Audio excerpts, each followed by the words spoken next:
morning, according to the Preston and Steve show. Why should you go to bed with your shoes on? 215-263-WMMR. We will go to Bridget to see if we can get an answer. Good morning there, Bridget. Good morning, guys. Gadzooks. Gadzooks to you. So, why should you go to bed with your shoes on? Is it because just in case a deer gets in the house? Yes! You need to be able to get up and run. Yeah, absolutely. If there's a deer in the house. So, Bridget, hang on.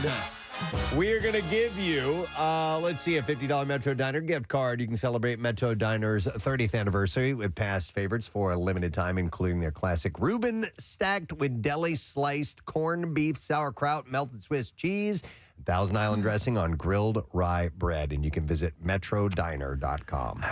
Reuben sounds good about it. It does sound good, doesn't it? Yeah. I love Reuben sandwiches.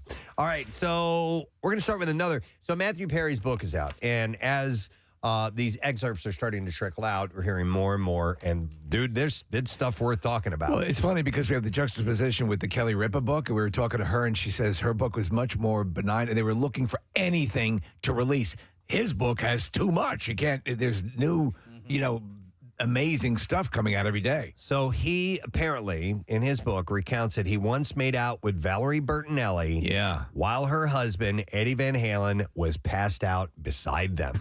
Oh, no. Yes. According to page 6, he wrote in his memoir that he had a crush on Bertinelli when they were both on the short-lived 1990 sitcom Sydney.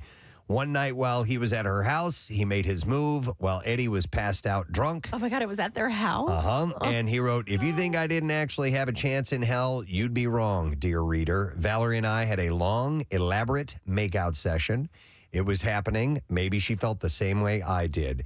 And he claimed that the two both confessed their feelings to each other only for her to pretend it never happened the next day. To be honest, when in that whole dating period in her life, Eddie Van Halen was the anomaly. She was going for guys that were pretty boys, Not that Eddie Van Halen wasn't a good-looking dude, but the rocker was not her type. Sydney, by the way, the show was canceled 4 weeks later. So that's a pretty stunning revelation, right? We'll make it out with him right there. Yeah, and I wonder if if he felt it was okay. I'm wondering when he decided to put pen to paper about that particular story after Eddie had passed. Maybe if Ed were still alive, I don't know if he would have written that. But I mean, they've been divorced for a long time. It's true. Yeah, who knows? Yeah. But wow, that one blew me away. Michael J. Fox is opening up about his difficult year in People's Kindness issue. The Star told the outlet, listen to this, man. He said, I broke my cheek, then my hand, then my shoulder, had a replacement shoulder put in, and broke my right arm. Oh, man. Then I broke my elbow. Yeah. He said, I'm 61 years old, and I'm feeling it a little bit more. Additionally, his mother, Phyllis, passed away in September. She was 92 years old. But despite the hardships, the Family Ties alum said, it's been a struggle, but I'm happy. I say that because I hope on some level people can find happiness in spite of what they are going through. That all happened in how much time? A year. Oh. Yeah. Isn't that crazy? Yeah. And I don't know how all these things happened. If he fell down or if he was in some kind of an accident. Is there an issue with brittle bones? I when don't you know. have Parkinson's? I do not know. Yeah. Olivia Wilde and Jason Sudeikis were reportedly struggling with their relationship long before Harry Styles came into the picture. A source told People on Wednesday that there is no easy way to end a long-term relationship. There were issues with them before, and said regardless of what anyone else says about their relationship, nobody but the two of them know what went on and why they split. Jason and Olivia are co-parenting and doing fine with that. The custody issues between them from before have not gotten in the way of both parents being with their kids. There's a veteran that I listen to who talks about relationships, and he describes them as a long road case. Oh, really? And says... Rambo.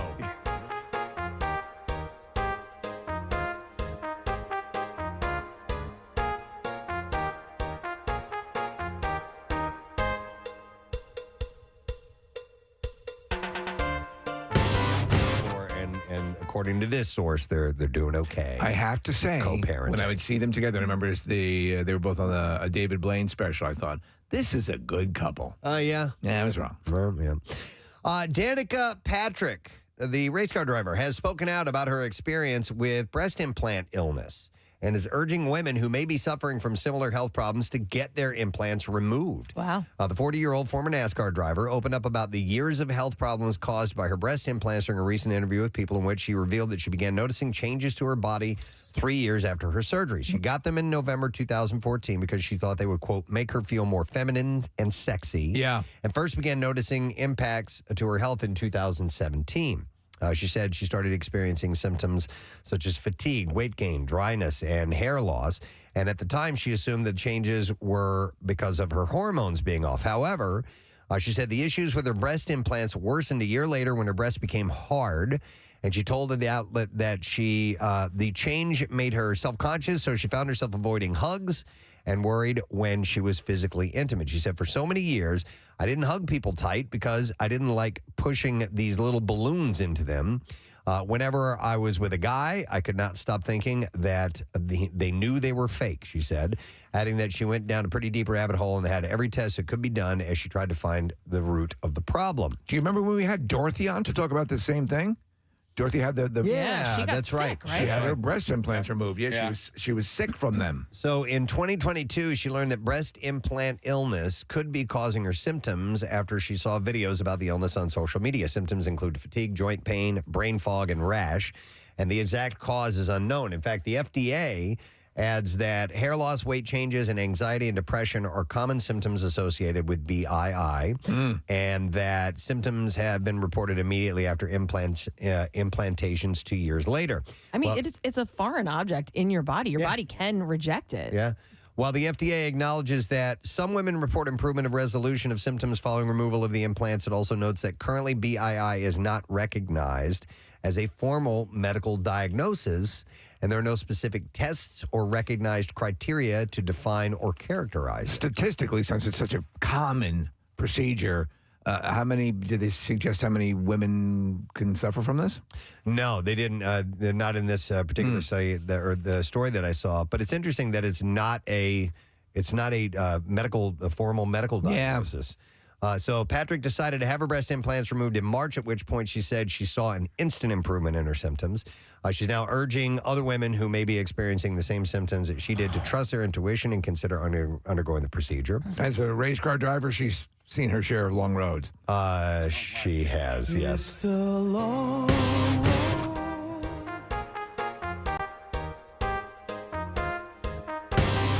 Removed and see how you feel. As for how she feels since the surgery, she said that on a scale of 1 to 10, she is at a 6 right now.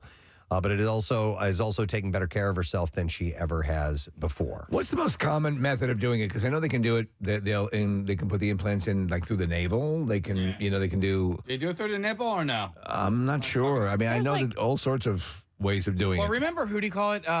She was really pretty, and then she had too much work done. She partied all the time. What the hell? Van Wilder chick. Oh, Tara Reid. Tara Reid. Yeah. She had what they called a Frankenboob. After Yes, she yep, had yep. gotten hers done. She had Franken's stomach too after lipo. Yeah. There's a thing they can do with the nipple. It's called the lollipop. Incision. Yeah, where it's Gummy bear? they go around it and Yeah. down. Sugar babies? Yeah, I don't know. Yeah, You just name it. Give me a Charleston chew. squirrel nut zippers. Yeah. But typically, the Two breast Mary Janes, please. the breast reduction is where you get the large scars. The implants you don't usually get Oh, okay. big Interesting. scars. Like right around here, Kathy. Like usually it's like here. It's general area. Yeah. Jules Bass. This is sad news. The animator, producer, director, and composer, whose work included stop-motion holiday television specials like Rudolph the Red-Nosed Reindeer, Frosty the Snowman, and Santa Claus is Coming to Town, passed away on Tuesday at an assisted living facility in Rye, New York. You remember the Rankin Bass for years. They were the duo that brought us all this stuff. He was 87 years old, and the three prominent holiday specials, Rudolph, voiced by Burl Ives, Frosty, starring Jackie Vernon and Jimmy Durante, and Santa Claus, voiced by Fred Astaire and Mickey Rooney, all debuted during the 60s and 70s. In the decades since, the specials, of course, have become staples of seasonal holiday programming on television. And Bass was known for his longstanding creative partnership with director Arthur Rankin, who died in 2014. He was 89. The two pushed many productions through their banner Rankin Bass, which was known for its laborious cell-animated stop-motion films that took long periods of time to turn into full-length features. They notched an Emmy nomination for The Little Drummer Boy Book 2 in 1977, and a year later they received a Peabody for their animated version of Tolkien's The Hobbit. In 1980, they took on another Tolkien adaptation in The Return of the King. They co-directed a film in 1982, The Last Unicorn, which included voices of Jeff Bridges, Mia Farrow, Angela Lansbury, Alan Arkin, and Robert Klein. And they also served as producers of series including Thundercats and the Jackson 5 animated series. Do you remember that? I do. I do, yeah. And Bass also produced and directed the 1967 cult favorite Mad Monster Party with Boris Karloff. I love that one. Bass was born in Philadelphia. Oh, that's awesome. Yeah. Do you remember the Mad Monster Party? Again, it had that stop motion figures, you know.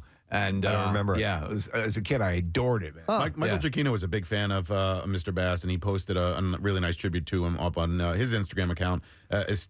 Steve, there's a vampire with a pretty redhead. Is that the monster one? Yeah, that's it. Yeah. Oh, well, that looks cool. I want to see that now. Yeah, it'd be a perennial. They used to show it all the time around Halloween. After Bass stepped away from producing and filmmaking in 1987, he went on to write children's books. So sad news that he passed. Man, I remember one of the sweetest interviews we ever had, and it was back at Y100. We had the voice actors of Rudolph and Hermie on our show at the same time. They were in different assisted living facilities, and we got them on the phone. They were elderly, and they were just the sweetest people.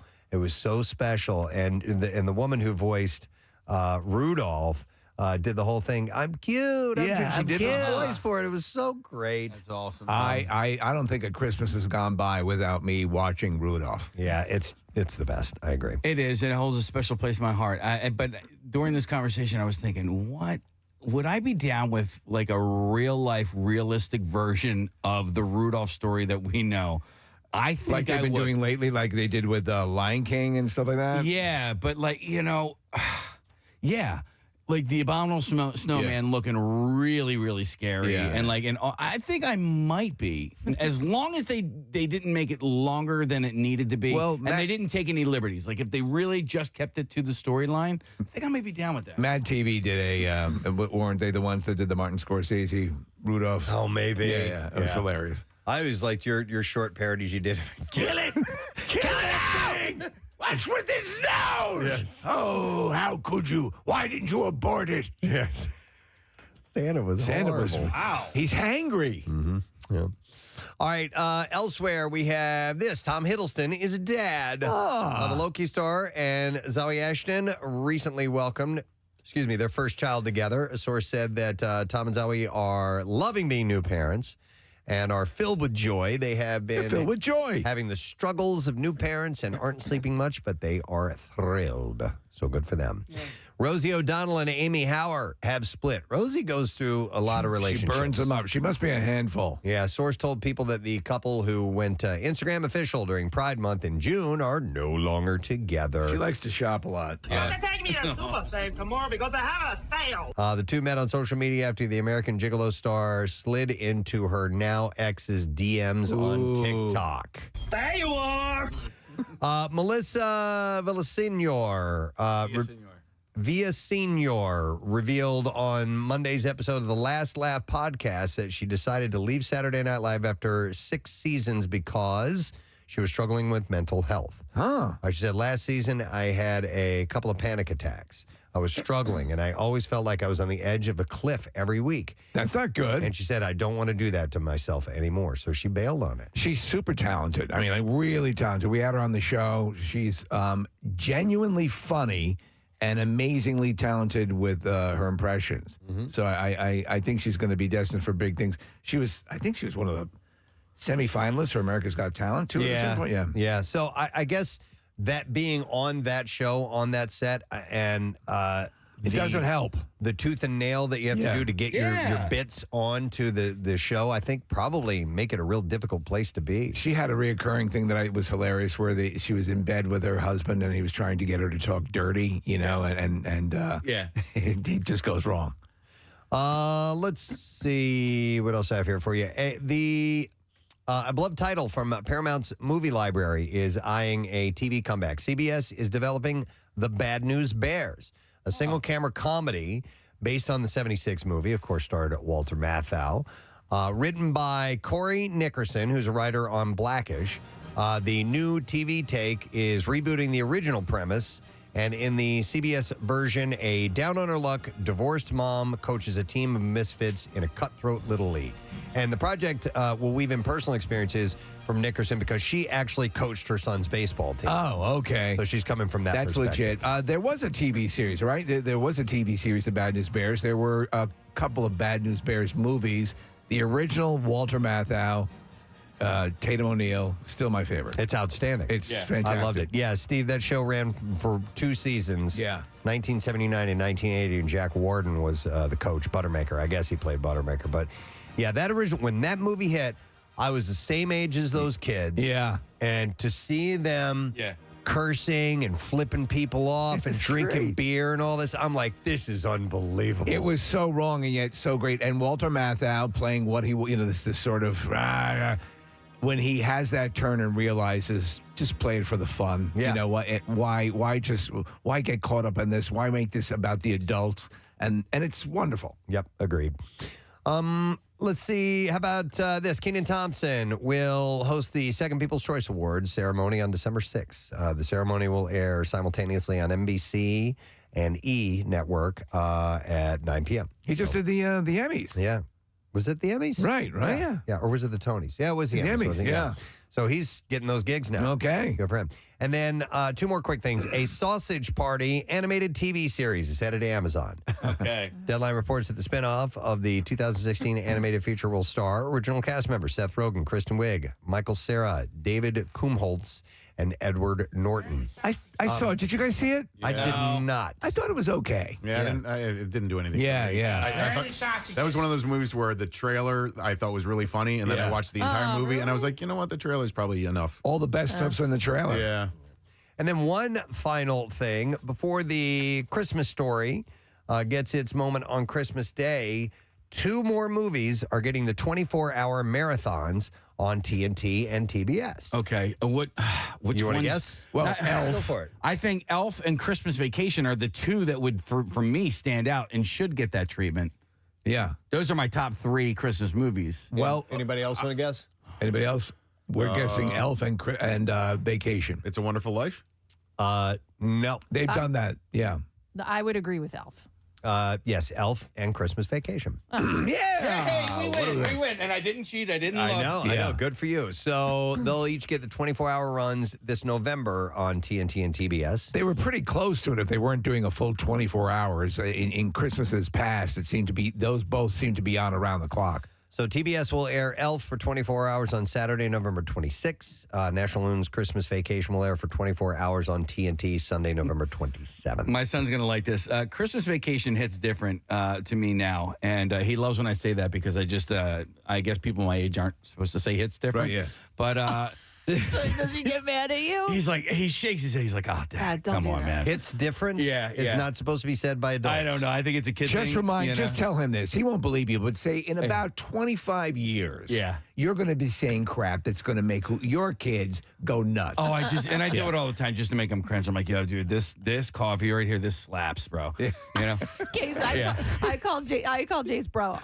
Oh, come on, bro. Dude, I got broed so many times. I picked up his friend, who was a girl, by the way. I picked him up to take him to Bates Motel, and she's like, hey, how you doing, bro? And I was like, bro? I was like, bro? I was like, okay, I guess this is where we are. I would have gone with Mr. Foster, but, you know. Anyway, so Christmas Vacation has different. The scene where he's watching the old home movies in the attic, it gets me, like, teared up now. Right, I cry.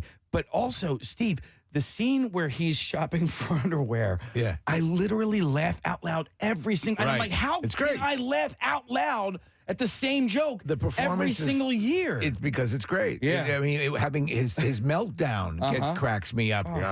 You know, the whole just the casual, hey, I didn't take you out, leave you for dead. All of that stuff, it just cracks me But when up. she says, can I take something out for you? And he just starts laughing. Oh, it's so It's the best. And by the way, I agree. I believe that Christmas Vacation came out in the summer. I clearly remember seeing it in a. Oh, really? Yeah. Well, Okay. now I'm friends with the girl from Christmas Vacation. We're going to have her on. That's right. Yes, the little girl. No, jeez. Who curses? Yeah, Ruby Sue? Ruby Ruby Sue. Yeah, so she lives in the area now. She That's works right. for. We were talking about Asher's Chocolates yesterday. She works for Asher. Well, yeah, we got to get her. Yeah, on. That'd be great. Ellen Latson, Casey? That's her name, and I have her number, and she listens to the show. Ruby and Sue. we're gonna have her on. You know what's She was funny great. about a Christmas Vacation? And Casey, I agree with you 100%, but like it hits, and then the regular vacation, the first vacation hits. The middle one doesn't. European for me. Like there's some moments that are okay, but like overall, beginning to end, I love the first one, the third one, and then Vegas Vacation was pretty forgettable. This was actually sort of a Hail Mary when they pulled this together and said, well, let's, as a high concept goes, we'll do a holiday thing. Right. And this to me is as strong, if not strong, maybe the strongest of the series. I think it's the strongest of the series, and the first one. But you know what, Nick, watch European Vacation. Give it There are moments. go. There are very solid moments. I just like beginning to end. I'm like, nah, all right. You know, there are parts that are good, but yeah, for me, not beginning to end. They make great observations about like hotel room size and things like that. It's very funny. So Christmas Vacation will be aired on, let's see, TNT Sunday, November 27th for 24 hours. Did you see that there is a trailer out now for the Peter Billingsley? He is an adult Christmas story. There is another Christmas story that apparently is very good. Him as an adult. As an adult Ralphie? And they showed a trailer. What I saw, I don't know if it seems like it's the first, but it was very limited in what they showed you. But it's him. Okay, you know? It is yet to be released. My understanding is it's coming out this Christmas. Yeah, yeah. Actually, in a couple of weeks, it's November 17th, and it's literally called, Steve, A Christmas Story Christmas. Okay. Yeah. So they somehow managed to get Christmas twice in the title. Well, that's great. I trust him, actually. You would figure he'd have a vested interest in carrying on that legacy, right? And it's going to be on HBO Max. There you go. I hope for good things. So do I. All right, clips. Let's get to them. All Quiet on the Western Front details a young German soldier's terrifying experiences and distress on the Western Front during World War I. Here, director Edward Berger explains the film's new historical perspective on the novel. Well, it was important to us that it felt truthful to the time, but also very truthful to the novel, while not being completely faithful to everything that is in the novel. There's a few things that we invented because it felt we're 100 years later. We have a different perspective on this First World War because the Second World War happened afterwards, and with that knowledge, we wanted to give that to the audience. All Quiet on the Western Front will be available for streaming on Netflix tomorrow. One of my all-time favorite books, and there were two movie versions of it. There was a made-for-TV movie version with Ernest Borgnine and from the Waltons, Richard Thomas, and it was actually really well done. It's a powerful, powerful story. All right. Well, this one comes out on Netflix if you want to see that one tomorrow. Next clip. Here we go. Armageddon Time is a coming-of-age story about the strength of family and the generational pursuit of the American dream. And in this clip, star Anne Hathaway reveals the reference she used for her character. In this particular case, I asked a friend who I was describing my character, and he said, "Oh, that's exactly my grandmother's story." And he told me that he had made tapes of her, just talking and telling stories about her life. And so he let me hear those tapes. Armageddon Time is out in theaters tomorrow. All right, there you go. That's the entertainment report we have for now. I want to take a break because we got a lot to get to today. You Who Loot is coming up. Your chance to win $1,000. We're going to talk to Ricky Bo. Yeah. Metallico is stopping by. Obviously, we're talking Phillies. Jerry O'Connell's going to be on the program and a few other little surprises here and there. We're going to take a break, and we'll be back in just a moment as the sun is coming up on this Thursday morning. We'll be right back. Preston and Steve on 93.3 WMMR. Butter used to come in it. Yeah, butter spray. Is that what? I no, can't not believe it's spray, not not butter. There's an actual like liquid, almost Really? like Liquidy like the way you butter. dispense mustard. It was don't more remember back in the 80s probably, and if you had a waffle, you could go blink, blink, blink, blink, blink, blink in each little. Okay. I had a waffle. Each little I'd eat it crevice. in the morning. Yeah, there we go. You Parkway. need butter in every little square? You do. If you're If you're a man. If you're a man. No. Okay.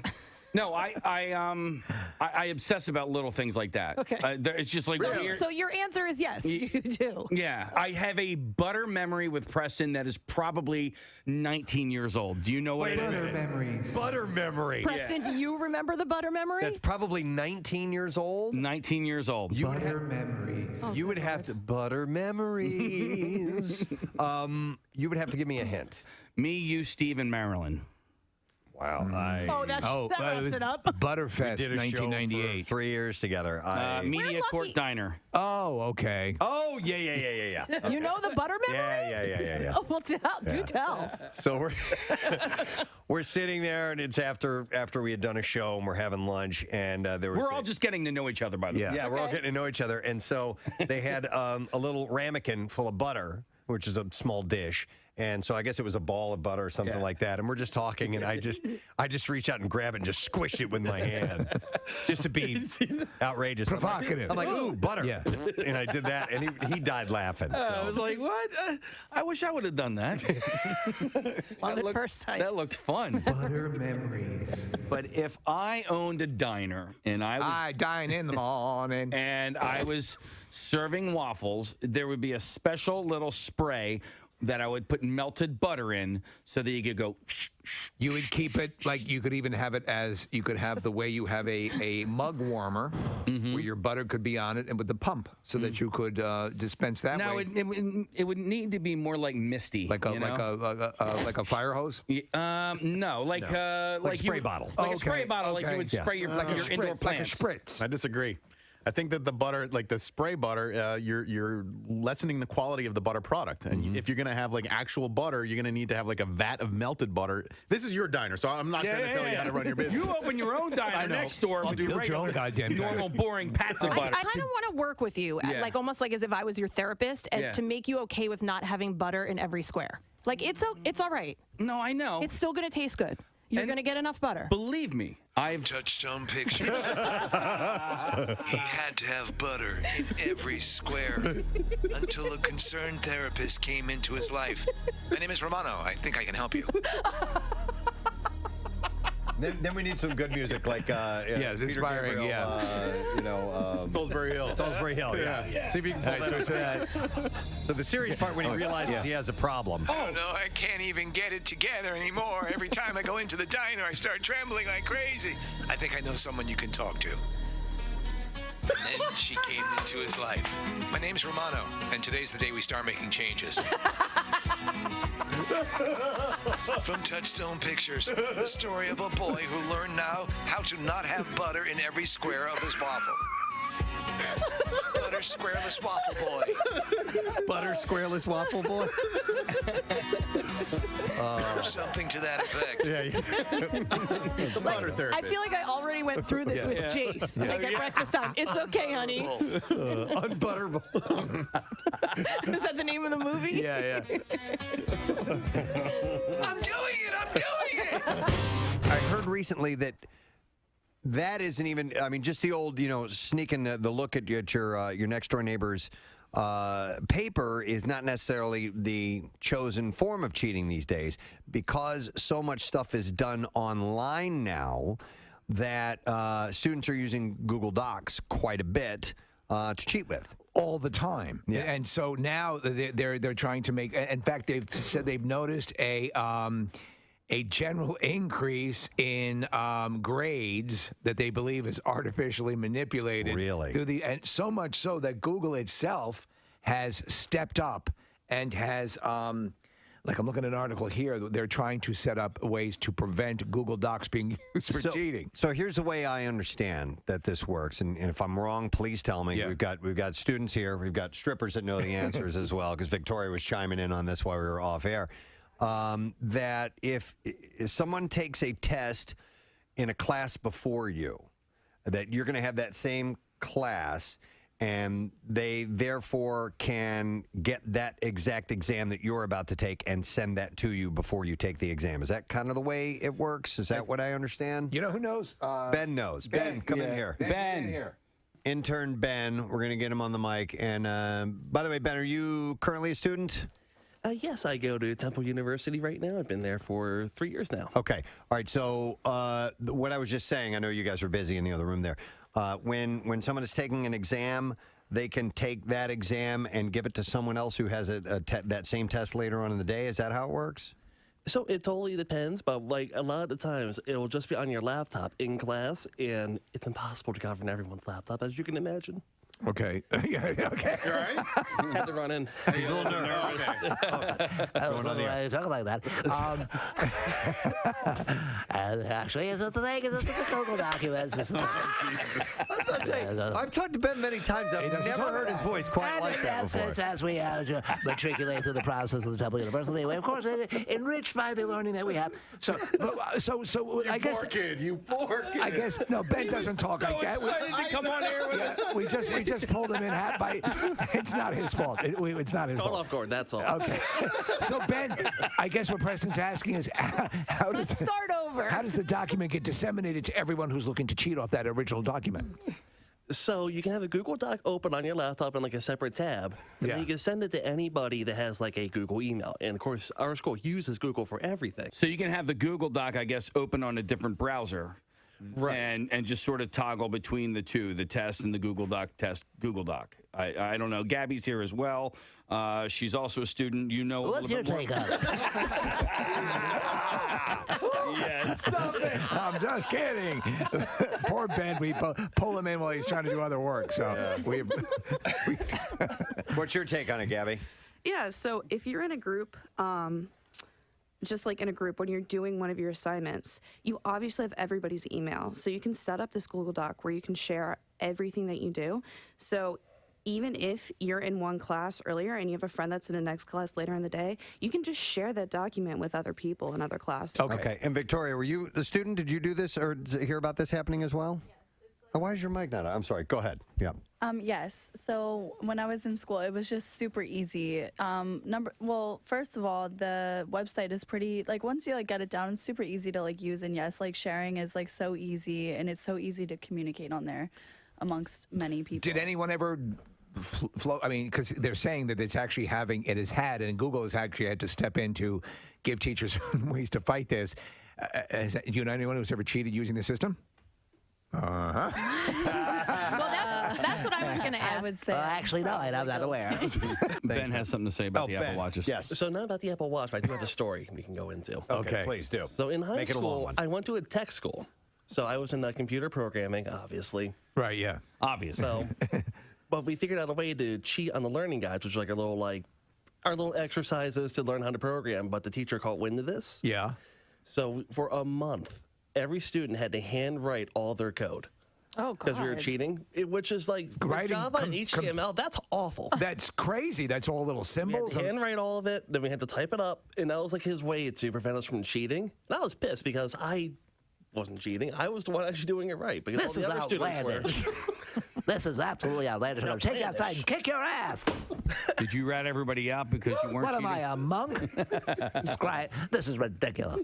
No, Casey, I was trying to be cool. No. But so how long did it take to take a test like that? Well, for what would take 5 minutes on the computer was about 25 on the paper. Jesus. Just because you got to remember the symbols, you got to squiggle them or whatever. You have to talk through them. Just keep This talking. is the goddamn dumbest thing I've ever heard. It's goddamn ridiculous. 25 on the paper. No, but I mean, to write, he's talking about writing code is in all symbols and intense stuff. It's, Preston, get yourself together. I can't. Steve being outrageous, Ben, is killing me. Oh, this is an outrage. Preston, our dancer wants to chime in here as well. Oh, yes, Victoria. Yes. Yeah, don't forget about me. Okay. I'm anyways. sorry, Victoria. No, it's okay. It's just so funny. I'm listening to how far people will go to actually cheat. And I went to a really good school, and we would literally cheat in groups, and the teachers had no idea. That's how No oblivious. idea. I guess they were just paid so well that I swear they didn't care. do you think there's some credence to the fact that schools who rely on, how the school's performing would allow this to happen? I guess to keep up with their the reviews and standard or stuff like whatever. that? Yeah. It's conceivable. I went to a really good school, so I guess high test scores were super important. So it's plausible deniability. right? That you can say, okay, they're just getting good grades. And what's funny enough, in 9th grade, I actually had a social studies teacher that would literally grade you on like if he liked you or not. Like we would write what we had for breakfast on, like literally I would write the most ridiculous answers, and some of them would be right and some of them would be wrong. I swear this man graded you on whether he liked you or not, or maybe your outfit that day. Like I swear I bet he didn't you did care. very well. Yes, being stunningly gorgeous helps too. I passed, by the way. And he It's gotta be passed. so Like, hard. he was a G. He was awesome. What's going on over here? Just because she's super hot, she passes? I'm here writing goddamn code. My fingers are falling off. She talks about having egos and she gets an A+. You're a good sport, Ben. And that was an outrage, frankly. Goddamn, sounds like I have a rheumatoid arthritis writing all this code. And over here, she says she had a Pop-Tart for breakfast. She has an A+. I love when you threaten to kick their ass. Outside now, I'm going to put my foot so far up your ass, you're going to see my big toe coming out your nose. Oh my God. All right, we have to wrap this up. Oh, we do? Okay. Yeah, All right. No. Officials are working to contain a scabies outbreak. No. What the hell? This is at Radnor Middle School, and one student from Radnor Elementary School, Yep. Scabies.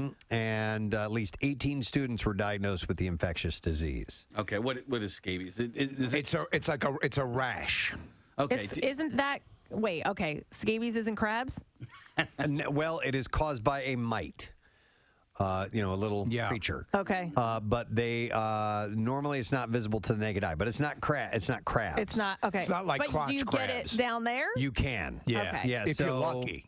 The scabies will burrow under the skin and lay eggs. 93.3 WMMR. Thank you very much, Kathy. Marissa brought a story to our attention the other day that we thought was kind of nice. And when the Phillies won the NLCS, a lot of people went out to the streets to celebrate, and some congregated on Broad Street. A couple different locations.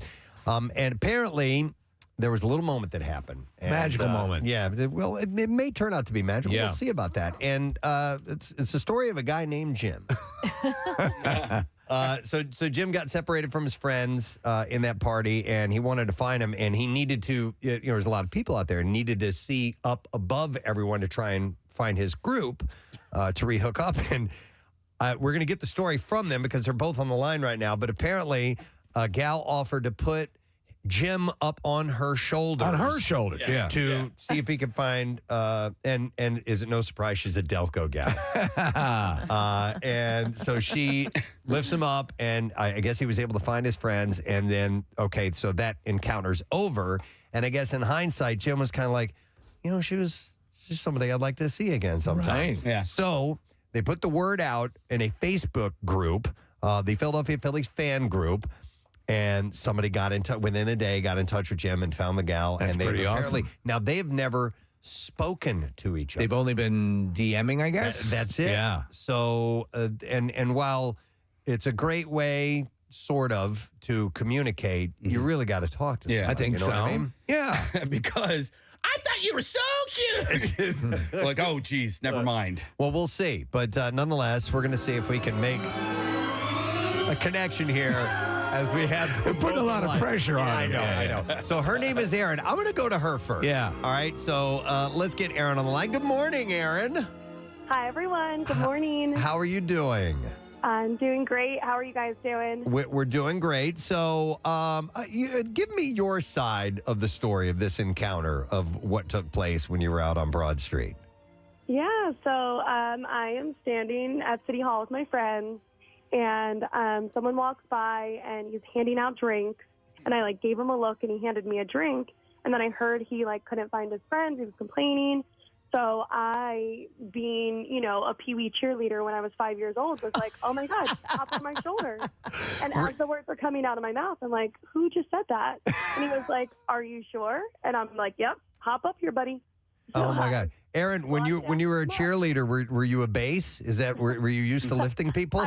No, No, well, I was probably once. I think I was like a back spotter. Okay. I was also 5 years old. I mean, that's to hoist someone up on your shoulders. Yeah. When was the last time you had done that type of thing? I have never done it before in my life. Oh, my God. I'm still in pain today. So, Aaron, how powerful was that drink that you were handing? Yeah.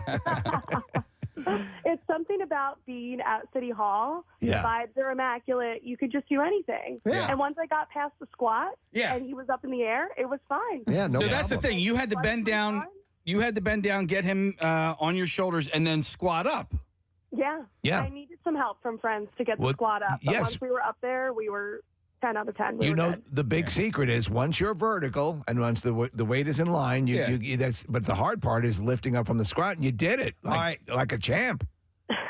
So Yeah, Aaron, and then he found his friends. so he finds his friends. You let him down, and then how did the date end? So then I threw my other friend up on my shoulders immediately once I knew I could do it. I was like, someone else get up here really quick.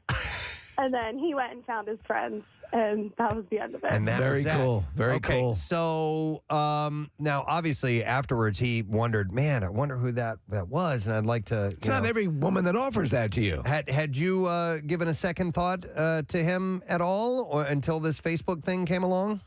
I literally was like, that's so funny. I texted my mom. I was like, oh, my God, I just hoisted a man on my shoulders. And then I was like, I'll never see that man again. But I'm glad we were able to share that moment. All right. Aaron, real quick, where were you a Pee Wee cheerleader? For Kedron. Okay. Okay. I mean, you know your Uncle Matt played for Folsom, and that's Lake Kedron's enemy, right? Yeah. Okay.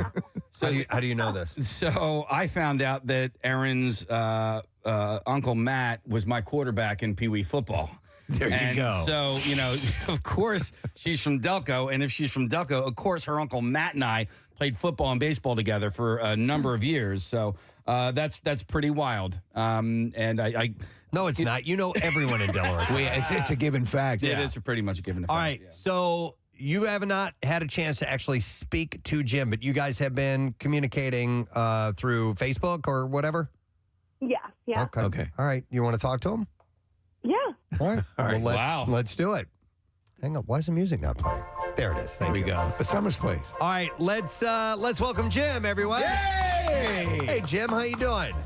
Hey, guys. How's it going? Wonderful. All right, Jim, question. I'm reading something here about you. It says you grew up in Northeast Philly, but you now live in Boston? No, I moved back from Boston. I was in Boston for 5 years college or 5 years post-college. So I moved back to Philly a year ago, and I'm pumped to be here, though. All right. Wow. Okay. So you had to live in and around the Boston area all through the Patriots, Red Sox, Bruins. It was brutal, honestly. It was really, really brutal, and that's kind of one of the biggest reasons why I had to leave. I just couldn't take it anymore. Had to get out of there. All right, Jim, so let's talk about this before we have you and Aaron chat here. Sure thing. Tell us about your evening when you guys met out on the road there. Yeah, I mean, I think she hit the nail on the head with it. It was kind of one of those just short, fleeting, random and spontaneous interactions that you can have with a stranger just on any given day. And, I had lost my friends. My phone was completely dead.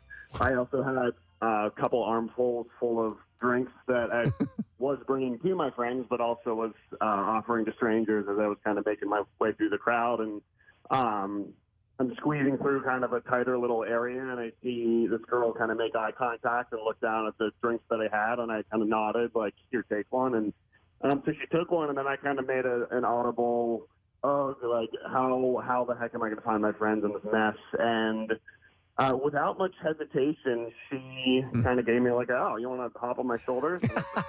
Yeah, like, Phil's just won. Why wouldn't I want to? Right. So, yes.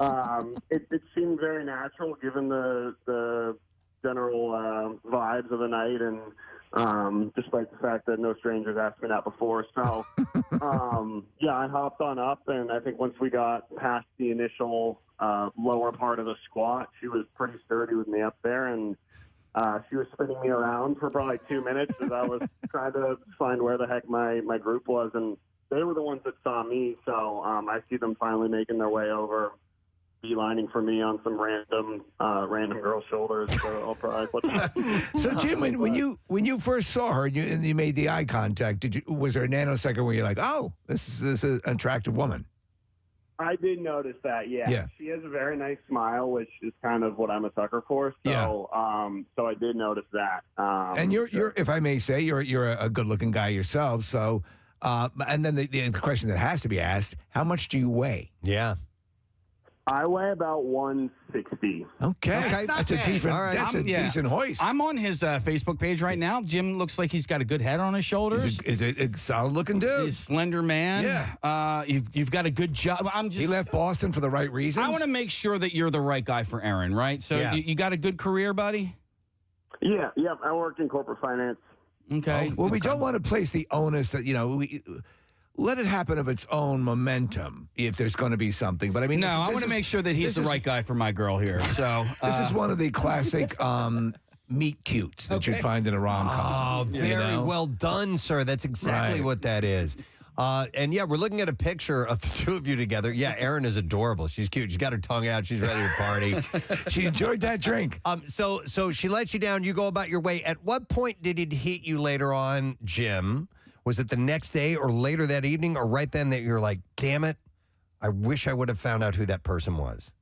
It was, so I probably mentioned to the friend who wrote the post 5 minutes later, just very much in passing, like, man, like that girl's, I think, pretty cute, whose shoulders I were on. And that was kind of that for the night. And, it didn't seem like the right scene to be trying to go pick up chicks. Well, right. But, literally, I got picked up by one, but it was just, I was trying to soak it in, and that's what everybody there was trying to do. So it wasn't until the next day I then was texting with that same friend. Laird is his name. Clearly, probably the greatest wingman in all of Philly. But clearly, yeah. But so I mentioned to him again the next day, like, I kind of wish I'd try to get that girl's number because that was hilarious. But no chance at this point. So I didn't think anything else would come of this for sure. So. And the rest is history. Now, sometimes like you go out if you're out on a date, when comes the point where maybe we hold hands or a good night kiss. You were literally on her shoulders, swept off your feet. Yeah, with her hands on your thighs to stabilize you. Yeah, I mean, so there was obviously a lot of trust immediately established. So once this all paid off and you realized the connection had been made. Who made the first DM? Who was the first to reach out? Yeah, so I guess technically Erin probably, because she was the one that came in to the Facebook post, which had picked up a ton of traction at this point. Like, I don't really use Facebook anymore, to be honest. Right. I couldn't even follow what comments were saying what. So it took me a while to even find the comment that she'd posted. But she had a picture, which I didn't even know there was a picture being taken when I was up there. You can see my head kind of cocked off to the left, looking, clearly looking for my friend. So, so I see the picture and I'm like, oh my gosh. And then I didn't know if it was just a random person that had the picture or if it was actually the girl in question. So there was this couple-hour waiting period where I was like, do I just publicly ask her out on the Facebook post? Do I message her? I don't know if she's the right girl. Will she even see it if I message her? So finally I did kind of a joint, wrote to her as a response to her post. And then I also did send her a DM just to be like, hey, if, I think this is you, but if this is weird, sorry for putting you on the spot in front of thousands of very nice. Very well done. Yes. Jim, real quick, how old are you? I'm 29. And Erin, how old are you? I'm 27. Oh, perfect. Come on. That's great. So, Erin, let me ask you. You see this, you find out about this, you could have easily gone, oh, man, that's just some guy that we were drunk. I'm going to hands off on this. But you felt it was it would be fun to kind of to go ahead and reach out and make a connection? Oh, my God, yeah. I was like, I have to give him this picture and, see what happens here. All right. So I didn't think it would blow up as much, that comment, but I was like, I hope he sees this. Listen, we and I was saying earlier to these guys, even if this is fake, which I don't think it is, it's too rom-commy and too like Jennifer Lopez and Owen Wilson type of thing. Yeah.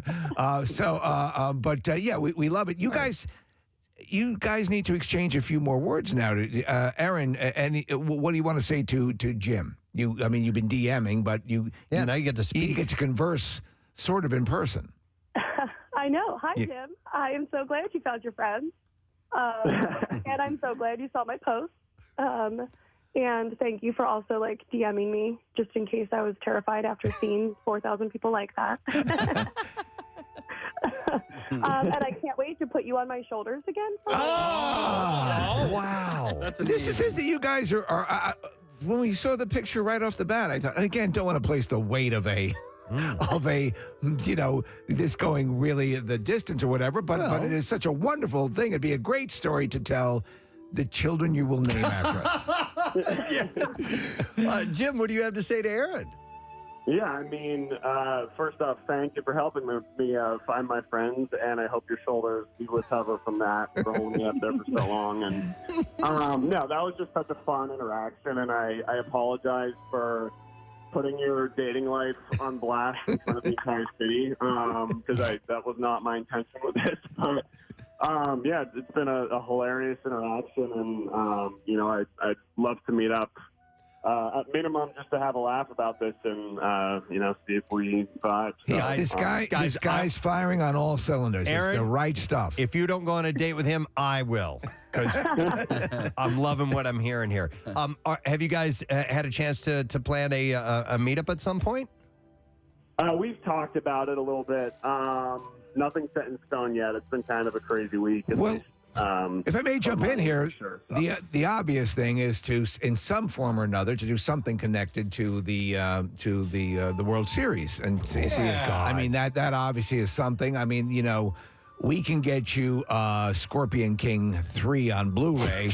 But maybe somebody who's listening in a place of power. I know. Are you saying to get them tickets to the World Series? Get them something. Yeah, maybe a Primo sandwich tray and and a pair of $3,500 tickets. I don't know. Per seat. We're not empowered to do this, but who knows? Who knows? Maybe there is a romantic heart out there that has the wherewithal to do this. I know you guys. There was a feature. Alicia Vitarelli did it, right? On 6 ABC? Right. So what, on these guys? Yeah, on these guys. Oh, I didn't know that. Okay. It's out there. Has anybody reached out to you for anything like this? No, not on my end. Okay. No. All right. Well, listen, I think this is great. I think you guys need to plan a date. Yes. Yeah. And go out and do a follow-up and see how things are. Maybe they can double date with Charlie Manuel and his wife. Yeah. Hey, Jim, where do you live now? Sorry? Where do you live now? I know you grew up in Northeast Philly, but do you live there now? Or? City now. Yeah, I'm pretty downtown on JFK Boulevard. Okay. And where do you reside, Aaron? I'm in Grad Hospital, so not too far. Okay. They're both in Philadelphia. Oh, man. This is crazy. I don't know. I just think they look like a good couple. I do, too. This has got all the elements. I would say let's set them up with a dinner date or something like that, but we're too busy planning the Camp Out for Hunger right now. And I can't. Can you guys come down to Camp Out for Hunger? Oh, I love that. Okay. Maybe we can, All right. We made an offer last time, Preston, to give the RV over to a couple to consummate the... No. Well, listen, I think I'm glad that they've now made a voice connection here. Yeah. And I think we need to see... It's a precious little thing. Yeah, you guys got to go on a date. You got to see this thing. You at least have to take it out for a spin. Yes. You're committed now. There's too many people invested in this. Yeah. You have two sets of shoulders. But all right. Yeah. So I don't know how to end this other than... I think a commitment to intercourse. Thanking you guys for coming on this morning.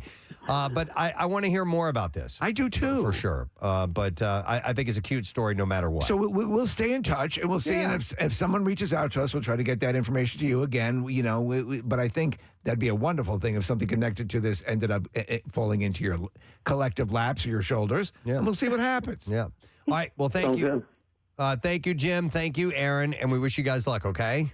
Thanks Thank you guys so much. All right, we'll see you later. All right, Jim and Aaron. I just love that. Potential love story here. Do you have you sort of had a meet cute? Well, your wife, it's on her birthday, she was working at a place, and you had to work it to get her, right? I was a DJ, and she was a tub girl. Right. A beer tub girl. Right. Yes, it was made in 90s heaven. She was working as a waitress in a cocktail bar? Yeah, okay. that much is true. But I mean, listen, I met my wife. She was at a, and I don't mean to make this all about myself, but I was standing on the corner of Winslow, Arizona? Winslow, Arizona. No, there was a girl, my lord, in a flatbed Ford. No, she was. But actually, that was sort of the case. She was in her a car. Dodge Intrepid, and she was at a stoplight, and I was standing on the corner. It was selling newspaper inserts for the Variety Club. It was Old Newsboys Day. Yeah. Man, I met her for about 15 to 30 seconds, and she drove away, and I thought that was going to be it. And then I got an email, and and here we are. there have been times in my life, obviously when I met Rochelle, where in the syphilis days. Well, no, when I would be amongst other people, and not necessarily at bars, but maybe wherever. And if you're around, let's say you're at a sporting event or something like that, where there's lots of people, and somebody's walking the other way, you're walking this way, and for whatever reason, a second, boom, something sparks, and then fireworks, then they're gone forever. Yeah. And I have thought back of, man, I wonder. You know what I mean? No, I can't. I'm gonna die in a week. But I remember in those times thinking, man, I wonder, should I have stopped and done something and talked? But my absolute terror of rejection would never allow me to do things like that. I've acted on once or twice, but everything worked out, as we say. Right. Look where we are now. It worked out the way it was supposed to work out. Yeah, and Claire, my wife, was she was an intern at a radio station that I was working at, was working in promotions, and they put her back in the office where I was working. I was like, Yeah. Yeah. And then we were off and running. I remember I was at it was like an after hours type of club. I was with my brother and his friends, and then there was a girl that was with them, his friends, and man, we had a blast. It was like oldies night, and she and I were dancing. We were having the best time, and we just really, really hit it off. And I remember I woke there up. She was just walking down the street, and she was singing. Do a diddy do. Crazy. No, but I remember waking up the next morning going, oh, man, was that just me that was having like the best time, or And it was, man, that was really, really great time. Have you ever had a full missed encounter like this, Well, hang on, all right, because I was just. I was not, I was no Romeo back then, and I didn't have luck with the ladies or anything like that. But, dude, wouldn't you know it? Like a few hours later, brother, it's like, hey, man, Steve called and said that, I'm not going to say her name. Yeah. We'll just call her Jane. Jane said she had such a great time with you last night. And I was like, no way. I was like, I had a great time, too. It ended up not working out. We did go out on a date or two. And she tried to kill your cat. But at least you tried it, and you don't have that story of. Well, I didn't have the balls to say anything that night. Yeah, Yeah. But that's a magical. Man. They're gonna have that meet cute. Yeah. Have you ever had the mist? No, not. I mean, I remember feeling that sensation of man, or trying to act on it to find a person that you had a chance encounter with. But there's nothing like the beginning of a relationship, though, right? No, oh my God, it's pretty damn special. But like now, do you think just because of social media and everybody having? I think it's probably a lot easier. Easier, right? Like if you missed that opportunity. There's so many different avenues that you can go to now to maybe follow up. Kathy, how did you and Dennis meet? At a bar. Okay. You guys did go to college together, right? But you didn't know each other? We didn't know each other. Yeah. So it was not a good story. Really? I was at a bar. I mean, who I wants thought to say you that? meant it was not a good story. He picked me up off the floor and cleaned the puke off my face. I met Rochelle at a bar. I mean, but it was kind of fun. I'm not embarrassed by it. I always just thought it wasn't like a great story. You know what I mean? It was like, did he approach you? Yeah. Well, we knew each other, so You were line Yeah, dancing. he came over and bought you some redheaded sluts. yeah, like right. No, it was like I think it was 25. No, We're going to need a lot of drinks. 25-cent mixed drinks. Okay. yeah, one of those. yeah. Okay. Did he didn't have an opening line or anything? Again, college. I don't remember much about it. Such an important person. You want to share one of your relationships? I don't know which one to ask you about. There are so many, Preston. A lot of drunken memories there. No, We were there for Andrea and I met at a charity event for the sister station, The Fanatic, down the hall. We were at a bar in Center City, and she came, and we just started hanging out and chatting. But she was actually dating somebody at the time. It was the tail end of that relationship, and I really liked her, and I just stayed patient with her. But Casey, to your point earlier, like I got her name, and I looked her up as soon as I got home, and I was like, oh, I can follow this person on social media. Never had that years ago. Well, I mean, like you try to do it in the least stalky way possible and just be nice about it, and that's how I did it. But eventually that relationship with the other guy ended. But Steve, I had a missed encounter one time that I'll never forget. I met a girl on a subway in Washington, D.C. I was on the Metro one time, and we just started chatting, and she went to McGill University in Montreal. And I knew about McGill, and we started talking about it. And we hit it off, and then she got off at one subway stop, and I kept on going. And how long did you ponder that? How old am I right now? Yeah. I mean, this was like I was 21 or 22 years old, and it was a great conversation. And she got off the Metro, and I kept going, and I was like, man, that would have been nice to continue that conversation. There used to be a column in the back of the city paper. It was Missed Encounters. And people would submit. It was pre-social media, and you just had to write your story and hope that person would read the city paper too and see it and maybe find a way to meet you. Right. You remember one time we tried to find the girl that I lost my virginity to? Yes. Because all I knew about her was her first name and the one night where she was at Bucknell where I was. Did we find her? No. No, her name was April, and she was a student that... I like you, ponytail. Yeah, that never came to fruition. I want to go to this call real quick because Liz has a similar story to Jim and Aaron. Hi, Liz. You're on the air. Good morning. Hi, good evening. Hey, what's up? So I wanted to tell a story about how I met my husband that I just married a couple weeks ago. Oh, congratulations. Thank you. So we met on the best day ever was when the Eagles won the Super Bowl. Oh, yeah. You met the day of the Super Bowl? The day of. So we were at the same Super Bowl party. Okay. I was hanging out with my girlfriends on the top floor of this house. He was with all the guys on the bottom. But when they won the Super Bowl, we all rushed to get all of our things and run down to Broad Street together. So we're all marching down Broad Street, probably like 30 of us initially, but then we started getting separated in all the chaos. And I find Aaron, who I hadn't spoken yet, but I recognized from the party.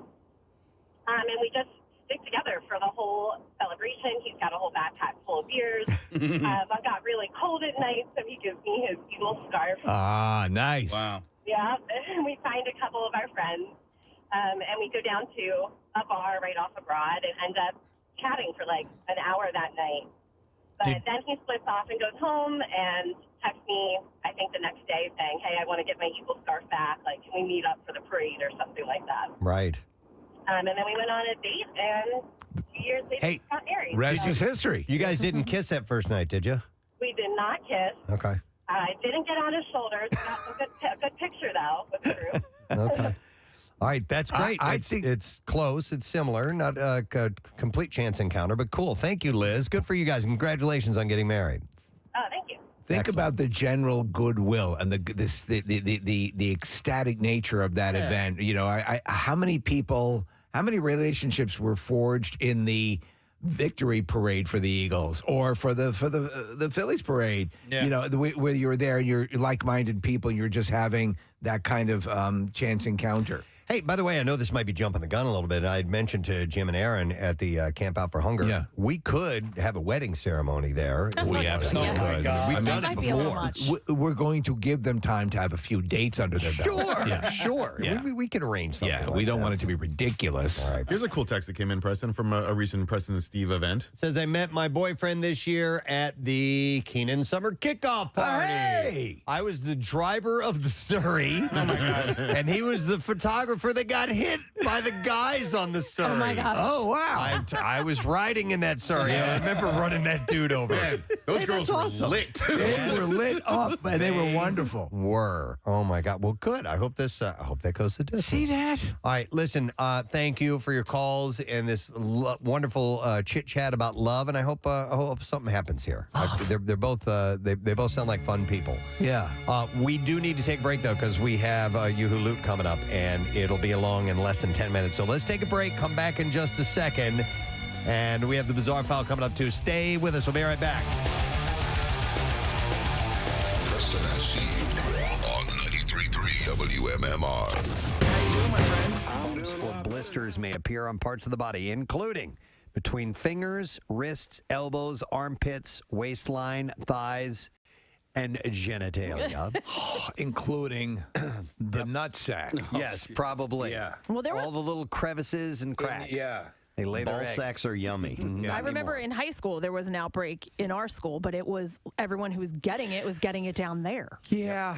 And so it seems like it's few and far between that we have scabies outbreaks. I always consider that one of those bizarre peripheral things like scurvy and gout.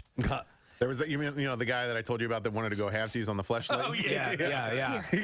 And by the way, again, take that in. Nick knows someone who wanted to go halvesies on a fleshlight. Yeah. God, I hate him. Yeah, me too. I love him, but I hate him. But there was an outbreak of it in college. Is this guy an Elvis impersonator by any chance? No. But he was at the Nationals game last night. But he was in college. He got scabies, and he got it through sexual contact. And so we would make fun of him incessantly afterwards. And the way that we'd make fun of him was just by saying scabies every time we would walk by. But yeah, he got it through sexual contact with a very dirty girl. Okay, all right. By the way, Steve, you mentioned scurvy. Scurvy, I read the other day, is making a comeback. Of course. It's all the rage. Because of like fasting diets and things like that. Oh, People that's are awesome. They're not getting the vitamin C that they need, I what guess. is that? We thought we'd missed out on it, Preston, because we weren't able to take the trip to the New World. Yeah, it's a vitamin C deficiency, and it can make you really, really sick. And like fruit and stuff like that was how you fought it, right? Yep. And leprosy, we learned, is making a comeback. That's where the term limeys came from, is when the English would travel, they would load up all these limes to try and keep scurvy away. Hang on a second. Maddie has scabies, and Kathy's going to leave the room now. She doesn't even want to be on the phone with somebody with scabies. Hey, how you doing, Maddie? Good. I had scabies. Oh, okay. All right, Oh, it says actually has scabies. Yes, Okay. I had scabies, and it was horrible. I think I got it on the Appalachian Trail because there was no STD thing going on. Yep. Okay. So it's interesting that you mentioned that, and that's possibly where this particular outbreak came from. But I'll get into those details in a moment. How bad did it get for you? It was horrible, dude. Every fold in your skin on your body, they burrow into and they lay eggs, and there's these little tunnels. It's horrible. And You're laughing as you're talking about scabies tunnels. yes, Yeah. these tunnels. They're like under your skin, like in your knuckles and the creases of your finger. die. So Maddie, Kathy, in your junk too. in your junk. Okay, we're looking at a picture. You're right, Maddie. It says skin condition caused by burrowing mite. And they lay the eggs in there. Yeah. They lay the eggs. It was horrible. They gave me this poison that I had to rub all over my body. Yep. And I had to wait like an hour and let it seep in. And then blistering caused.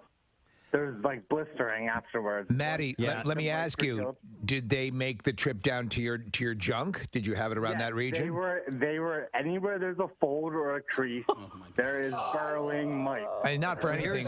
Go ahead. Here's the reason why it spreads like that. The incubation period is 2 to 6 weeks. Oh my God! Before the itching even occurs, so it gets all over your body. These and you things, don't know yet. And like you said, Maddie, listen. It says the doctor in this story said you apply this cream. It's a topical prescription from scalp to toes.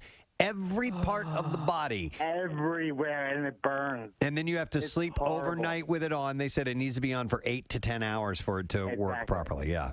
Do you have to put it in the butthole? Oh my God. You put it everywhere, Preston. Okay. Thank you for clearing your throat.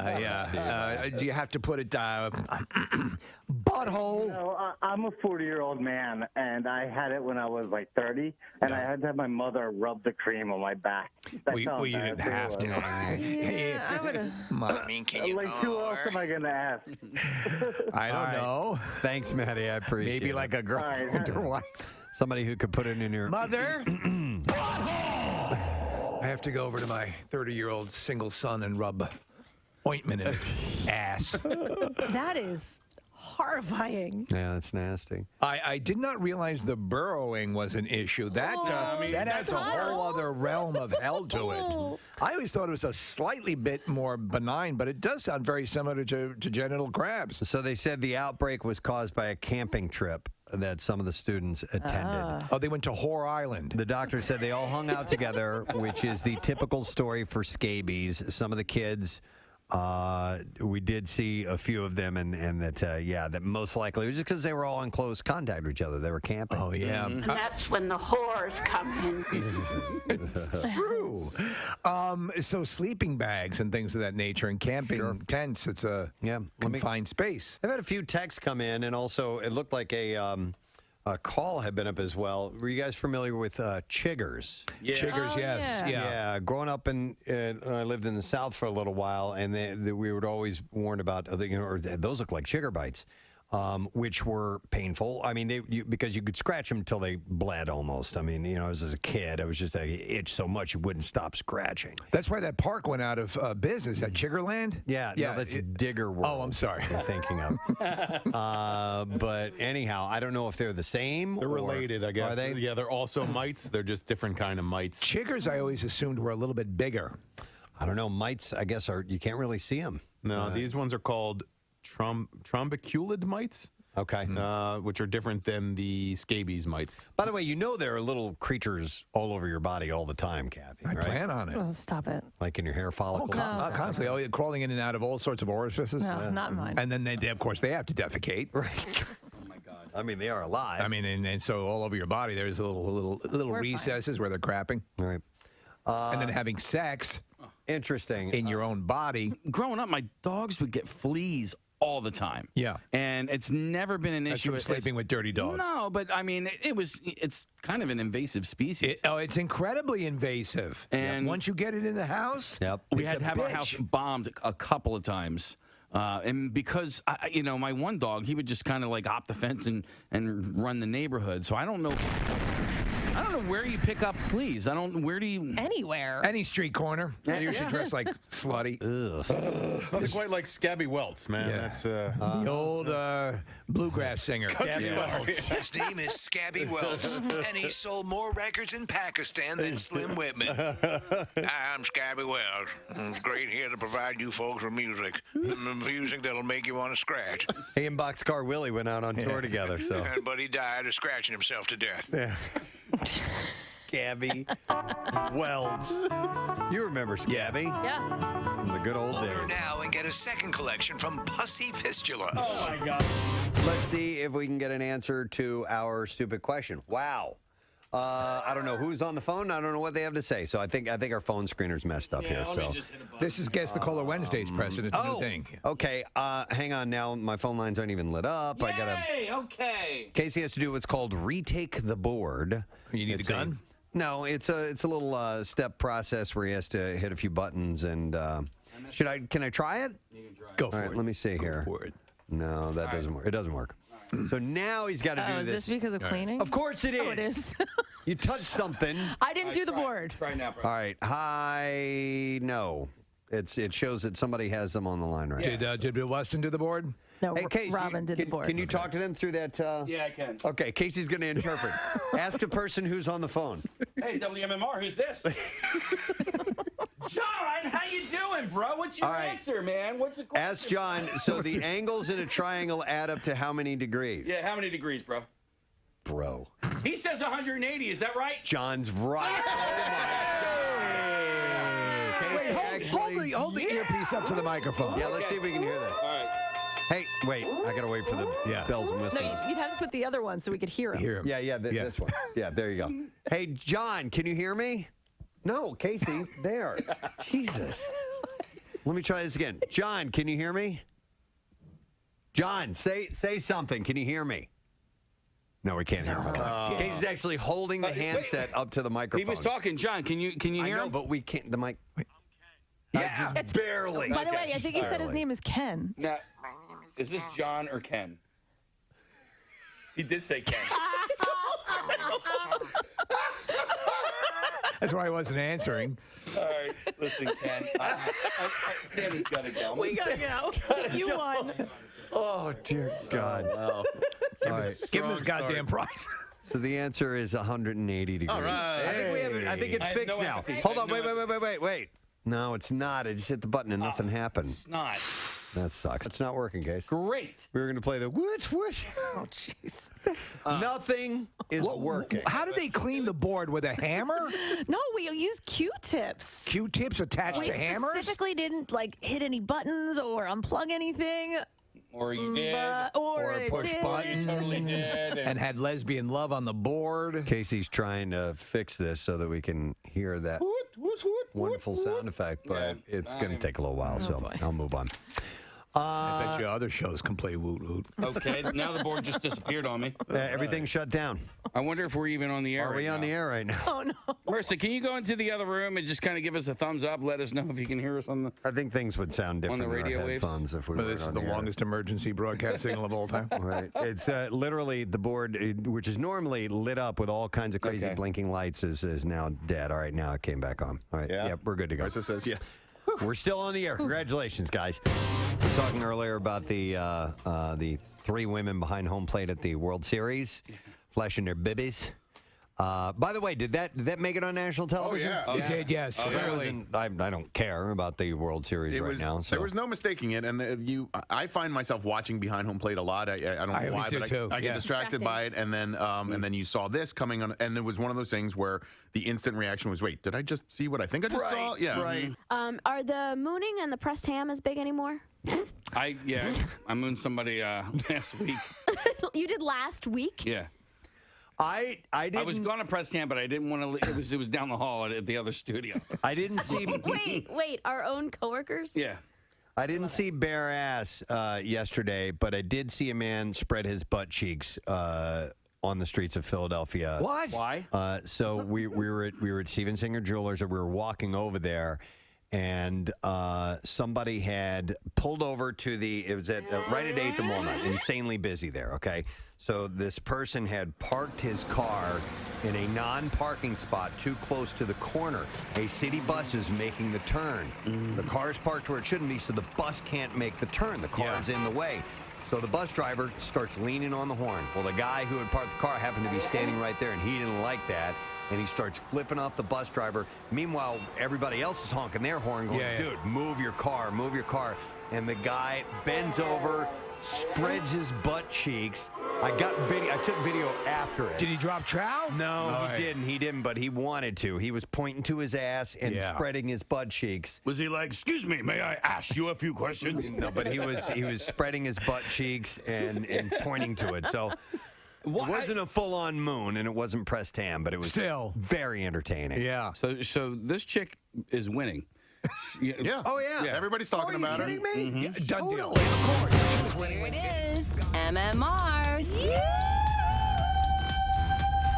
Yoo-hoo loot. Now, listen up. Here's your keyword. The word is idea. I-D-E-A. You have until 15 minutes after the hour to enter it. There are 3 ways for you to do it. You can text our special contest short code number, which is 45911, or you can enter it via an MMR app or at WMMR.com. And one random entry wins $1,000 in our company-wide contest. Each winner gets called from Beasley. Make sure that you do answer your phone. Contest rules available at WMMR.com, sponsored by our friends at Horizon Services. The word for you to answer once again is idea. IDEA. So do that now. Let's have a look at traffic, see what's up this morning. Kathy, what's going on? 95 northbound, we've got a disabled tractor trailer. You're jammed from the airport to the Girard Point Bridge. The disabled tractor trailer is off to the shoulder. Southbound side, heavy from Cotman through to Bridge, and then on the Vine, westbound, you're slow 95 to Broad Street. Schuylkill Expressway eastbound, slowing 202 into Belmont. And then the Boulevard to Spring Garden, westbound, Bear Avenue to South Street, the Boulevard to Belmont, and then again at the Conshohocken curve. 30 bypass westbound in Downingtown between Route 100 and Lancaster Avenue. Right lane construction for a sinkhole, and they're out there through the weekend, they're saying. 422 eastbound slows Oaks to First Avenue, Pennsylvania Turnpike westbound slowing Fort Washington to the Mid-County tolls. And then on the Blue Road northbound, you're slow 95 to McDade Boulevard, Baltimore Pike to the Media bypass. Southbound Norristown to the Schuylkill and then Broomall to Media. In New Jersey, 55 northbound heavy Deptford to 42. Southbound jams from Route 40 to Vineland. 55 northbound heavy Deptford to 42. This traffic report brought to you by Whole Foods Market. Save big at Whole Foods Market. Get $5 off per pound of sustainable wild-caught sockeye salmon fillets through November 1st while supplies last.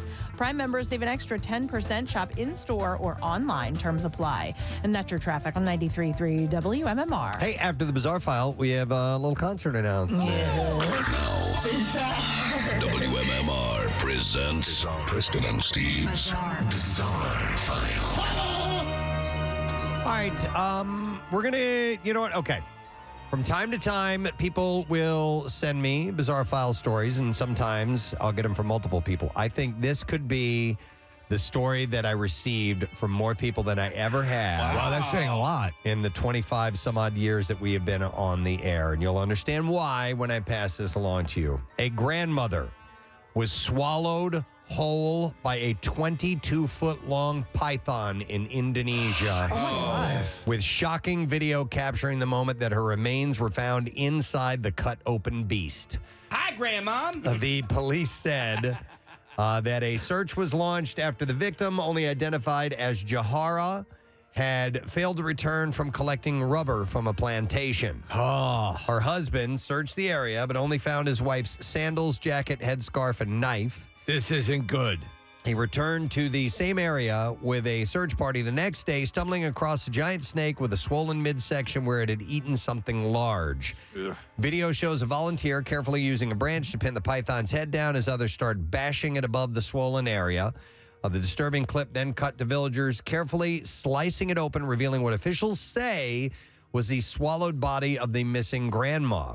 So I saw this video, and it's hard to see that it's a human being in there. It's black, dark. The skin looks odd. It looks really strange. I agree, because I was looking for something, any indication of a human body, and it looked more like some sort of, maybe like a young deer or something like that, or I don't know. I have no idea. But they're saying that it is this woman because there's an AARP card there. The skin had changed colors, something along those lines. But Hi, Grandma. The snake likely bit Jahara and then suffocated her by wrapping itself around her before swallowing her. And not that the snake could easily do that. They estimated that it would have taken at least 2 hours for the snake to swallow her. It was not even a record for the village as far as the size goes, where a 27-foot-long python was previously spotted. That's no way to live. We'll see if there's some kind of a follow-up to that, but that's pretty messed up. It was warm in there. I have a second snake story. A well-endowed man was rejected for a job after his big bulge was mistaken for inappropriate behavior during an interview. Wow. Joe, who's Big Dick Black. Joe, whose willy is a whopping 9.5 inches long when he's excited, suggested being blessed with a massive member isn't necessarily all that it's cracked up to be, as his supersized schlong can hinder everyday life, according to this news report. What a curse. Yeah. On one occasion, he believed it even scuppered his chances of landing a new job. By the way, he's appearing on a show in the UK on Channel 4. It is titled My Massive C Word. Really? That's the name of the show. And who hosts that? I don't know. He said, Big Dick Black. Yeah, that's the guy. I'm your host. Big Dick Black. Thanks for tuning in. He said, I went for this interview. I thought the interview went really well, but he said, but suit trousers are well-fitting, very tight. And the response I got was, you're not going to get the job. We thought you were a good candidate, but we thought that there was inappropriate behavior happening. He said that they thought that I had Woody through this whole interview, and they were very much like, your attire wasn't right. They clearly meant that we could see your D. Huh. In Britain, the national average penis size is 5.17 inches long. Gotta move to England. His is 9.5. Joe, who is only 6 inches tall, said his extra large Todger was disproportionate. He said it's like nearly a 1/12 of my height. The scaling is off. Well, he's really thought this through. He recalled how rumors about his considerable package started to spread after his pals spotted it in the football changing rooms. And now he goes to great lengths to reduce the risk of problems, including buying special underwear with an extended pouch. Despite the career setback, That's going to make it worse. Joe remained upbeat about his situation, even creating a mold of his member later in the episode. Why not wear hoop skirts? Yeah. An Iranian hermit nicknamed the world's dirtiest man for not taking a shower for more than half a century has died. He was 94 years old. Wow. Well, there might be something to recommend that. Amu Haji, an endearing, his nickname, all right, it's apparently a nickname for an elderly person. He died on Sunday in the village of Degaa. And Haji, covered in soot and living in a cinder block shack, was reported by local media to not have bathed with water or soap in more than 60 years. As he was decomposing, he smelled better. Villagers said that he had experienced emotional setbacks in his youth that led to him refuse to wash. In 2014, the Tehran Times reported that Hajid would eat roadkill, smoke a pipe filled with animal excrement, and believed that cleanliness would make him ill. It's just kind of my thing. But a few months ago, villagers had persuaded him to wash for the first time. And now he's dead. And now he's dead. After Stop eating roadkill and wash. After All right. Haji's death, the unofficial record could go to an Indian man who also had not bathed for much of his life. In 2009, the Hindustan Times reported that Kailash Kalu Singh from a village outside the whole city of Varanasi had not washed for more than 30 years in an attempt to help end all problems confronting the nation. So we're looking at a picture of this dude, I guess the one who passed away? Yep. That is one dirty dude. Yep. He would reject water in favor of what he called a fire bath. That's the guy currently that is the dirtiest man alive. He did, though. They said that his cologne of choice was Hugo Boss. Okay. In Des Moines, Iowa, sheriff's deputies and state officials are investigating an Iowa woman's claim her late father was one of America's most prolific serial killers. According to his daughter, Donald Dean Studi, or it might be Studi, S-T-U-D-E-Y, murdered 5 or 6 women a year over several decades and buried them in and around an abandoned well on his property near Thurman. You know how daughters brag about their dads. So the county sheriff is Kevin Astrop. And he said that the Thurman population is about 167 people, so it's a tiny, tiny town. Wow. It's near the Iowa-Nebraska state line. On October 21st, 2 cadaver dogs took to the site and had hits indicating possible existence of decomposing remains in the area of a well. He said, she's got a hell of a story, but we don't have any proof of anything other than we had a cadaver dog hit. We've got to have more proof than that. He said that he asked the Iowa Division of Criminal Investigation for assistance. The woman, Lucy Studi, said that her father killed roughly 70 women, mostly prostitutes and runaways, and buried them on the family's rural 5 acres. Astrop said that he and his deputies began looking into her claims in 2021 when she contacted the sheriff's office for at least the second time to report that there were 5 or 6 dead women buried on the land where her father lived until his death in 2013. She told them the bodies had been buried in and around an old well in a wooded area that was later logged. Sheriff's investigators spent much of last year attempting to find the well and get permission from the current owners of the property. The well, since filled in, was 90 feet deep, and excavating it will be a major undertaking. Wow. Astrop said that it's hard to believe that many women could have disappeared from the Omaha area, right? Where Studi's daughter told Newsweek her father hunted for victims without drawing attention. But if some of the women were from other cities, Astrop said he can imagine that it may be possible. With Donald Studi dead, finding the bodies and identifying the remains will be complicated. Court records show that Donald Studi had a history of arrests And so they're looking into this. But if so, he would be one of the worst serial killers of all time. So you're familiar with Henry Lee Lucas, right? The serial killer as well. He's given estimates as high as 180 people that he says he's killed. No one knows. There's no way to know over the course of years. The most prolific serial killers on record are Samuel Little, who has definitively been tied to 60 murders. And Gary Ridgway, who is the Green River Killer. Yes. He confessed to 60 murders when he was arrested and is suspected to have killed more than 70 women as well. So. It's a while. And some of these stories like this one, Preston, where they'll be carrying on this horrendous lifestyle and they'll be doing these things and yet maintain a home life. Like the movie about the hitman and went on to read the book, The Iceman. Yeah. Oh, yeah. Who was just unbelievably brutal, but at home was just daddy's home. Yeah, the BTK killer was that way. He was active in his church. And all Right, that stuff. yeah. It's crazy. All right, don't forget you have about 2 minutes left to enter the word idea for You Who Loot, and we wrap that up tomorrow. All right, so the word is idea. And real quick, we have a concert announcement. So, actually, I told you about this already, but we have the official on-sale date info. All right. It is MMR, proud to present the Adjacent Music Festival. 2 days on the beach in Atlantic City, Memorial Day weekend, Blink-182, Paramore, Turnstile, Bleachers, Coheed and Cambria, more than 40 artists. Who was the band? Mannequin Pussy. Mannequin Pussy. They're going to be there.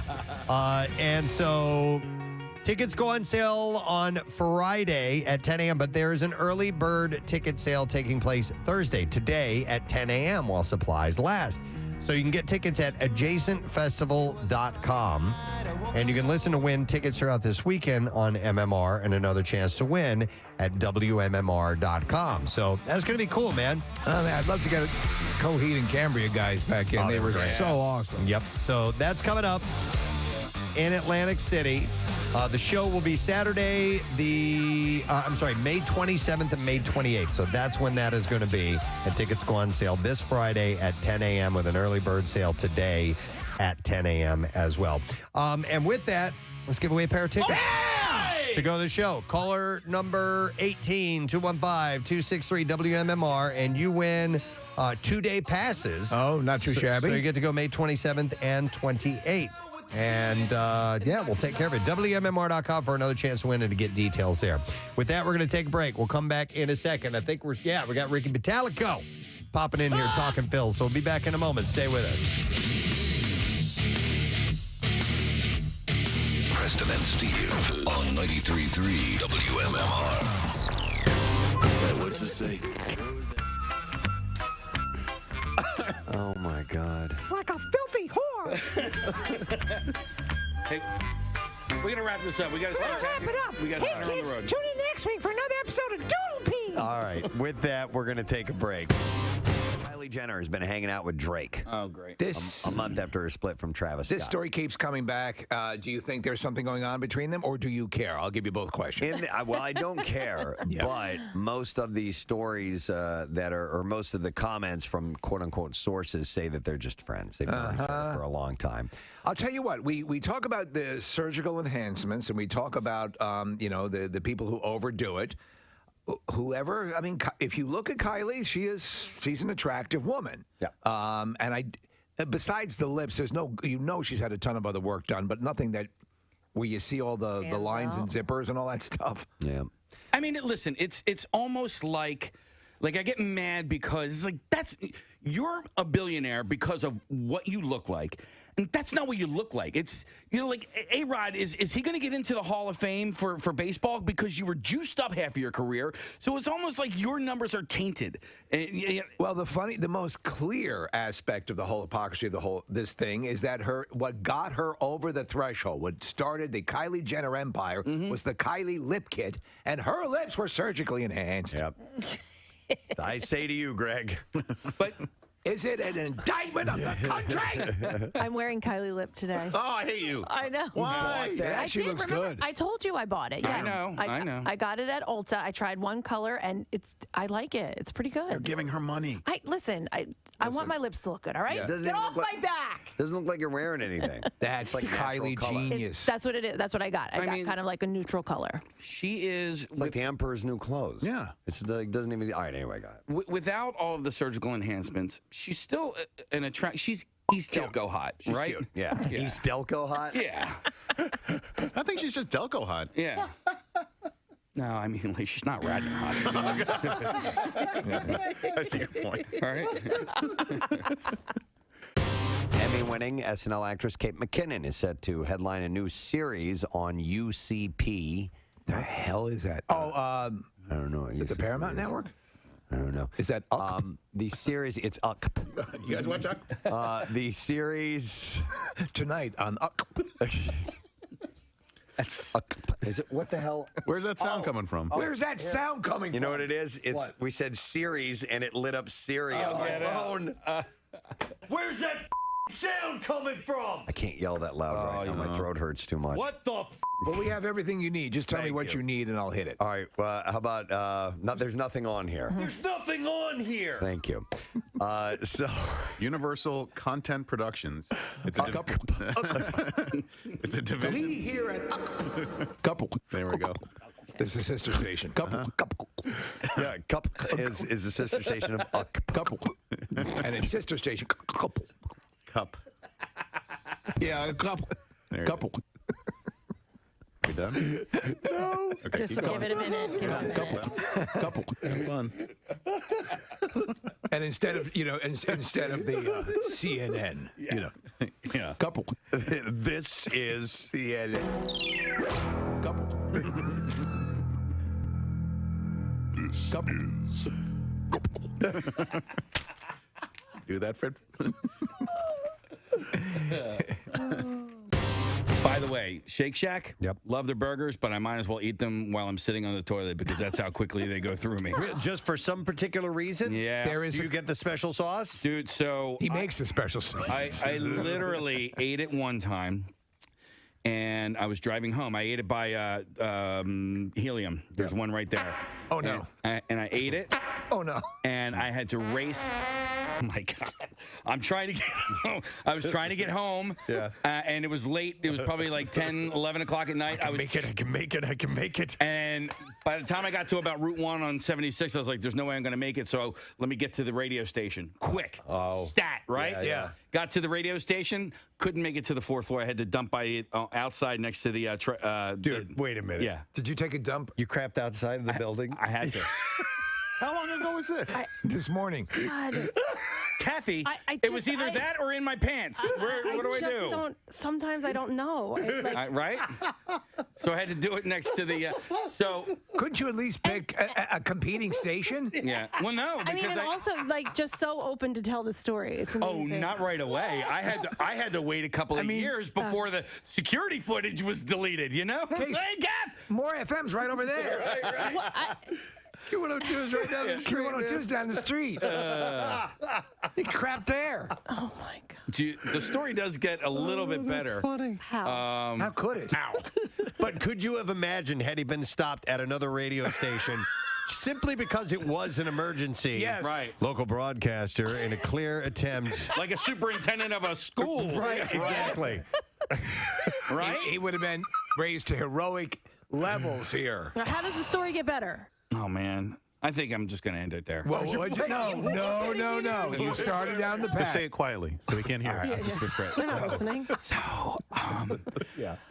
So I had to smeared it on someone's car. I had to leave it there in the grass. Yeah. I couldn't take it with me. Right. Oh, you didn't want to take it with you? No. I couldn't. So what ended Take up. your dog for a walk. So, I left it there. all right. So a little bit did end up in my underpants. So I had. That was just like a bingo. So I had to luckily I had. Nobody can hear this, right? Right, no, we're good. So luckily I had all these T-shirts in the back of my car. Did you fashion in makeshift underwear? I literally wore a pink T-shirt as underwear on the drive home. Oh, no, it gets better. Okay, so then I'm on my way home and I'm thinking, dude, there is like T-shirts and poop and all this stuff next to the building. All right, so I can't, like, if security goes and they see that on Monday, they're going to go, well, who pooped here and look at security. They're going to look at security and they're going to see me like all ashamed, crouching next to my car. So on Monday, I came back to work with a giant trash bag and I had to like collect it all. Oh my God. And then throw it in the dumpster. So he cleaned his spot. Yeah, I cleaned my spot. hate you. I hate me too, Kathy. When I got home. And this was all because of what? Freaking Shake Shack. Oh, Shake Shack. No, not Five Guys. Don't you talk They're bad about- fine. Yeah, they're fine. Where in the building was it? On the over at the loading docks. Well, you unloaded. Yeah, And I I'm had to go. What's that? Why didn't you come inside? He couldn't get in. I couldn't make it. I couldn't make it. I do. Believe me. I'm not. This is not a proud moment here, Kathy. Yeah. Though you would assume it could have been a proud moment. Yeah. I mean, I'm glad you came back. And that's noble. Yeah. Well, I mean, it wasn't necessarily noble. It was self-preservation. The last thing you wanted is that footage to end up. But what's worse, the footage of you doing it or the footage of you collecting it back up in the bag? They watched both and they were like, okay, well, he came back and cleaned. You know, we'll erase this. All right, so you should eat your hamburger upside down. On the toilet. That's what we got. That's all I noticed. I didn't. There's nothing to notice. That's it. I can't top that. No, it ends there. I will not be able like to. a derailing train. Right. So nobody heard that, right? Nobody heard that. So let me go to here. More broken ribs. I have. It says Walper. Is your name Walper? Walter. Walper. Honestly, wouldn't you at least say Walper? Is this Judge Wapner calling in? You got a nickname now, Walter. Oh my God! Yeah, you hear what happened to a Walper? That's not even a mistype. I'm looking at the T and the P are like nowhere near each other on the keyboard. Walper. Name's Walper. Let me get that straight. Your actual name is Walper. And what happened to you? So what happened to you, Walter? All right. Well, all right. I've broken my hand. Yeah. I've fractured all my ribs. Were these fights over your weird name, Walper? It's not my name. This guy's name's Walper. I'm gonna punch you. But at least you got a great nickname today, Walper. Well, hang in there, brother. Okay. From Touchstone Pictures, the inspiring story of a man named Walper. I've seen him. He's got some medical issues, but the worst thing is his name is Walper. And then a young therapist came into his life. Hi, I'm Kathy Romano. We're going to change that P to a T. Simple as that. And then his life turned around. I'm the head of a Fortune 500 company. And I can do the saber dance. That morning show's not making fun of me anymore. Oh, man. A little while back, I had this idea. If we were to cast WMMR, the movie, yes, who would play who? And we That's went right. down a list of people, and we had people suggest, and we eventually narrowed down the cast of the WMMR movie. What celebrities would play? Exactly. And playing our program director, Bill Weston, John O'Hurley was the overwhelming You were the overwhelming choice. Yes. Well, that's interesting. I was hoping he'd have higher standards. So to understand Bill Weston, he has a bit of your delivery. Mm-hmm. He is somewhere between Peterman and Ted Knight. So that would be right, and that would be the deal. So we figured we'd come up. Actually, Steve did come up with some lines that might be indicative of Bill. These are things that he has said in various forms. And we're calling this the Bill Weston story soup. There it is. He hates soup. It's a long story. So a lot of this is very inside. Do we have any soap opera music which would... Yes. Okay. Yeah, perfect. Okay. If you wouldn't mind, give us a couple of Bill Weston lines. That'd be wonderful. Mm-hmm. Here we go. Okay. Preston, try to refrain from mentioning on air that you occasionally use Band-Aids. It makes you sound privileged. I just saw the most amazing thing while driving in today. Firefighters were collecting donations at various intersections. Is that a Jewish thing?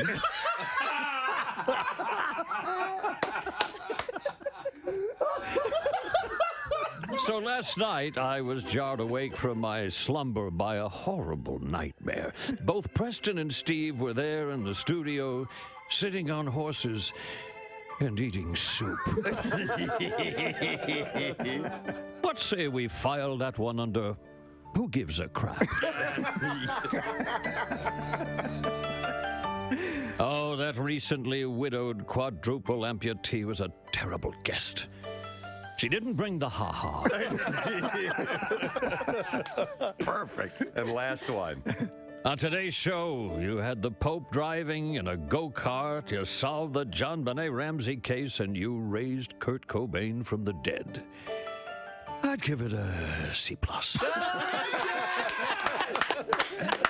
couldn't have asked for better. My God, that was absolutely perfect. Yep. I am nothing like that. All of that stuff is taken out of context. My God, it's like looking in a mirror. It's like, by the way, the interview, I'll give it a B+. B+. No, that was terrific. Oh, well, thank you very much. And for playing along with absolutely. I don't know. You're reading gold. It's gold, Jerry. WMMR. All right, thank you, Kathy. World Series starts tomorrow. Oh, it's friggin' real. It's incredible how things have changed so quickly over the last few weeks. And we're loving talking about it. We're loving having friends by. In fact, I called him a guest. He said off air, he's like, I'm not a guest anymore. No. Just part of the family. He's a bud. Please.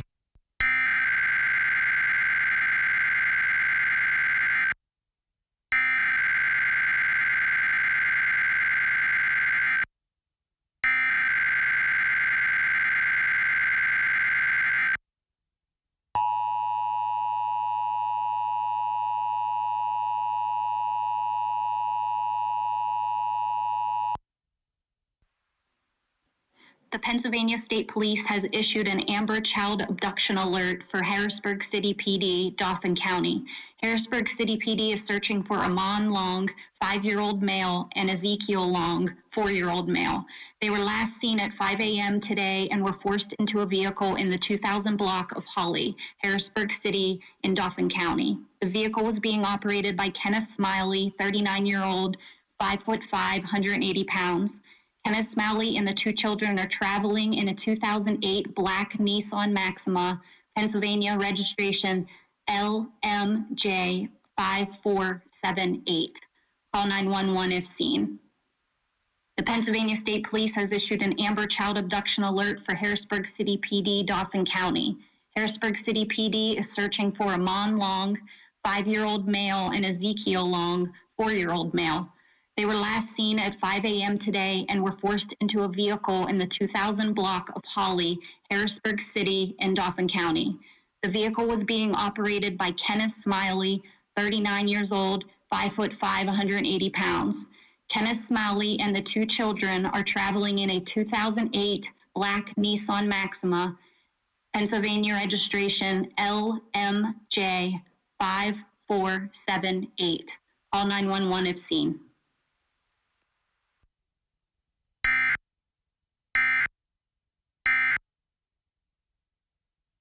I think we're back. I think we are back. So, unfortunately, it was an Amber Alert, which, bizarrely, when you're on this end of the microphone, we can't hear it. No. And so we were having a nice conversation about the Phils, and the Amber Alert popped up, and I didn't know until halfway through the conversation. So I didn't even get to hear the info on that Amber Alert. So I want to find out what that is in just a little bit. But kudos to Ricky Batalico for admitting to robbing that liquor store. Yeah, that was great. It was a very, very big. Oh, yeah. You got to own up. My bad. So I asked Marissa, I'm like, at what point did the Amber Alert break in? And she said, as soon as you guys said hello. Yeah, right? Great. All right, anyhow, you were talking about how you haven't gotten much sleep. You finally got some sleep last night because it's been so crazy. There's been a lot going on. This was very unexpected. I don't think anybody in the city really thought that the Phillies were going anywhere. Even if they made the playoffs, I think, okay, if they win one series and then they're done, we could take that. It would make everybody happy. But now all of a sudden, people are hungry. It crept up,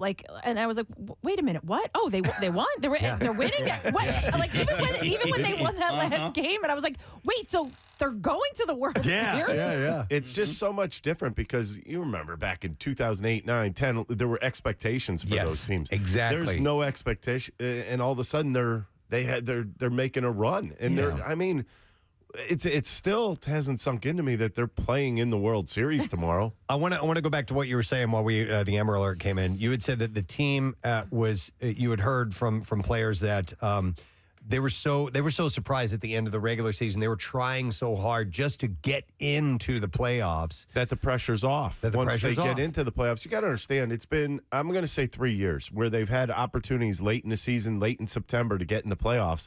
And they just couldn't get over that hump. And there's a good handful of guys that are still on the team that when that started, they're carrying that every single year. They carry that to the offseason. That's a lot of pressure to keep carrying in.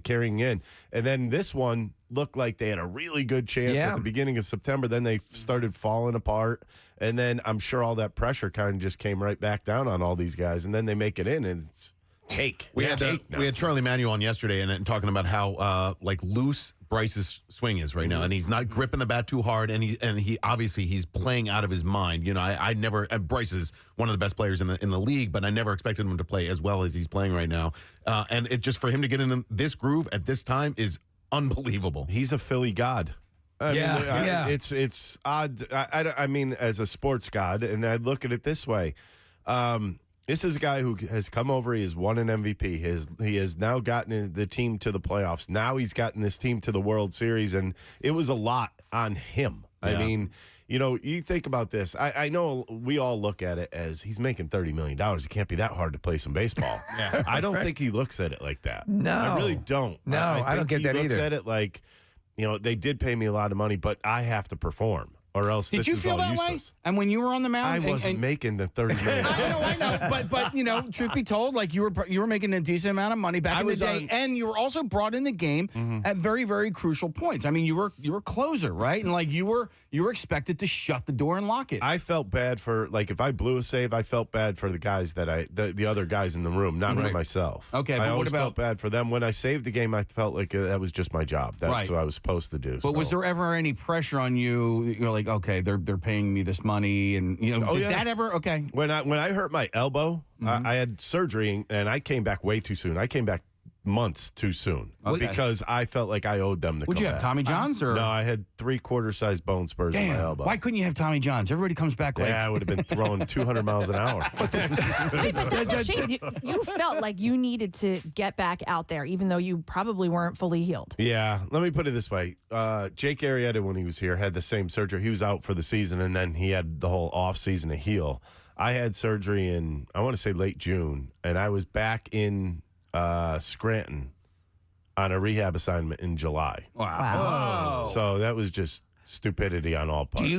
I assume you carry some residual lifelong pain and things from that'll pop up now and then, right? Yeah. So when people say, and listen, I know the default is to say they get this money and so on and so forth, but the wear and tear on a body, especially at the time you were playing when there wasn't perhaps as much attention to, we got to play this right. We got to think this is a person here, Yeah, I made it 11 and a half years, 2 surgeries, which used to be normal back then. If you have 1 or 2 surgeries, you're a Major League Baseball player. Right. But, I mean, now, my right shoulder is pretty much garbage. Okay. I had forgotten about a few things about the Phils being in the playoffs. First of all, the nervous energy. You sit when you're watching the game, and even if you're at the game or you're on your couch, you start feeling it in the pit of your stomach. And then you mentioned at the beginning of the interview, Rick, the lack of sleep. All of a sudden you're bleary eyed. Maybe you've had a few cocktails, and then so the fact that they wrapped it up on Monday night or on Sunday night and didn't have to go back to San Diego on Monday and Tuesday. I'm grateful for the team to making it to the World Series, but I'm also selfishly glad because I didn't have to stay up on Monday and Tuesday night. You're selfishly glad. I wish they had already started because this team was rolling. At the time it happened, this team was rolling, and I could understand if the other series was still going on, that they'd wait this long. But that series ended, I believe, the same day or the next day. It did, yeah. Well, Charlie said the same thing. Yes, what you just said. He said he'd just go. You got it. Go. Well, it's a feeling. Yeah. I mean, baseball's a weird sport. You guys have seen it. It could come and go as quick. It could come as quickly as it went. I mean, it's just one of those things where you know what? When you're hot, you want to ride that as long as you possibly can. And when you're cold, this is what you would need. But both teams were hot. I'm fascinated by this dynamic, and I've mentioned it to a couple of people that we talked to about as you said, you're just playing the season, just trying to distinguish yourself in some way. You're not even thinking World Series. So you get to this, and Nick has used the phrase often, like playing with the house money. Yeah. Like,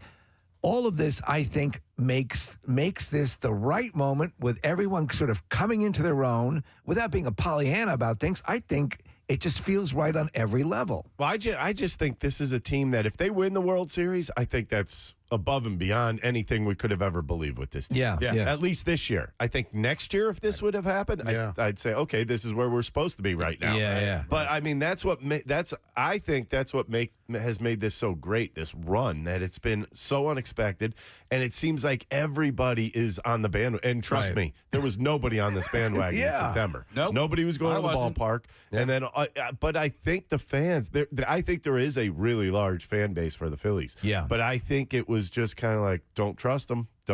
Now I trust them, and they all jumped I think on you're it. right, yeah. So the extra day of rest has allowed Rob Thompson to set up the starting pitching the way that he wants to. You get Aaron Nola going in game one, and then I saw a stat yesterday that Zach Wheeler, when he pitches on an extra day's rest, his ERA comes down by like a run. Yeah, well, both of them, Nola and him, but Nola's it's going to be a while for Nola since he's pitched. I think it's a good idea, and the reason why I say this, because Zach Wheeler went on the injured list in August, and he, quite frankly, he hasn't gotten stretched out. I mean, you look for a guy to be at 100 pitches who's an ace of a staff. He hasn't really gotten by 75, 80 pitches without showing some form of fatigue. So I think it's a good move by Thompson. A lot of people will tell you differently. And Aaron Nola just pitched there and had a complete game through 6 2/3, which doesn't hurt. Perfect game. Yeah, perfect game through 6 2/3. That to me is the guy you want starting. I think the confidence level's there already for him. It's the only way to I mean, because you can train, you can warm up, you can do all of that stuff, but to me it would seem the only way to really get warmed up is to play. Yeah. Right? It's in a real game, doing the real thing that you've been paid and called upon to do. Yeah, apparently a lot of these other teams, like when this year you had the third wild card, so there were teams that got buys for basically a week. Right. I mean, that's hard on a baseball team. That's probably why everything ended up the way it did, and I have a feeling they're going to end up changing this in the future. But I just think, when you're on that long of a thing, you try to get in these simulated games, but it's not real. I mean, these guys aren't going to try to bust you inside as a hitter. If you hit them, I mean, then you're in more trouble. Just the knowledge of that. It's just the knowledge. It's just to try to get them reps, and I don't think it works very well. I think you're right. Okay, so the rest, I guess you're saying, is more important for the pitcher, not the players. What's that cupcake on your head? It is actually. It is. Casey's got a cupcake on his ass. It's not a cupcake. It's water ice. And Water it's, Lehigh Valley Iron Pigs. It's one of their specialty hats. Hear about them? Mm-mm. It came out this morning that apparently the city's not going to pay for their upgrades. They're not going to do it. And they've been threatened by the International League that if they don't upgrade, they're done.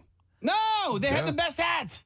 Oh, the bacon hats? Yeah, bacon hats. Was the hot dog hat? Hot dog was actually. that was damn good. No, that was. Hot dog was Reading. Reading. It was Reading Phillies. Yeah, the vendor. Mm-hmm. Wait, what upgrades do they have to make? Probably locker room upgrades, stuff like that. So they can be thrown out of. Apparently they can. I didn't know this, but I think it's like a ploy for the Allentown to have the Phillies pay for it. Oh, okay, to extort the It's $9.5 million in upgrades that are needed. They could just do it. And that stadium's new. Yeah. It's a nice stadium too. I've been to a couple games beautiful. there. Just do what North Wildwood's doing, because they had put in for funding for like a bulkhead, and they said no, and they're like, well, we're just going to do it anyway. There you go. Yeah, whatever works. Hey, Ricky, I wanted to ask something about your position, about pitcher and just the game in general and the team. So you've got the dugout, you got the bullpen. You guys spend the game in the bullpen. Yeah. You're hanging out there. There's a separation there. Do you? Is there a different relationship between pitchers than there is amongst the fielders? And There always has been. Yeah. They look at pitchers as non-athletes. Oh, really?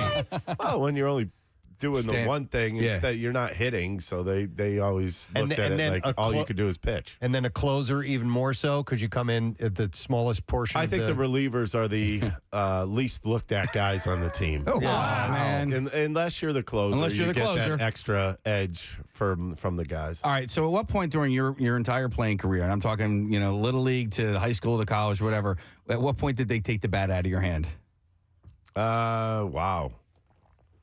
College. Well, no, it would be my first day in the minor leagues. Okay. I was a pretty good hitter. I was an all-state catcher in high school. But so why is that? Like, how does somebody like Ohtani, or I don't know if I said his name right. Ohtani, they keep the bat in his hand, and clearly he can hit. But like, what do you have to do as somebody at the plate, as a pitcher, to say, okay, we can keep the bat in this guy's hand? I don't know, but let me put it this way. I got to the minor leagues, and my first day in the minor leagues, we had pitchers batting practice, and I was still in good form to hit. Yeah. I was raking all over the place. And I remember the manager walking up to me and goes, "You are the best hitter we have on this team." I don't know. Yeah. And to be honest with you, watching some of the hitters in the rookie leagues, I would say I was probably one of the better hitters on that team. Huh. I know that there's something that you hate about the current game. Like if a game gets out of hand and the other team's winning 30-3 and they send in a position player to pitch, that drives you nuts. They need to give teams a white flag and just throw it in. And if they do it or let's say you're like, all right, you're getting crushed and you put a position player in the 7th inning, you lose 3 outs of hitting. That's what they should do. Wow. Why not? Yeah. I mean, because this is a waste of my time. If you're bringing these guys in there, it's a waste of our time. Right. Everybody's time. Yeah. 7th inning on, shut the game down. It's over. If you can shut out the lights. If you can essentially just say, hey, we're gonna walk this guy, it's essentially doing the same thing. Yeah. We're like, all right, well, you're not gonna throw those 4 pitches. But how many times, like with those guys throwing those 4 intentional pitches that they throw into a backstop? It happens a lot all the time. Mm-hmm. You're taking out elements of the game, so take out 2 innings of the game. This current Phillies team has an interesting bullpen. They've sort of been unreliable for a long time, and then all of a sudden, especially 3 guys with Alvarado, Sir Anthony, and Eflin to an extent, they've been pretty reliable coming in, getting saves, getting the final 9 outs or so. The only guys that kind of make me question coming in, Brad Hand and Bilotti.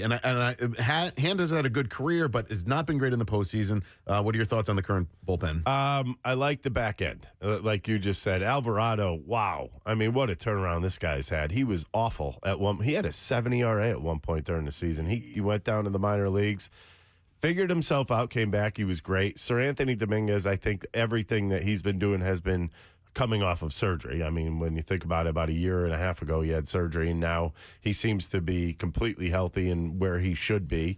He may be the best out there in general. I think he had those wild pitches, but I think that was, you hate blaming it on the weather, but I think it was weather related. Yeah, I'm sure it was. You have no footing out there. You're a hard thrower. You never know where it's going.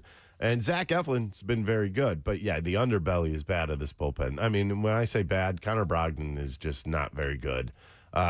Hand, all he does is throw curveballs. So sooner or later, you're going to hang a couple of those and get hit around the ballpark. Yeah, Soto tattooed one. Yeah, Bilotti's kind of just one of those guys that was kind of a middleman that was okay to throw in there, but not in a playoff game.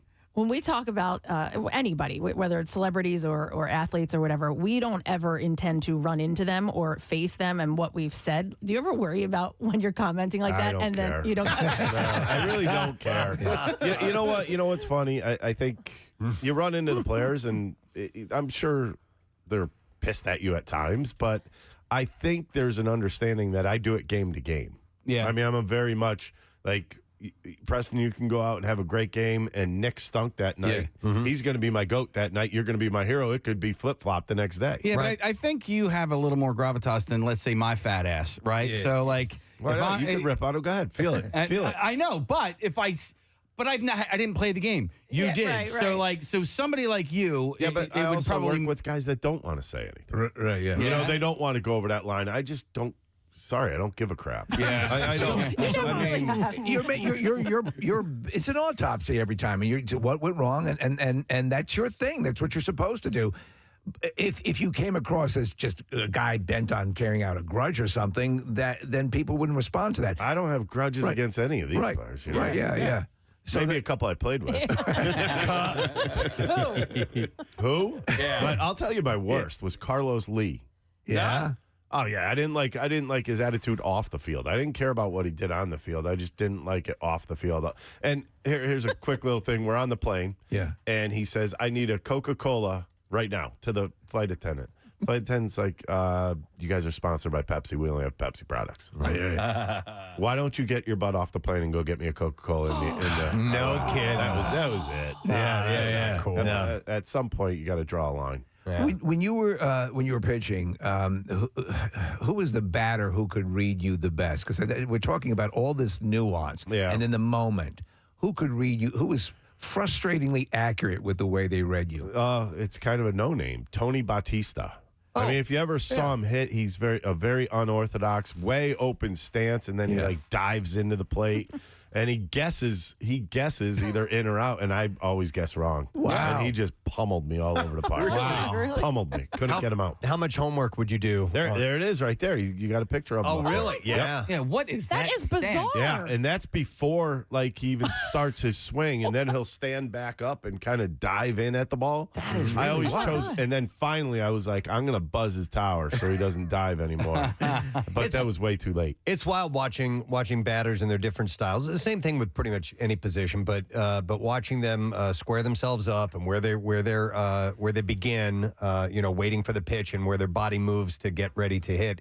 Everybody's got their own weird, different take on it. Yeah, there's different movements. You usually get to the same positions at some point during all the garbage they're doing up there. At some point, you usually get your hands back and up a little bit, and usually come in a power position ready to drive through the baseball. But there are certain guys it takes a long time to get there. Look, I mean, this guy. That is the weirdest stance I've ever seen. It's really unbelievable, and I could not figure it out. Is that me? No, it's not me. Do you remember Hunter Pence, his practice swings and stuff? I'm like, why are you practicing like that? That's not how you swing. Do you know what I mean? But that's where he wanted to feel. That he wanted to feel his swing because he wanted to top hand everything. Right. Which I guess when you're swinging down like he used to do, he called it a knockdown 7-iron. I remember we asked him. Okay. I think it was him. Yeah. It might have been. We asked about that. Yeah. So who has to do more homework for the batters? Is it you or is it your catcher? Let me put it this way. When I pitched, they called that a suggestion. Okay. That number put down was a suggestion, and we were always told it's your ERA. Right. So I hated when I got this. Whenever I got this, that meant it's coming from What's the bench. this? We don't know what that is. Tapping your chest? I'm tapping my chest. They used to tap their chest protector. Okay. That means it's coming from the bench. Oh. So that means you have to throw whatever I put down. Oh, no kidding. Yeah. Yep. Okay. Did they ever lie about that? I'll tell you right now, one guy that I never shook off was Darren Dalton. Never. No? Yeah. He was too knowledgeable. Yeah. He knew everybody in the league. And when I was coming up, that was early, so stuck to whatever he said. Wow. You're just tuning in, Ricky Batalico's with us. And, of course, you can catch him on our sister station, The Fanatic, afternoons 2 to 6. It's to 6, right? 2 to 6. 2 to 6, yep. Make sure you check out the program. So one guy we haven't mentioned yet. Best show ever. Question mark. Ever? Shout out to Jen.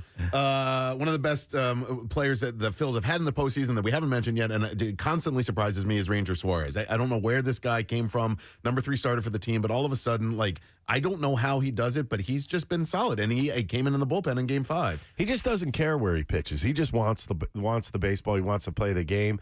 And the thing about him is, I mean, you saw Grisham came in and tried to lay down a bunt against them. That's probably about the dumbest thing you probably could have done, because this guy fields his position better than anybody in baseball. He should be the Gold Glover. I know apparently he doesn't, quote unquote, have enough innings this year to qualify, but that's garbage to me. I just think he is one of those guys where it's simple to me. If he could throw a ball on the inside corner, a fastball in the inside corner to right-handers, he's going to own them all day long, because he has soft stuff to throw away, and that keeps you off balance. And then he could come back in just to keep him honest on the inside part. And you'll see him do that game in, game out, and he has no fear whatsoever. I mean, looking at Game 5, everybody's going to remember the Bryce home run and the reshot earlier in the game, too. But what Ranger came into in the 9th inning was not easy. You know, there were guys on second and third. There was only one out, and I think he only had 2 or 3 pitches, and he got out of the inning, and then they won the game in the series. Yeah, I think the Latin guys have a different I guess, energy level for this type of thing, and they could keep their heart rates down a lot more. You heard, did anybody hear Gene Segura in his post-game interview? No. Talking about the machete? Yeah. No. Oh, yeah. He talked about when he was a kid growing up and into his teen years playing baseball in the Dominican Republic, there would be guys with machetes because apparently it sounded, what I got out of it is that they were betting on games, and if they weren't happy with you, I mean, so, he said these games are not pressure. That was pressure. Yeah. When you're going to get a machete attack. Yeah. But I always thought that, like, these Latin players come over here, is the pressure the same to win the World Series for them, or are they just playing a game? They can stay alive here. And I think they just come up here and play a game, and they're happy to play it. I mean, Gene Segura even said, we played baseball every day, maybe too much baseball. Yeah. I mean, that's saying a lot. It's amazing. Wow. Didn't even think of that. You mentioned, Bryce, and imagine if he, in this series, hits a walk-off run to win the whole thing. Could you even It imagine? would erase Joe Carter. Yeah. It would erase him. And he would also, right now, Nick Foles is, I think, the number one in the city. Not anymore. He'd clearly be the number two. I think. I mean, Nick Foles, that was an improbable run. Yeah. And, the Philly thing, everything kind of fell perfectly into place. This is a little different. This is a team that has came into their own late in I guess early in the playoffs, not late in the season, early in the playoffs. But I think this team, I mean, when I look at this team at the beginning of the year, I thought they would be good. And then they stunk for a while. And when that happens, it kind of starts eating up games, and you start thinking to yourself, oh, maybe they're not going to be that good. Well, you know how it's so true, because everyone, like all the pundits across the boards, where you might be inclined to say, I called it, everyone's going, I didn't see this coming. Nobody saw this coming. Yeah. I'm sure there were people that called it before the year started. Right. But, yeah, not in May and June. Yeah, unfortunately, I have receipts in September that I'm, it's on my Twitter handle. I said they're not making the playoffs. It's just, sorry, guys, it's just not going to happen. And I'm glad I'm wrong. When they lost that first game in Washington of the doubleheader where they got destroyed, I'm like, oh, this team just, they fell apart. So, yeah. Although they still tried to lose in the last week. They tried. But Milwaukee's just so bad they couldn't do anything about it. Yeah. I love it. Hey, real quick, what are we looking for? Game one tomorrow night, game two on Saturday. I think, quite frankly, get ahead in these games because their bullpen is second to none. They have a really good bullpen. All right. A lot like in football, right? When a team wins the coin toss, they defer, right? We want the ball in the second half, right?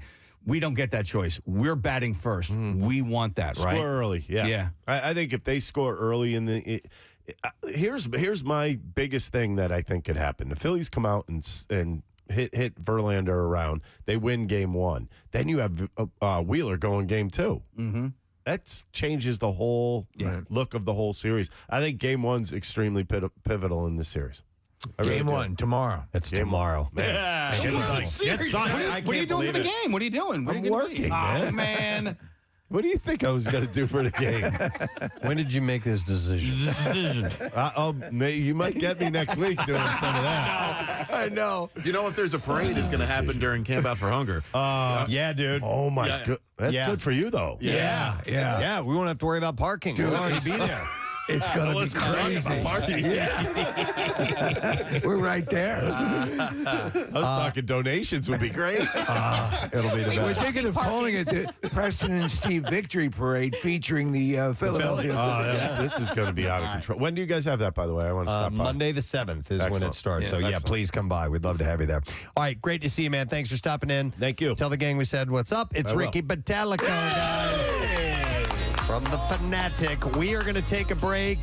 When we return, we got Jerry O'Connell on the program. We still got You Who Loot. And by the way, that promotion wraps up tomorrow. So your last few chances to pick up $1,000. We're texting him. We'll tell you how to do it in a bit. Stay with us. Preston and Steve on 93.3 WMMR. Good morning, it.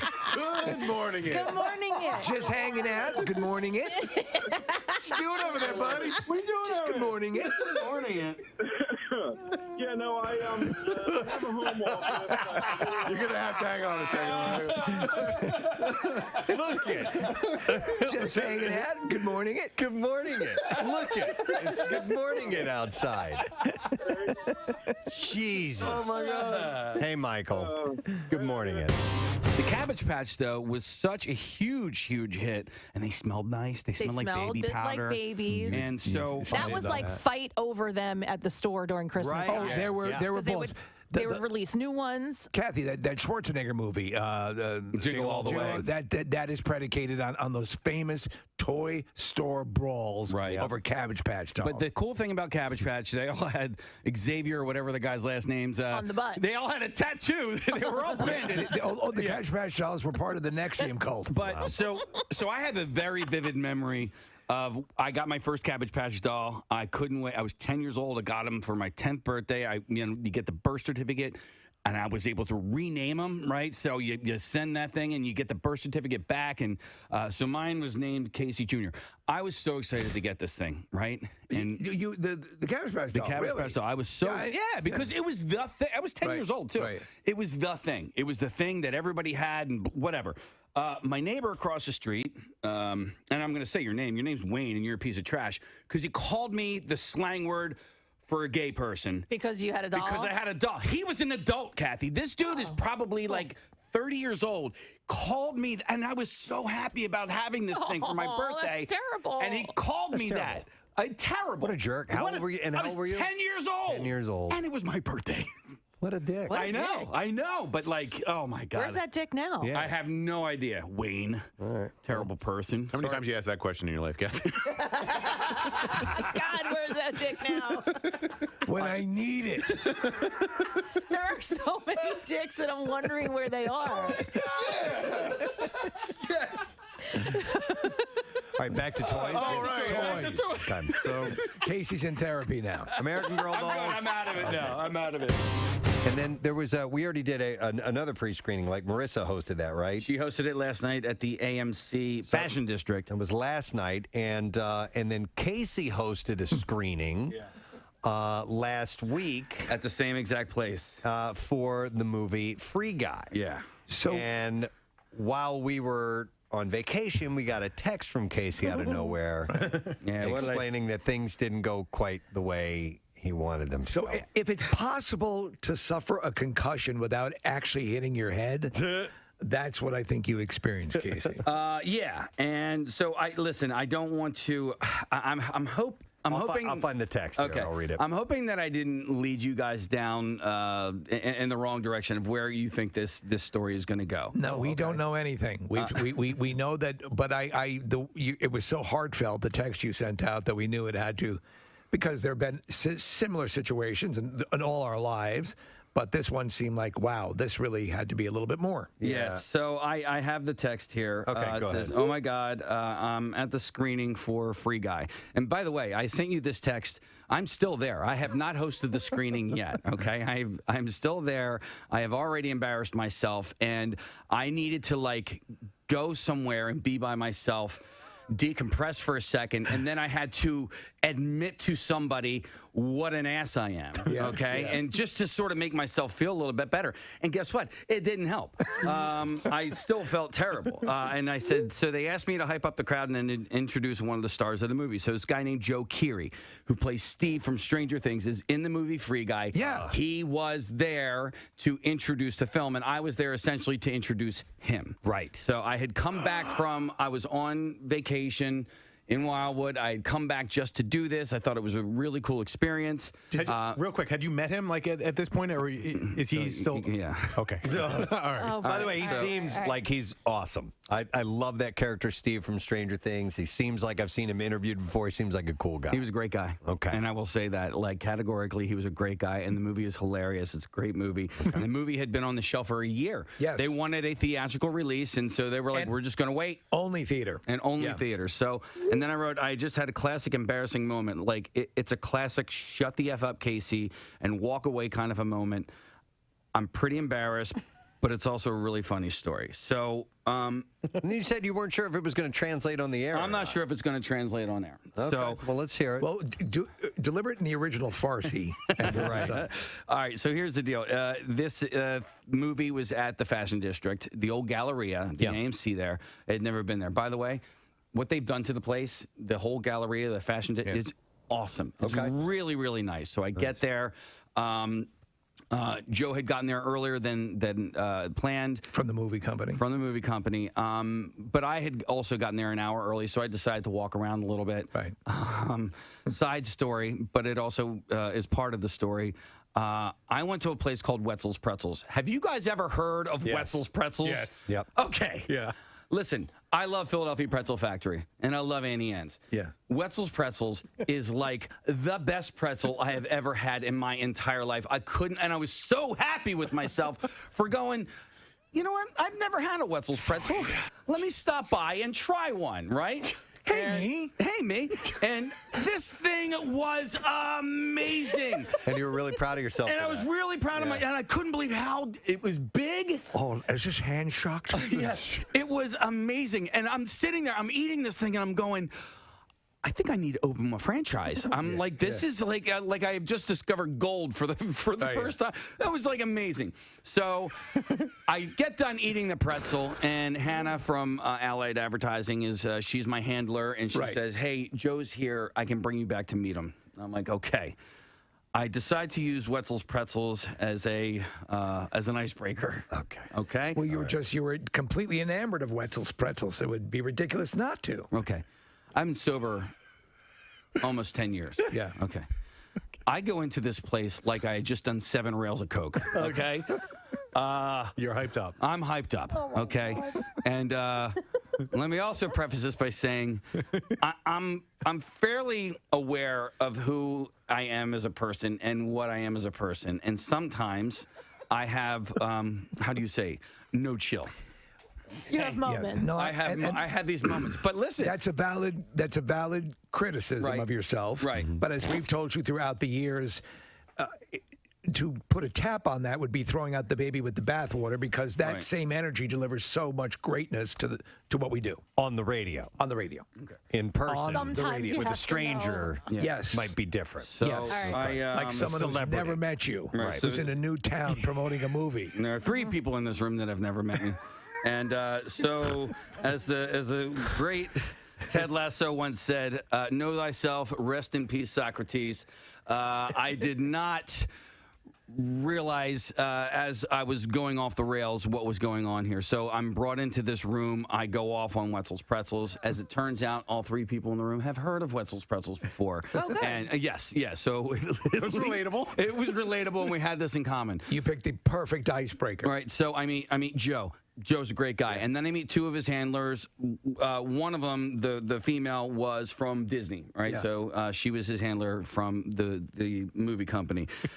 Hannah, who had brought me in and introduced me, has now left this room. We're in like this office, and I just go off the rails. That's all. Like, I was just being nice. I was being a nice guy, and I just didn't shut up for like 5 minutes straight. And that's sometimes your Caseyism. Like, you don't know when to end it. Yeah. Is that what it was? Well, so I had 2 or 3 different times talked myself into a corner. Well, let me jump in here also. Throughout the years, and it used to be the thing where I had asked, if you realized this story was not going anywhere, and then an asteroid hit the Earth. Yes. I asked you to say, and then an asteroid hit the Earth, and we all died. Right. So there were a couple of, and listen, this is Steve from Stranger Things, and and prior to this, I thought maybe I was going to have to do a Q&A with him, so I did a little bit of research about him, and so I knew a little bit more about this gentleman. And as it turns out, I wasn't doing a Q&A; I was just introducing him, and that's fine. Yeah.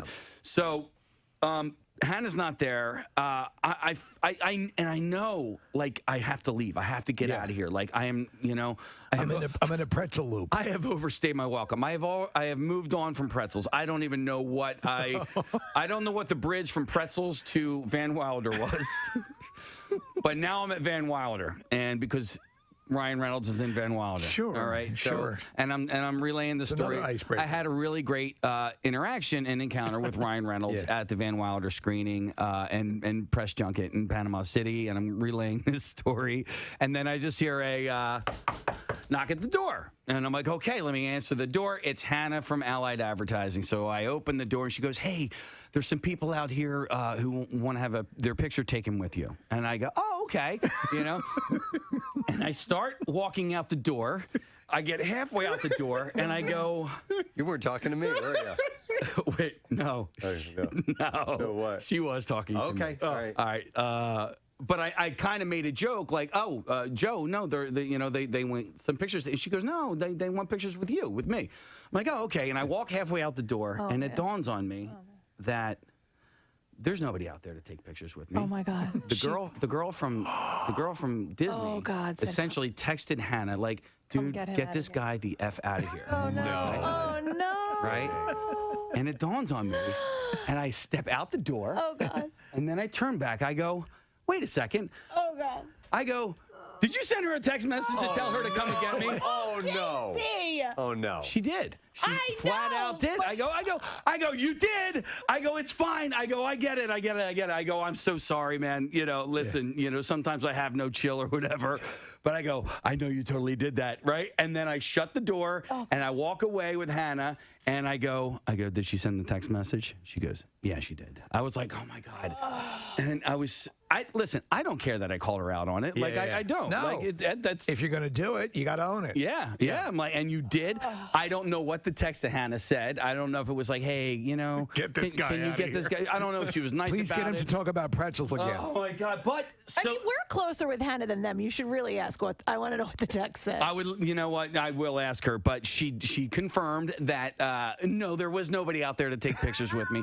So now I'm standing outside of this room, and there's a step and repeat background. Nobody's there to take their picture with me, and now I'm like, oh my gosh, now you're thinking. I was a child at this point, I was so embarrassed, and I was like so inside my own head, and I was like, this is terrible. I am so embarrassed. I almost felt like crying, and then because I was depressed, I was like I legit got depressed at who I am as a person, and then I was like a little bit mad. I'm like, but I was being nice, you know what I mean? Like I'm a nice person, but like, God, Case, you're a 46-year-old man. You should freaking know. You have met a celebrity before. Stop being such an a-hole. You were just excited over pretzels. I was excited over that. Was the problem. You were excited over great pretzels, and I still want to open a franchise, and it's not that expensive to open a franchise. My wife said, no, I'm not allowed to open a Wetzel's Pretzels franchise.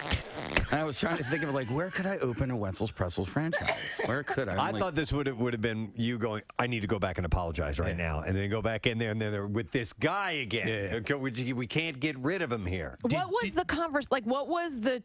There was no conversation, right? Was it just you talking and not ending? Right. All right. So, no, I try to get people involved in said conversation. So the questions were asked, I think. Right. I'm pretty sure.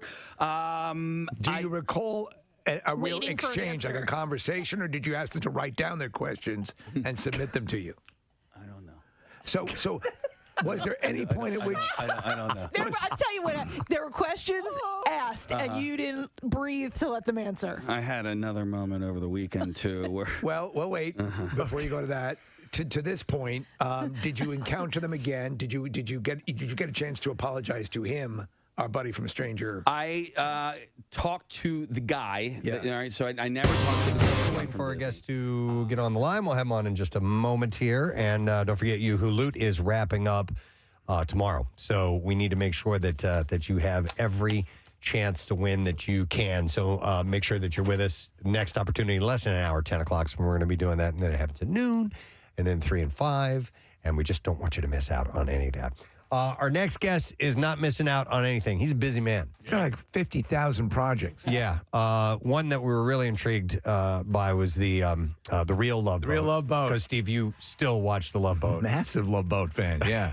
But a little different than that. But He's on to talk about Pictionary. Yes. Which I've always loved. That's one of the few games like that I enjoy playing. Mondays at 1 p.m. on Fox. Oh, are you going to hit the clip there, Case? Just one time. Yeah, Why not? Yeah. Please welcome Jerry O'Connell to the show. Hey, Jerry. What an honor to talk to, honestly, the most winning sports town in the world. How about that? It's crazy. It's insane. I have to tell you, I live in Los Angeles, and I know a couple of Phillies fans and Eagles fans who live out here. And one thing I will say about Philly, because I'm from New York, and when my New York teams aren't doing well, I sort of don't talk about them. I don't wear the merch. I sort of forget about them. I guess I'm a bandwagon fan. Yeah. But man, I work with a guy named Franco who has always worn Eagles and Phillies gear, no matter how bad the season, no matter how dark the times. And this is his time right now. Well, Jerry, you just said exactly what I've always said about the difference, because I'm from New York as well, and the difference between the fan bases. And, here, live or die, whatever the story is, the allegiance stays, the loyalty stays. And in New York, you have a lot of bandwagon jumping, and that's the case. Well, listen, I mean, then you move to Los Angeles and forget about it. I mean, when the Dodgers get knocked out of the postseason, I mean, Dodgers fans are perfectly fine with it. They're like, hey, man, everything's fine. It's still sunny and 75. We're going to be okay. Right. But, it's really fun. So congrats to you all. Thank you so much. Thanks, it's kind of like when you're on a red carpet and they say, who are you wearing? Oh, well, I'm wearing Valencia. Who are you wearing? I'm wearing Phillies. Yeah, Phillies. I'm wearing Eagles today. Yeah, that's the way it works here. Hey, I will say, now that I play, but now that I play fantasy football, the only real regrets I have is that I did not take more Eagles on my fantasy football team. That's a little bit. All right, so how bit of a regret. How aggressive is this? Is this your first year really taking a deep dive into fantasy football? No, I've done it. I'm a degenerate gambler. Yeah. I've got a problem. Well, Jerry, I mentioned how at the top how busy you are and the variety of things that you're participating in. I'm not that busy. No? We're losing. No, I have. No, I'm not busy at all. I mean, yeah, I guess I'm a little busy, but I mean, it's not. I'm talking to you guys. Yeah. All right, you're not busy. Monumentally busy. Your entire complete schedule of the day is.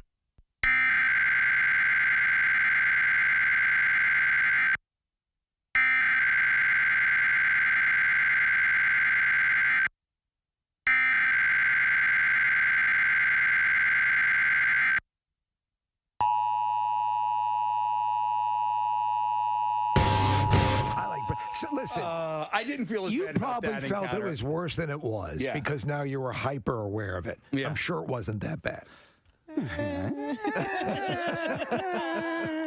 It's challenging though too, because when you're with friends, when you're with loved ones, everybody smiles and nods and it's cool. When you're with strangers or somebody you've never met before, it changes the dynamic. And you have no idea what was going through Joe Keery's head. I'm sure he's fine and probably hasn't thought about it since then. Right. Well, and or that's the subject of his new movie. Now, I've also been on the receiving end of a few of these experiences, right? People listen to the show and they're huge fans. Or, like, somebody will introduce me to somebody who clearly doesn't listen to the show, and that's fine, too.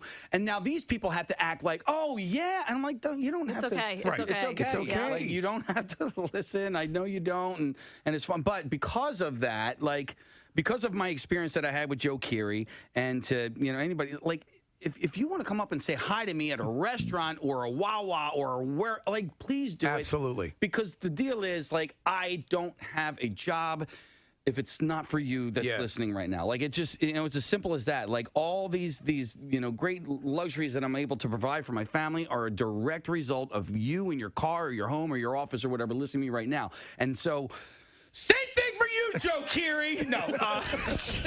Pretzels! Pretzels! Wouldn't it be great if you guys open up a pretzel franchise, you and Joe Keery? You know?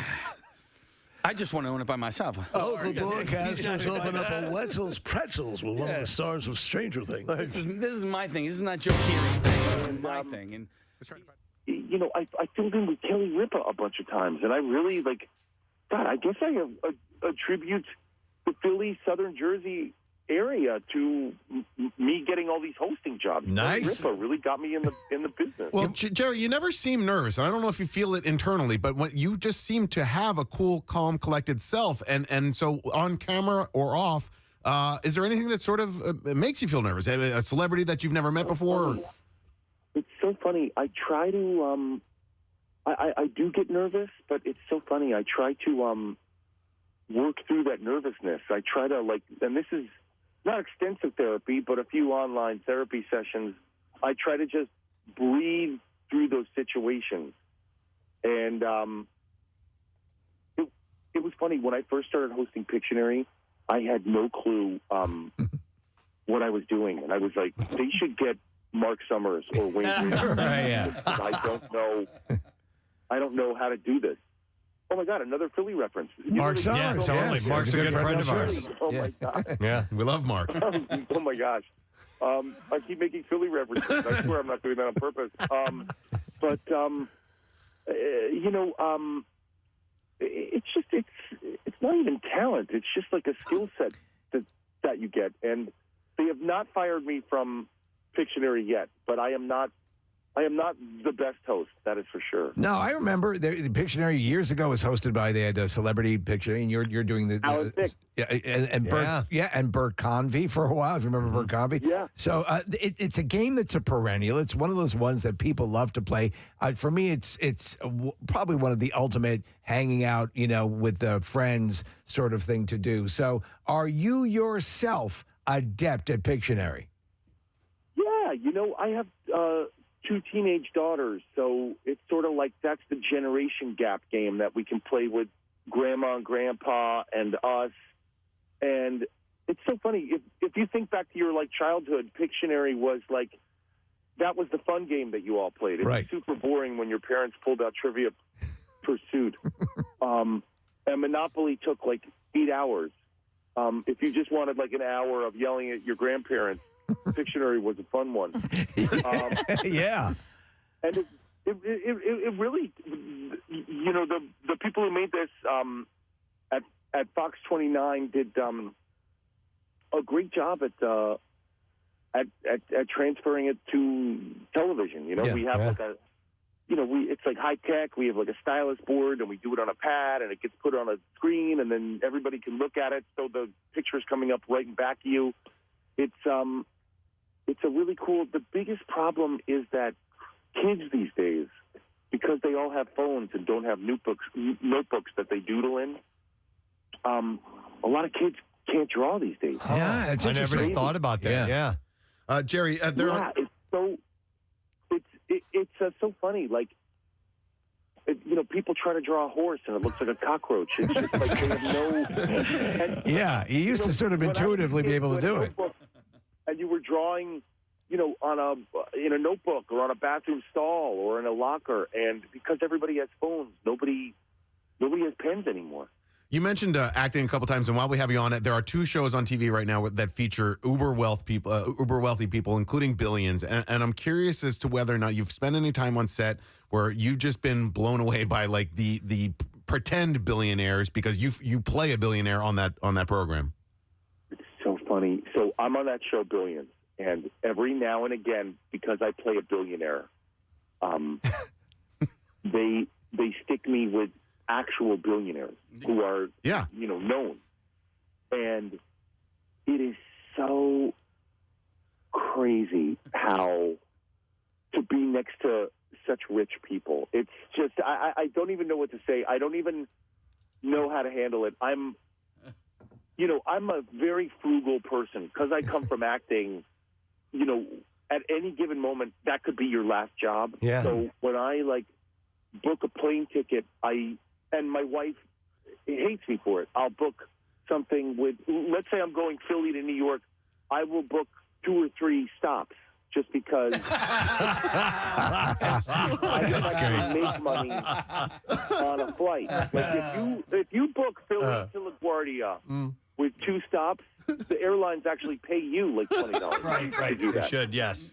And when you're sitting next to people and they talk about like private jets and all that stuff, it's really crazy. It's like funny money. It's so funny. One of the billionaires that I was doing a scene with, was like, "Hey, let me get your phone number, and we can hang out." And I gave him my number, and the whole time I was like, "Dude, you don't want to hang out with me. Like, we're taking an Uber pool if we're going anywhere. You don't want to do this. If you really want to get on the subway with me, It's not going to happen. I have to quickly compliment. You mentioned your wife, Rebecca Romaine O'Connell. I don't know if that's but she is on. No, my wife didn't take my name. Okay. I took hers. I'm actually Jerry Romaine. Well, whatever the case, she is sensational on Star Trek Strange New Worlds. I've been telling people how close to this is the closest series to the original, and she is just phenomenal. You yourself are a no piker in the Star Trek territory. You do voiceover for the lower decks as well, correct? Yeah. We're both Starfleet. Yeah, it's pretty cool. I have yet to be invited to a convention, though. My wife gets invited to the conventions. What? And, I haven't been invited to one, but I do go with her, and I usually walk the floor. The best thing about being on Star Trek is being a part of that fandom. It's like, I've been to a couple Comic-Cons, and everybody dresses up as, Thor or whatever. Man, when you go to a Star Trek convention and everybody's in Starfleet, it's something else. It's like it's just getting to be a part of a group of people, and it's been a fun ride. Yeah, it's really cool. Yeah, you're it's slowly becoming the first family of Star Trek, so that's pretty cool. Yeah. All right. Well, listen, Jerry. Oh, I think we lost him. Jerry, you there? No, he's gone. Yep. Hello? Oh, yeah. Hey! All right. Well, listen, we know you got to run. You got a lot of people to talk to, but Pictionary, Monday nights, Fox 29. You can absolutely see Jerry O'Connell taking care of business. But, dude, we always love talking to you. Thanks for coming on again this morning. See you guys.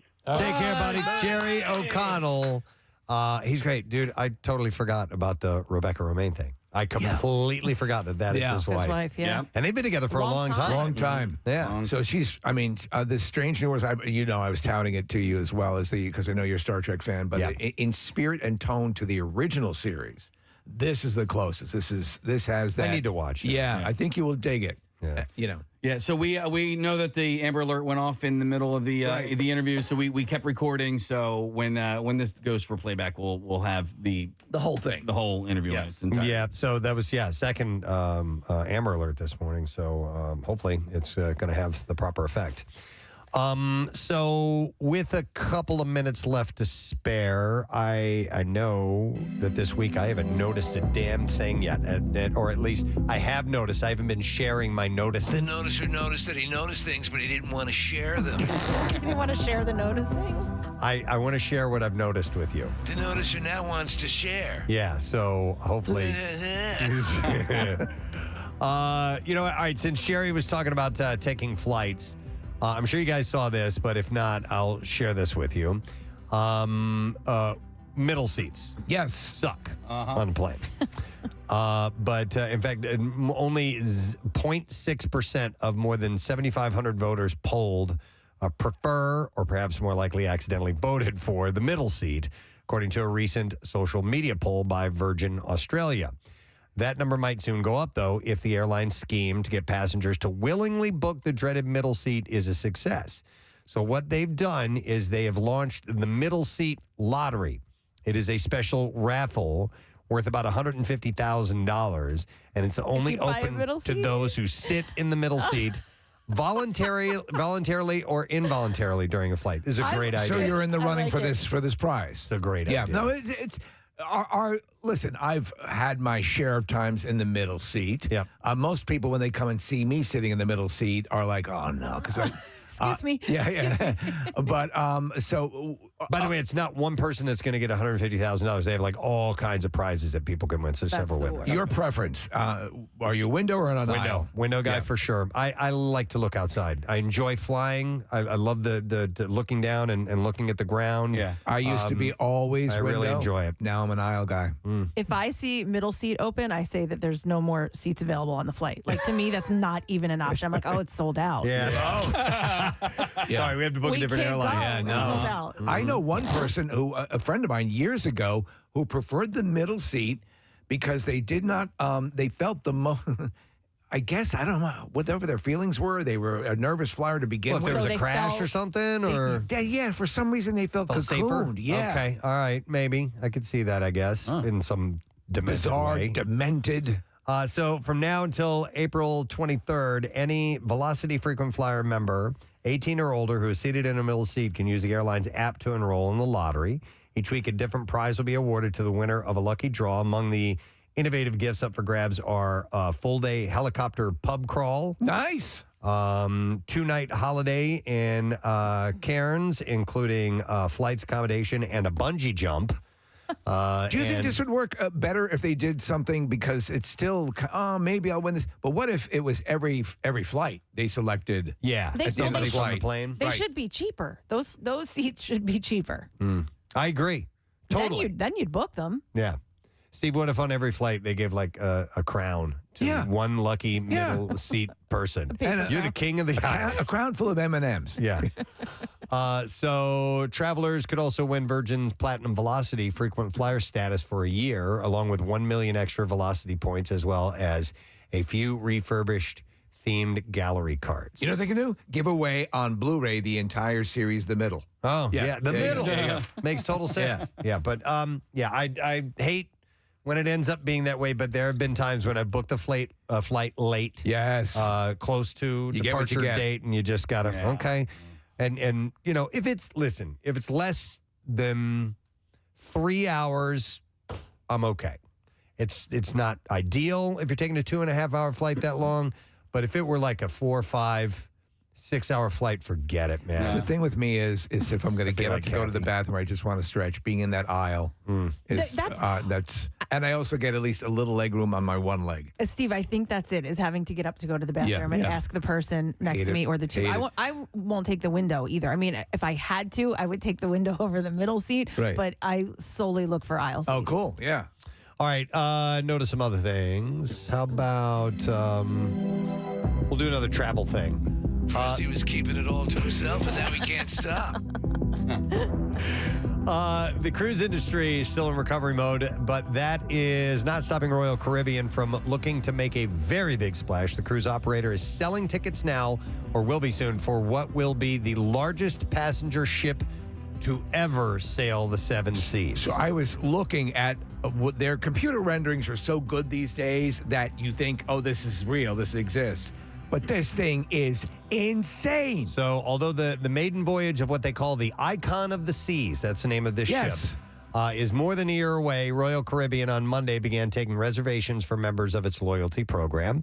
Everyone else will have to wait until, well, actually, I think it was yesterday they may have started this, to book a trip on the nearly 250,000-ton vessel, which can hold up to 7,600 passengers or nearly 10,000 people, counting the crew. 10,000 people. That's insane, dude. Yeah. So, that's why and this started to become an issue in certain areas, like in Bermuda, for example. They started to say, you can't have 10,000 people show up. You know, what I'm saying? Right? To a location. To a location that's kind of a tropical. It's crazy. Yeah. And so they had to. There are some places that will not allow ships of a certain size to come in. All right, so like a normal size cruise ship, how many passengers are we talking? You know, Case, I don't know. Years ago, I would say more like somewhere in the 3,000 range, 3 to 5,000 range. I'm guessing, Casey. That's not a educated guess, but I'd always, for some reason, the number 3,000 always popped. So what's the crew? What's the crew complement on a battleship these days, or a non-commercial?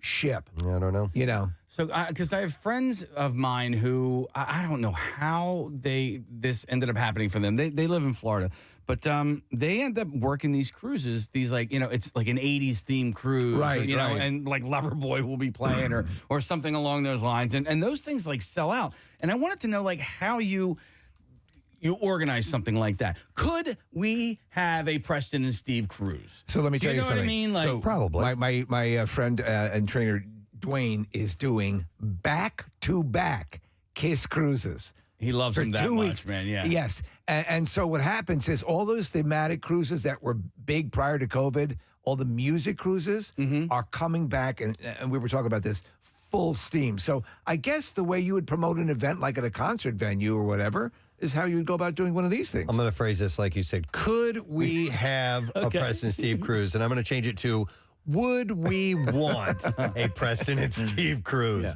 I hate cruises. I've never can't been stand on them. one. When I was a kid, went on one. It was awesome. I loved it as a kid. One of the absolute best vacations, family vacations I've ever taken. And then I grew up, and then I don't like them anymore. So I completely understand that. For me, though, the only way to justify it is, I've said this many times before, is if the location you're going to benefits greatly by you being taking a ship, taking a boat there. Yeah. Alaska, right? Perhaps the Greek islands I've heard that mandate that. But for me, the notion of cruising to a place you really want to get to is dumb. You know, fly, get there quickly, and start enjoying it. I just don't want to be on a ship with 10,000 other people. Yeah, you know? right. Well, I saw a thing the other day, Nick, that speaks to that, and it was what you expect and what you get from cruises. And it's like, there's a picture of a woman standing on the rail of a ship looking off into the sunset, beautiful, solitary, enjoying the moment, lost in her thoughts. And then the reality is like puking overboard. No, well, just like 100 people sitting around you on lounge chairs. It's not as romantic as you think it is.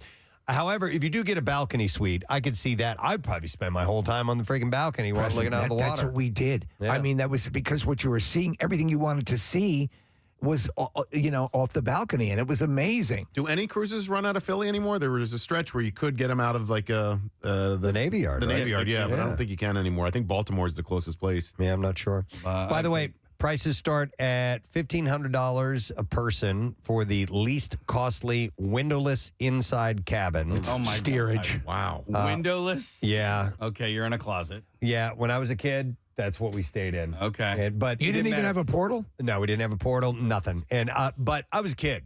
I was running around the ship all day long, so I barely stayed in the room at all. It didn't bother me. So you can get in, but I would hate that traditionally now. there'll be interiors. You said the cost will be lower. When we went down, my father won a few business incentive trips when he was, years ago, down to Bermuda, Preston, and we had the one room. The portal was way up high on the wall, and if you really Did you see water. I mean, we were seeing tons of water because we got caught in a hurricane. Oh my God. It was crazy. So the balcony cabins start at $2,000. Yeah. Those willing to travel on later sailings of the Icon of the Seas are looking at $981 a person for an inside cabin. So it'll be cheaper. These are just the inaugural run. I assume that outside of the inaugural run, I would assume the cruise industry in general right now is probably a bit more economical as they're trying to make up for lost revenue, right? They must be, because I have just like between friends and family, so many people are going on cruises right now. It's got to be because they're getting decent deals. Right.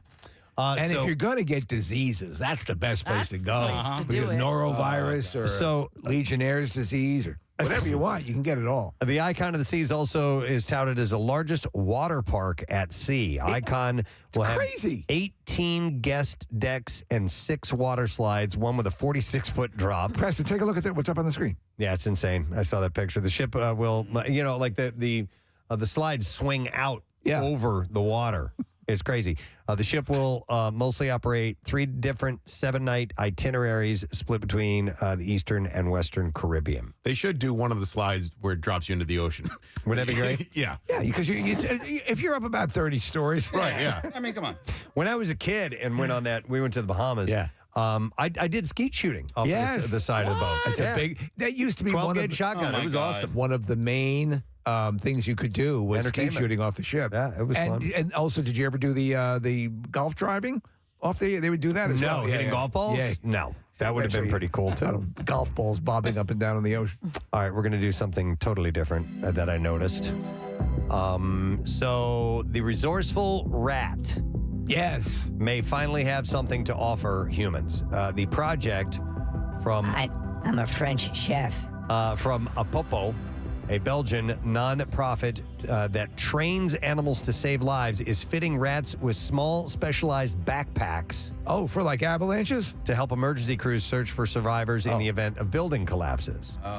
So adding to the researchers, according to researchers on the project, their small size and excellent smell of the rodents, plus their adventurous spirit, makes them the perfect animal to help in such disasters. So they could weave their way in and out of. Yeah. They could be locating bodies and things of that nature, or people who are trapped. Yep. So this is a big ass rat we're looking at here, Preston. Donna Keene, the leader of the project, we're looking at video of this. It's a big one. Said that rats are typically quite curious and like to explore, and that is key for search and rescue. Hey guys, playing cards?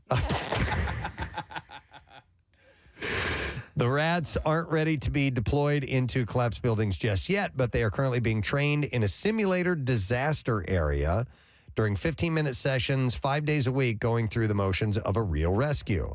In the simulated exercise, the rats have to find the person trapped in the rubble. Wow. Then they pull a switch on their tiny vest that triggers a beeper, and then they return to their handlers where they're given a treat. Yes, if I were located, I'm down about 25 feet past the west entrance. The rodents' backpacks are fashioned with a video camera as well, but scientists are hoping to make it as small as possible I've secured the perimeter. without losing any functionality, and also include a two-way microphone and location transmitter. They got a There you microphone. go. See, they talk to them. Please send down some pizza. And they help locate survivors and communicate with people. This is actually a brilliant idea. They Yeah. are apparently they are very trainable. So that is cool.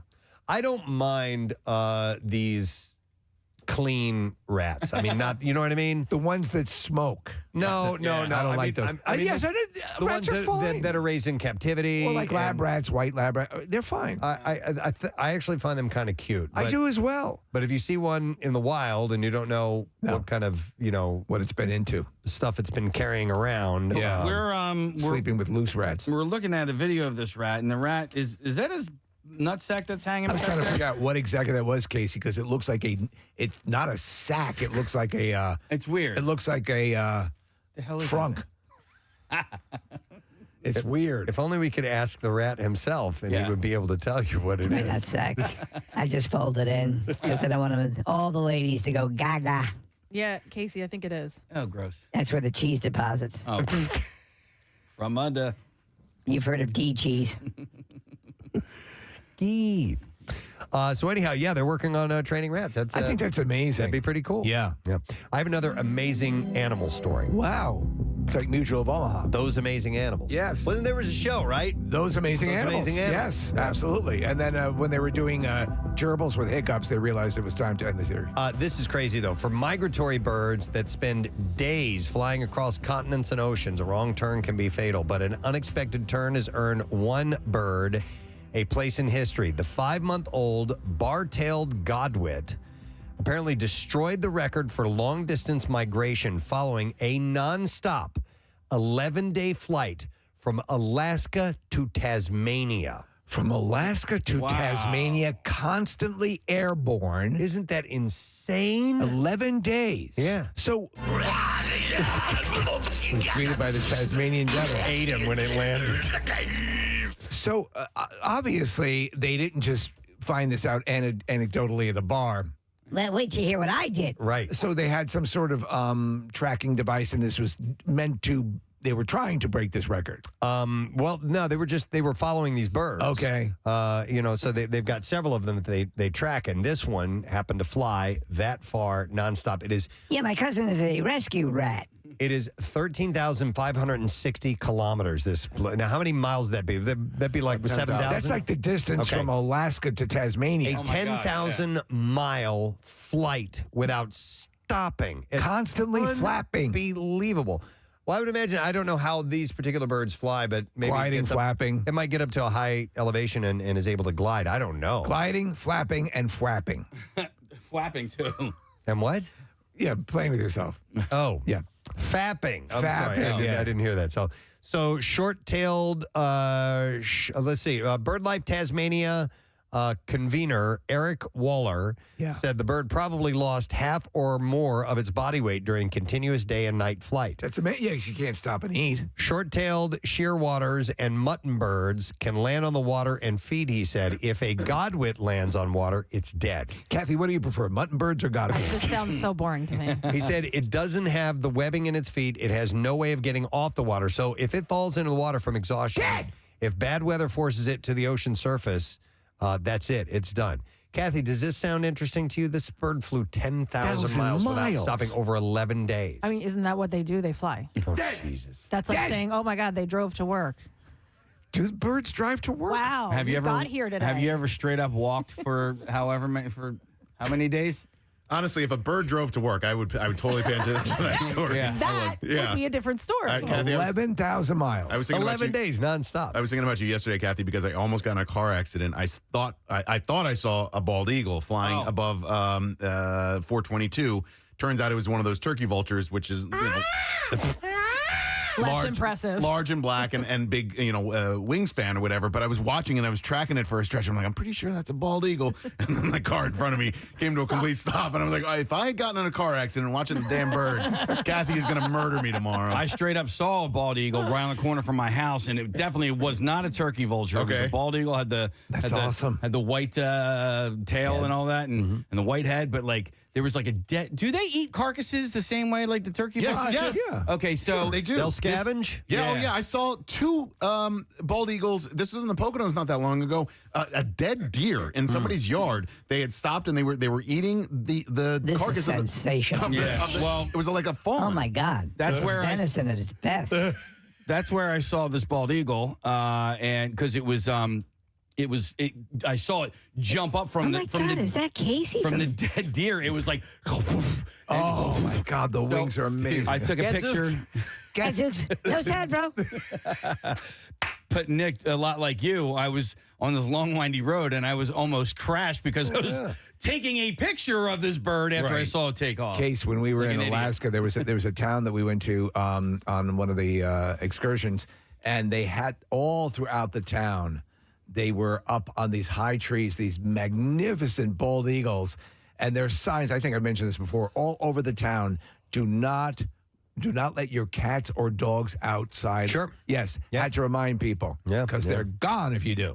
By the way, this particular bird began its journey in the Yukon-Kuskokwim Delta in Alaska. It then flew southwest to the Aleutian Islands. Where the hell am I? Across the Pacific Ocean west of Hawaii. Aloha! Down to New Caledonia. What do you guys say? And then through to the Tasman Sea. Dr. Roller said godwits typically travel to New Zealand, but this one took a 90-degree turn and landed on the idyllic shores of Anson's Bay in eastern Tasmania. He said that this wrong turn increased Jesus Christ. the assumed flight capacity of the species. She said lost more than half the body weight? Yes. And by the way, it flew more than 500 kilometers farther than documented research than they have been documented by researchers otherwise. So this guy really went the distance. How many birds, and you assume there's a fair amount, fly routinely long distances over water were they to land in the water, they would die. They are incapable of floating. Don't know. This one's one of them. Yeah. It's crazy. Could you have to be really confident. Yeah. By the way, a satellite tag weighing just 5 grams was attached to the bird in Alaska prior to its migration, and that they say that it's gotten cheaper and lighter, the technology. So that's how they are able to, check the migrations of these things. Do you still follow your That's incredible. great white shark migration, Kathy? Yeah, I have it. I mean, I have to go into the app and Yeah. look, but yeah, now that is interesting. She digs that. She digs the sharks, not the birds. All right, do I have time to notice another thing? Yeah, quick thing, yes. All right. Oh, quick thing. That was actually a good one. That was really good. Twitter is struggling to keep its most active users. and engaged, which underscores a challenge faced by Elon Musk should he go ahead and approach or purchase the $44 billion purchase. It looks by like the company. it's going through tomorrow. This was fascinating to me, Preston, what we perceive the usage of Twitter and what actually is being done on Twitter. According to this study, heavy tweeters account for less than 10% of overall monthly users, but they generate 90% of all tweets and half of global revenue. And I found this surprising too. So heavy tweeters have been in absolute decline since the pandemic began. And a heavy tweeter is defined as someone who logs into Twitter 6 or 7 days a week and tweets about 3 to 4 times a week. So understand. That's considered a heavy tweeter. That's considered a heavy tweeter, and that's 10% of all the people. So what's everyone else doing? Yeah. Living their life and not bitching and whining, complaining about stuff. Either just scrolling or maybe they just tweet every once in a great while. I still have a Twitter account. I haven't posted anything. No, maybe twice this year. I've completely abandoned it. I mean, I have the account; it's still there, and I don't even have the app on my phone. Yeah, doesn't that blow your mind? I moved it to the very last page because I don't even want to. I don't like Twitter. I actually thought about deleting my account because I so acrimonious. I don't go to it. I don't check it. I have no idea what's happening on Twitter whatsoever. I thought of the same thing, but I have a decent number of followers on Twitter. Should I need to use that for one reason or another to get the word out about a charity event or I need help with something or whatever, I hang on to it for that, and that's only, but I don't go on there to seek out stories. I don't go on. Nothing. I don't look at the people that I've followed anymore. I don't Preston, like it anymore. Years ago when it came out on the scene, right? It was like, oh, it's going to be the public forum, and we get people, and you can exchange ideas, and so on and so forth. And I remember I used to call myself the Jesus of Twitter. I'm going to follow everyone. I'm following everyone. And then I'm like, oh, everyone really seems angry now. And that's not so benign. And people who were pleasant before seem really pissed off now. Yeah. And so it's for me, it's cat pictures and a joke now and then. Well, yeah, I try to keep it as positive as possible, and I mute a lot. You're on Twitter, like you tweet? Yeah, I do, but I retweet more than I think do anything else. Like if I see like a fun video or a funny thing, and Casey's a heavy social media user. Definitely something cute that I can, something positive that something borrowed, something blue, Yeah, I will do that. I will tweet for like sporting events and stuff like that. I think it's good for sports. Yeah. And I like it for that, especially like Philly stuff or whatever. I like chatting with Phil's fans.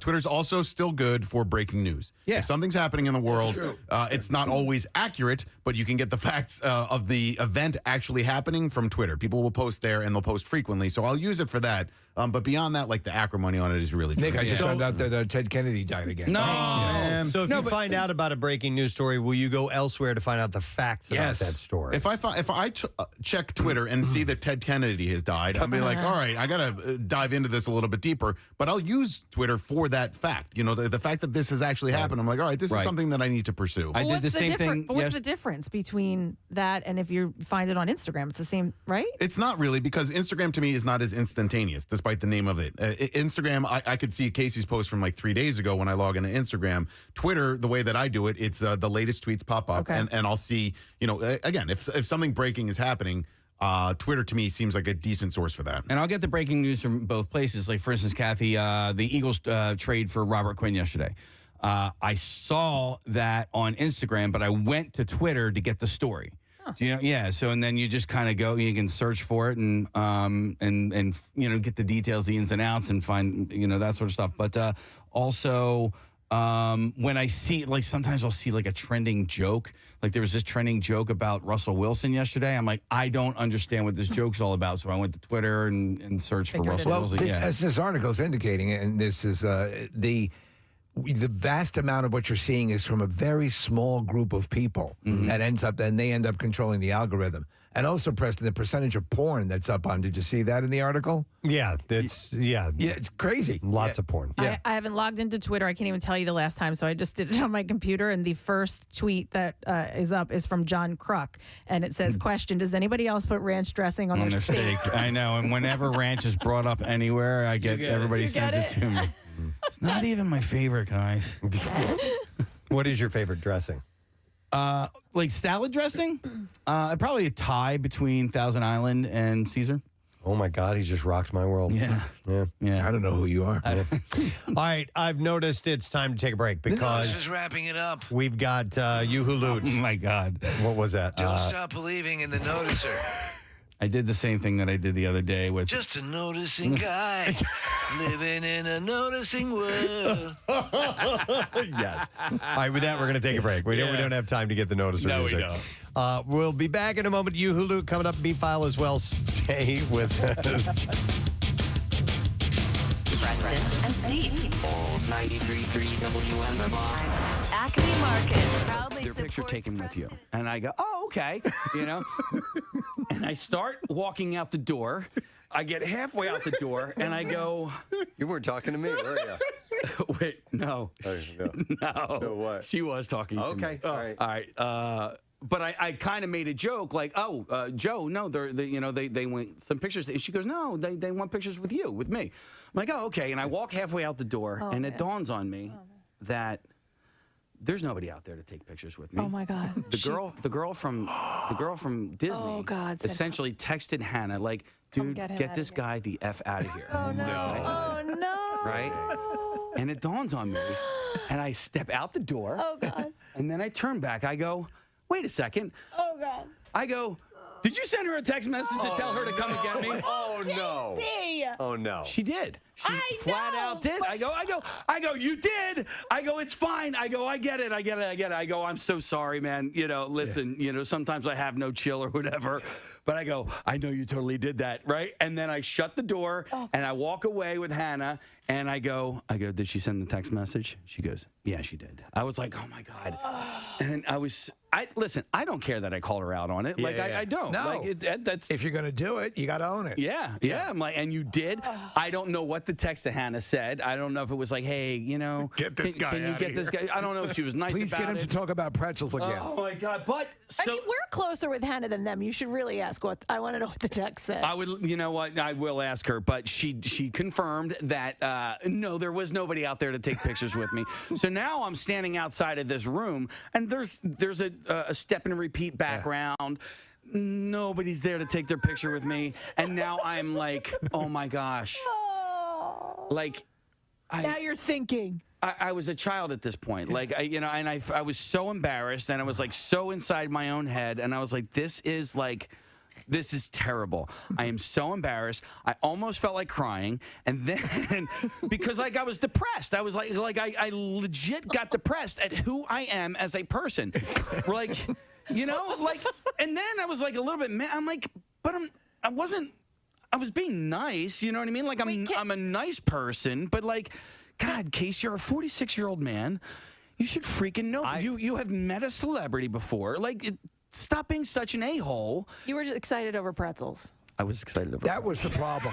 You were excited over great pretzels, and I still want to open a franchise, and it's not that expensive to open a franchise. My wife said, no, I'm not allowed to open a Wetzel's Pretzels franchise. And I was trying to think of, like, where could I open a Wetzel's Pretzels franchise? Where could I? I thought this would have been you going, I need to go back and apologize right now, and then go back in there, and then they're with this guy again. Yeah. We can't get rid of him here. What was the converse? Like, what was the... There was no conversation, right? Was it just you talking and not ending? Right. All right. So, no, I try to get people involved in said conversation. So the questions were asked, I think, I'm pretty sure. Do you recall a real exchange, like a conversation, or did you ask them to write down their questions and submit them to you? I don't know. So was there any point at which... I don't know. I'll tell you what, there were questions asked, and you didn't breathe to let them answer. I had another moment over the weekend, too. Where Well, wait. Before you go to that, to this point, did you encounter them again? Did you get a chance to apologize to him, our buddy from Stranger? I talked to the guy. Yeah. All right, so I never talked to the girl again from Disney. I talked to the guy. So I had gone into the theater after I had walked away and hung my head in shame for 10 to 15 minutes and texted you guys to try and make myself feel a little bit better. I was then asked to go into the the theater to let people, because they collect your phones a lot of times before. So they had just gotten approval to let everybody have their phones back, and then I announced a surprise to hey, by the way, we have one of the stars here, so if you want to take a picture while he's in the theater, you can go get your cameras now. So I did that, and then I brought Joe on to the stage, and while Joe was addressing the crowd, I talked to the gentleman. I go, yo, man, I'm so sorry. I go, listen, sometimes I have no chill. And he was so cool. He goes, dude, he's like, you were fine. He's like, he's like, I want to hear the rest of the story. Oh my God. I'm like, this guy, you're was lying. Was he texting while he said that? No. I'm like, you're lying, but thank you so much. I appreciate it. And then how sometimes we have these events and there's the person who's in charge of making sure that the other person's okay. Yeah. I wonder if the publicist did that on Joe's behalf and he didn't care at all.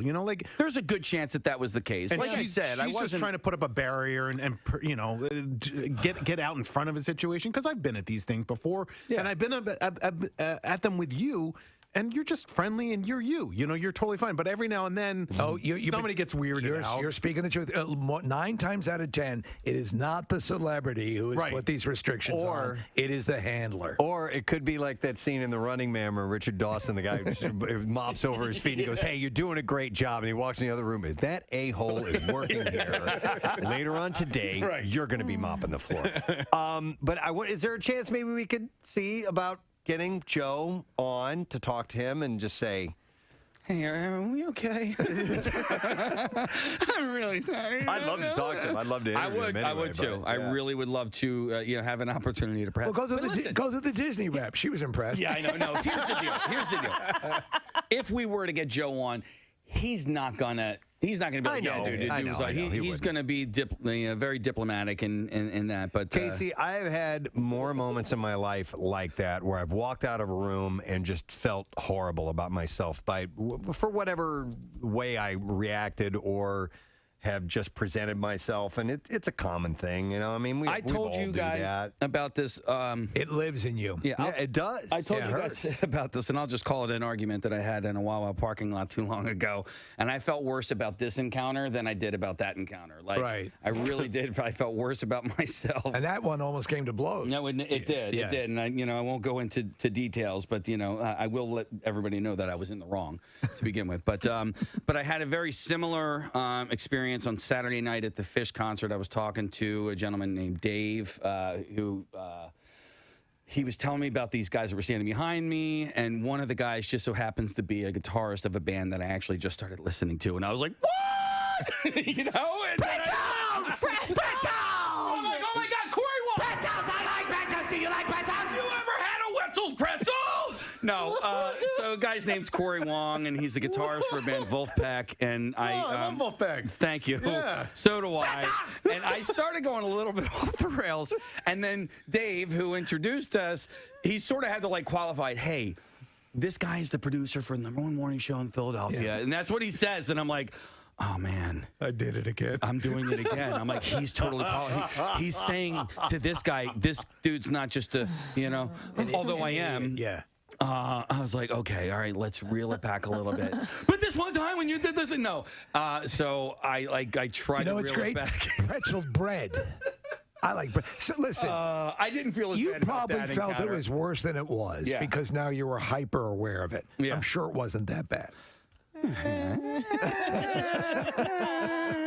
It's challenging though too, because when you're with friends, when you're with loved ones, everybody smiles and nods and it's cool. When you're with strangers or somebody you've never met before, it changes the dynamic. And you have no idea what was going through Joe Keery's head. I'm sure he's fine and probably hasn't thought about it since then. Right. Well, and that's the subject of his new movie. Now, I've also been on the receiving end of a few of these experiences, right? People listen to the show and they're huge fans. Or, somebody will introduce me to somebody who clearly doesn't listen to the show, and that's fine, too. And now these people have to act like, oh, yeah. And I'm like, you don't have to. It's okay. It's okay. It's okay. Like, you don't have to listen. I know you don't, and it's fun. But because of that, because of my experience that I had with Joe Keery, and to anybody, if you want to come up and say hi to me at a restaurant or a Wawa or where, please do it. Absolutely. Because the deal is, I don't have a job.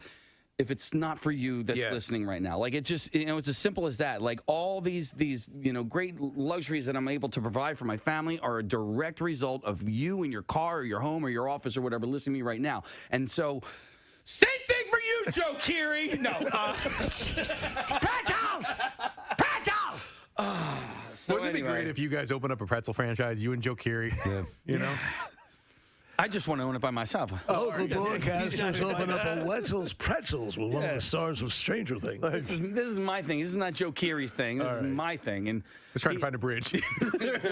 No, there is no bridge. And you know what? And so at the very end of the night, an asteroid hit and we all died. Right. There you go. So the worst part of this whole story, guys, is once I got done introducing the film and I walked out of the movie theater, I went to go to Wetzel's Pretzels because I wanted to buy some more to bring home to my family. They were closed. It was closed! I was like, what did you do with all those extra pretzels that were in the display case? When was the last time you remember an all-night pretzel place? It wasn't that late. It wasn't even 8 o'clock. Was it as quickly when they introduced you to Joe? Was it as quickly? Hey, man, how you doing? Hey, have you ever had Wetzel's Pretzels before? Was it that quick? It was pretty close. Yeah. It was pretty damn close. I've seen you do that before. Yeah. I've seen you do that type of thing where it's like, and I know what you're doing. You're just looking to have a normal conversation. It's an icebreaker. You're gonna charm them.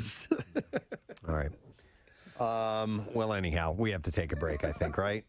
No, we do. As a matter of fact, because otherwise I would go to these calls, but we have to. No, we got to take a break. The regional manager of Wetzel's Pretzels is on. Santa's got to go.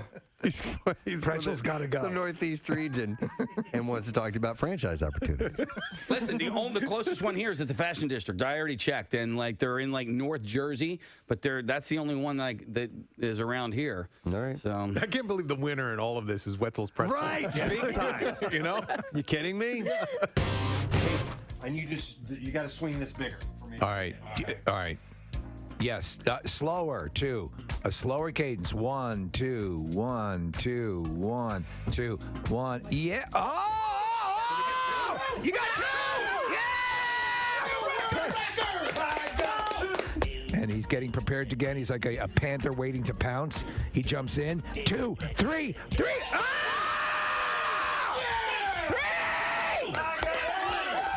And he's doing the Irish jig.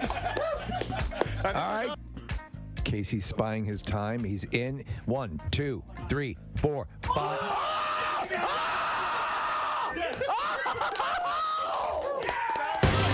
It's been a nice conversation day with Pierre. I've not had a chance to sit down and check the whole thing out. I saw some clips. Really cool. Really good stuff. And that, to me, I don't know if you think that this way, but that has a sort of a retro sound to it. Do you hear that? Yeah, it's got that. It reminds me of. Case, what's the song that you love? It's a single word title from Smashing Pumpkins. Drown? Drown. It sounds a little bit like Drown. Yeah. Got a little bit of that vibe to it, so I'm on board. Oh, my God, look at the clock. Here it is, MMRs. Yoo-hoo loot. Now, listen up. Here's your keyword. All right, the word is great. G-R-E-A-T, as in, wouldn't it be great to win $1,000? You have until 15 minutes after the hour to enter it. 3 ways for you to do so.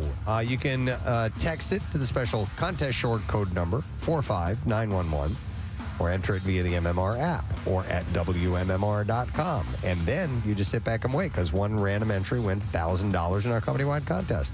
Each winner gets a call from Beasley. Make sure you answer your phone. Contest rules at WMMR.com, sponsored by Horizon Services. Again, the word is GREAT, G-R-E-A-T.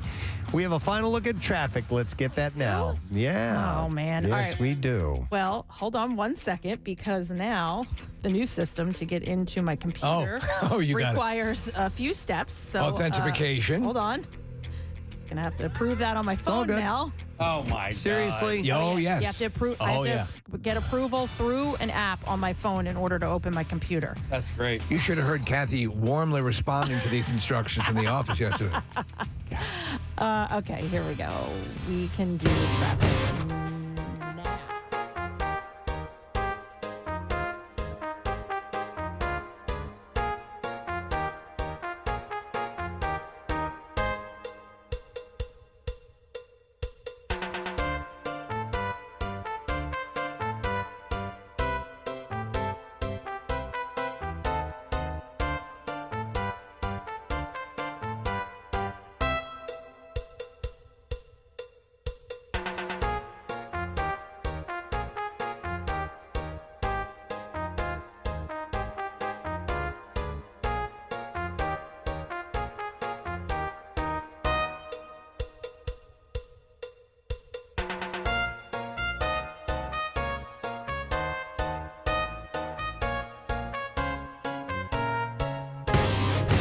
WMMR. All right, let's do this bizarre file thing again.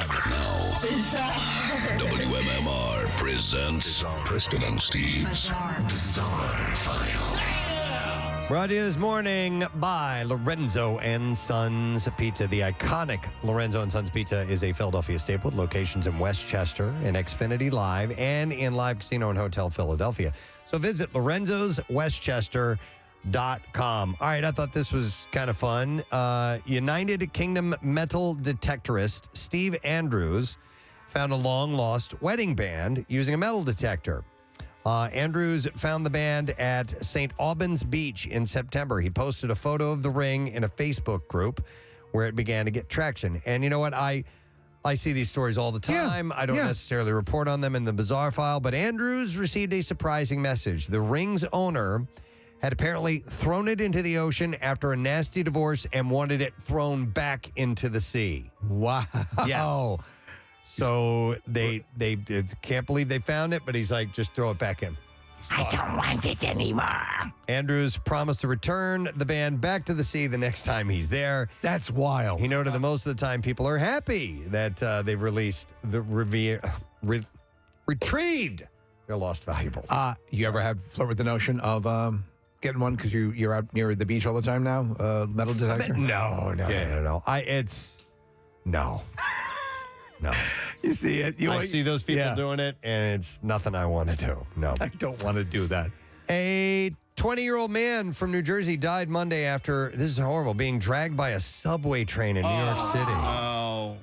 Police say the man's clothes or backpack got stuck in the door of a southbound number 1 train at the Columbus Circle subway station on Monday. The death comes just days after a man was shoved in front of a New York City subway train on Friday, last Friday, suffering a broken collarbone. So did the backpack get caught with him outside the train? It doesn't say. Because the doors are supposed to open up. Second they get any sort of, pushback. I don't know if the doors closed on it or if there was something that it just caught on, but that's a terrible story. All right, something a little bit less. A bumbling bomb threat robber failed in a raid on a post office after the cashier, Steve, and this is right out of Take the Money and Run. The cashier couldn't understand him or read his note demanding money. You've got a gub? A gub. No. It says a gub here. All right, you're going to have to take this over to the manager? Yeah. Martin Travers' elaborate scheme fell apart when the cashier couldn't understand what he was saying and then couldn't read his handwriting on a note passed over the counter. The court heard Travers had gone into a post office in central Birmingham, the UK, carrying a red shoebox, wearing a hoodie and sunglasses. He told the cashier, put the money in the box, but she didn't understand what he was saying. You're going to have to get this approved by our manager. She said he put the piece of paper on the counter, but she was unable to read the writing. The defendant said, you have 40 seconds. Put the money in the box. Travers then said the woman had 20 seconds before becoming frustrated, picked up the piece of paper, and left. The court heard the defendant then walked a short distance to a bookmaker on Broad Street, where because of the mask he was wearing, the cashier there had problems making out what he was saying to her. That's great. So he put the demand note on the counter, but the wrong way up. So initially the victim saw where some phone numbers were there, and she then refused to hand any cash over to him, who still had the shoebox, and then told her there was something in the box that could go off. The cashier then called 911, and Travers managed to take $15 from the register before he left. Well worth it. Police were for able a felony. to monitor Travers, and they saw video, and he was later arrested. Could you wait here? I'm going to go call the police. Yeah. With holiday shopping season officially underway, you can now splurge to get Ruby or Chestnut a gift that they'll treasure forever, if those are horses. Versions of popular sneakers that fit horse hooves have been made. Oh, my God. They're called horse kicks. Horse kicks? Yeah, a sneaker retailer for horses repurposes branded shoes for equines, and you can custom order a pair of horse-friendly shoes at horsekicks.lex.com. This makes sense because up to now, horses have had such difficulty running. But because a single shoe starts at $1,200, it'll cost you to get your horse ready for the fashion races. A portion of the sales will be donated to an event called Sneaker Ball Lex, which gives back to local minority organizations. The kicks are crafted by Marcus Floyd, a Lexington, Kentucky-based shoe artist. Now, Floyd posted multiple images full-size sneakers next to horse-size ones. He said these are wearable art designed over a medical horse boot and covered with repurposed sneakers. So there is a function for it. Right. He also listed the shoes in the image. The Court Purple Jordan 1, New Balance 650, and the Yeezy Boost 350. What do those go for? They're $1,200 per shoe. These appear to be the shoes in the debut collection of Horse Kicks, which will be donated in auction during Sneaker Ball LEX. And then we'll go to one more story and wrap it up. What do I want to end with here today? How about... Oh, yeah. All right, so this had a good ending to it. An adult coyote was rescued on Wednesday night after it got hit by a car and then spent the whole night as it got stuck in the grill of the vehicle. Oh, my God. And you should see the picture of this poor thing. But he's okay. According to a post... How the hell did this happen? Shared by St. Francis Wildlife Association in Florida 2 days ago when the coyote was struck by a car, the driver believed that it was dead. However, when the vehicle was delivered to a dealership on Thursday morning, employees found the coyote still alive and trapped inside the grill. The animal rescuer was summoned, and staff members were able to remove the front of the vehicle for easy accessibility. The coyote was saved and placed in a cargo by the rescuer, and it was sent to a veterinary hospital for x-rays, medications, and stabilization. It suffered from a crisp fracture of the right front ulna and radius. It's funny, when I hear crisp, I think of chicken.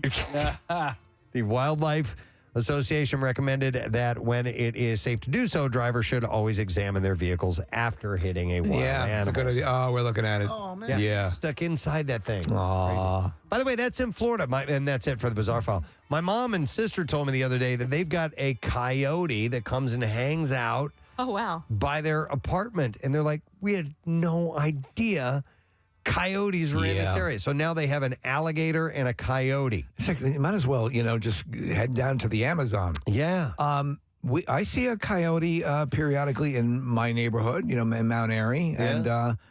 And I actually see it down by the deli as if it's waiting for the deli to open, you know? Why not? Yeah, I that's think crazy. Coyote would be in hog heaven. All right, that's it in the B file. We got about 2.5 minutes left for you to enter the word great. That is our Yoo-Hoo Loot keyword. So it's great. Make sure that you enter that now because we're running out of time and we're running out of money. We wrap up the promotion tomorrow, so make sure you enter to win. We'll be back in a moment. Stay with us. Preston and Steve on 93.3 WMMR. Wow. Go. That's how people die in this sport. All right, here we go. 1, 2, 3, 4, 5, 6, 7, 8.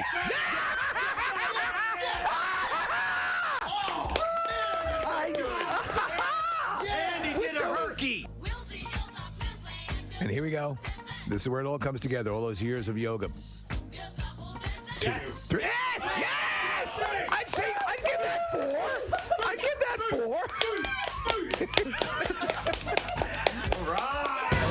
Squirrels have been laying down flat on their stomachs with their legs stretched out behind them and in front of them. Apparently, this slows them to a complete stop in the soaring temperatures. And though these small mammals might look like they're in stealth mode, it turns out they're trying to cool off. And, Steve, it's called splooting. Splooting? Yes. Squirrels have been splooting all over Texas. Oh, yeah. And an expert said it's... It's going to be my regular Saturday night thing, baby. He's going to sploot. Oh, yeah. I'm going to sploot. I'm going to sploot. Ladies and gentlemen, John Dorenbos is joining us. Good day, John. Rockstar, thanks for having me. No problem, man. Anytime, bud. So, dude, it's how long since you've been and performed Magic live? Has there been a pause on that, or we know you haven't been in the area performing in a little while? Yeah, it's been about a year and a half, right? So we're just getting up and going and excited to do so. I have to ask you because I mentioned this to Casey. I watched the series Hacks with Gene Smart, which I thought was very funny. You appear in that, correct? That's you as the magician in one scene, correct? Yeah, it was one of those things where HBO called and they're like, hey, HBO Max, and the director's like, hey, we need a magician. Gene Smart's this comedian, and will you play yourself? And I was like, wait a minute. So what you're telling me is you want me to be on an HBO Max HBO show as myself? Yeah, I think I can make that happen. Right. No, it was a cool scene because there was a big party and she's, at this palatial estate, and Caitlin Olsen was there as well. And but that was, you had to be shooting that during COVID restrictions and stuff like that, right? Was there a whole bunch of, the party seemed packed, but I'm sure they took extra precautions. Oh yeah, I mean, look, it's the insurance companies, right? So a ton of precaution. It's funny because it's like 6 seconds, right? It was like 5 days, you know what I mean? But it's like you get 6 seconds. What was really, really cool is when I used to play for the Bills, Chris McDonald, who's an actor in a ton of stuff. I love his stuff. He was Shooter McGavin. And he's great. He's from upstate New York, so he would go to a lot of games. So him and I would hang out like way back in the day. And so when I sat next to him, I was like, hey, Chris. He's like, hey, what's going on? I'm Chris. I'm like, dude, Dorenbos, long snapper, Bills. He was like, oh my God. It's kind of we got to hang out for a few days, and he's such a nice guy. He seems like a great dude. Well, your beard is more pronounced right now, so maybe that was part of it too. Well, it's called children. The grays are coming in. How many kids do you have now? Yeah, one. I should have said child. Oh, okay. But a split personality. Yeah. But my wife takes care of me too, so she has children. Right. Yeah, she's got two. Hey, John, when you're putting together your act, your show, and I haven't seen, you've performed for us many times here in the studio, but I've never gone to your actual live show. What's it like? Because there's various types of magicians. There are people who put on a big, lots of pyrotechnics and effects, and there's people, the ones that I find more impressive are the ones who are mainly doing sleight of hand and really blowing you away with their storytelling and all the stuff that goes along with that. What's your style? Well, perfect intro, because lucky for you, I'm a storyteller, sleight of hand, and we do some big stuff. So I'm really proud of the show. It's my life story. And so it's the ups and downs that I've had through life, the magic that I found along the way that got me out of it. It's inspiring. It's motivating. Look, we do some mind-blowing magic, obviously, because that's what I love to do. But I promise you, it's not like this gratuitous magic show where you just dance around and want to be David Copperfield. I love that. I just don't want to be that. Right. It's funny because the first...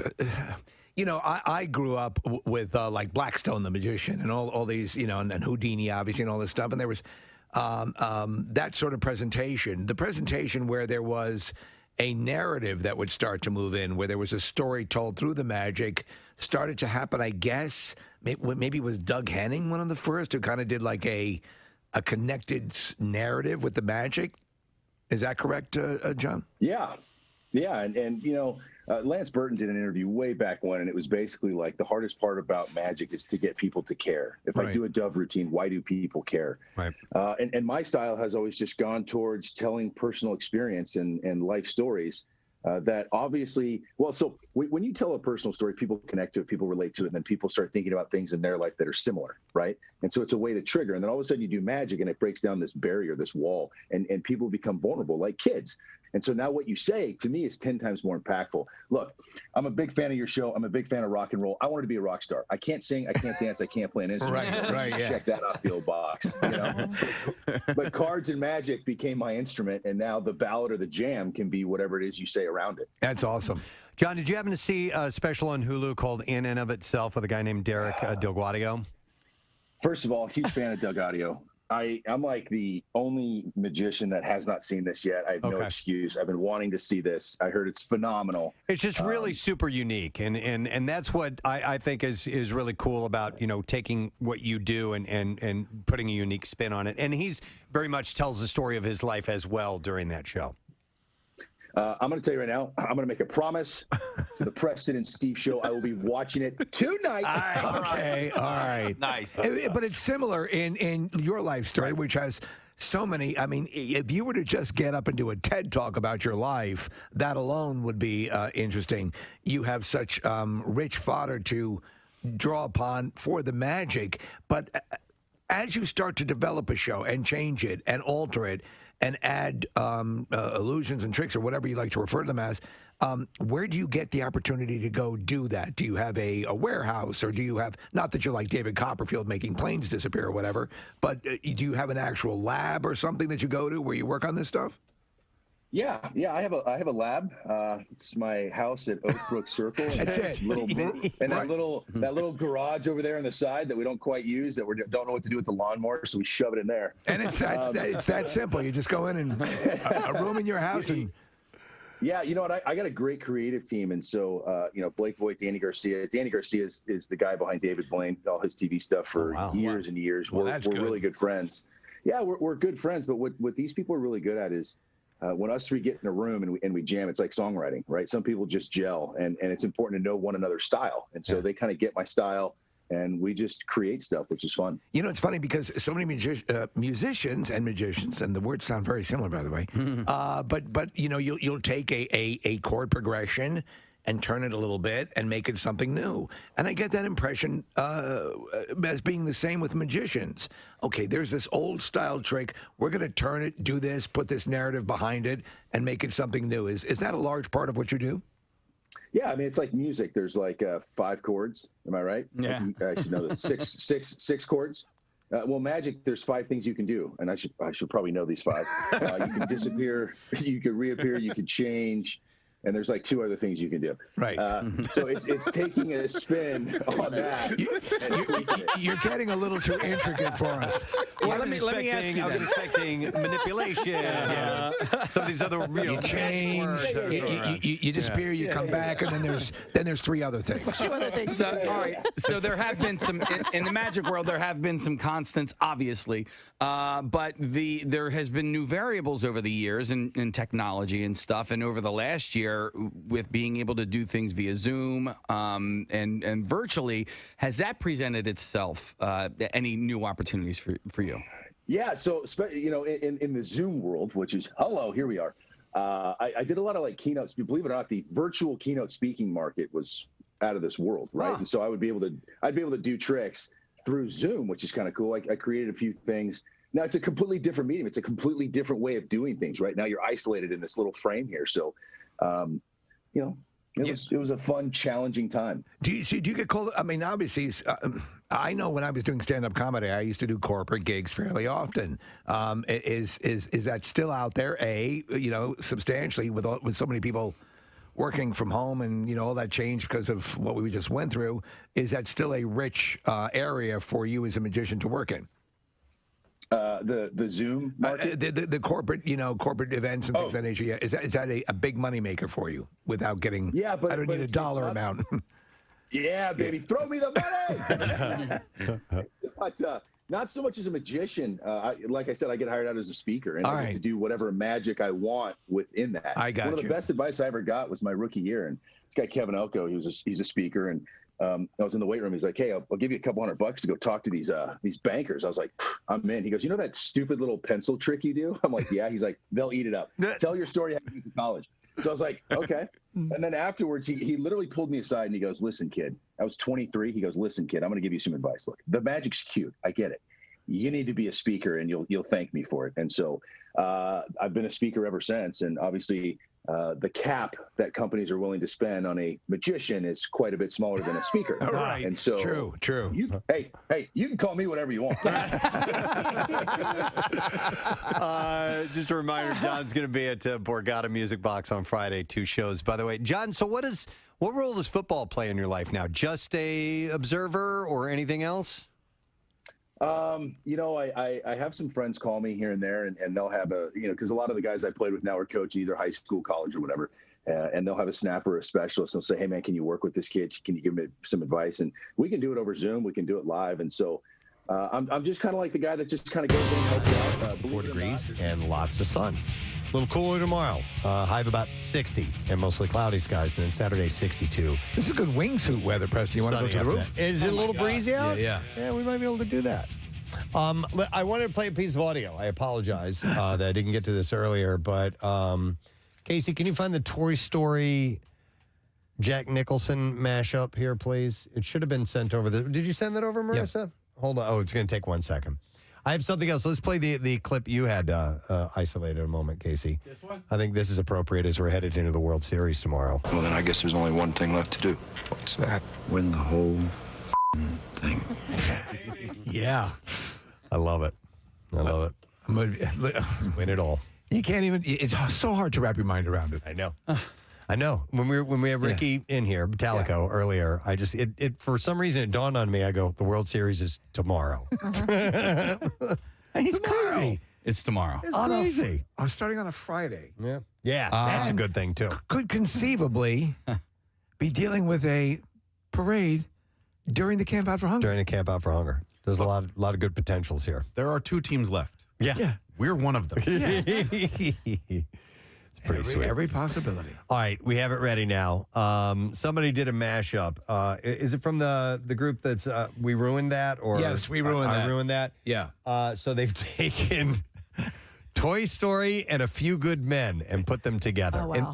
This might be my favorite thing they've done. This is pretty great. Here we go. You want answers? I think I'm entitled. You want answers? I want the truth.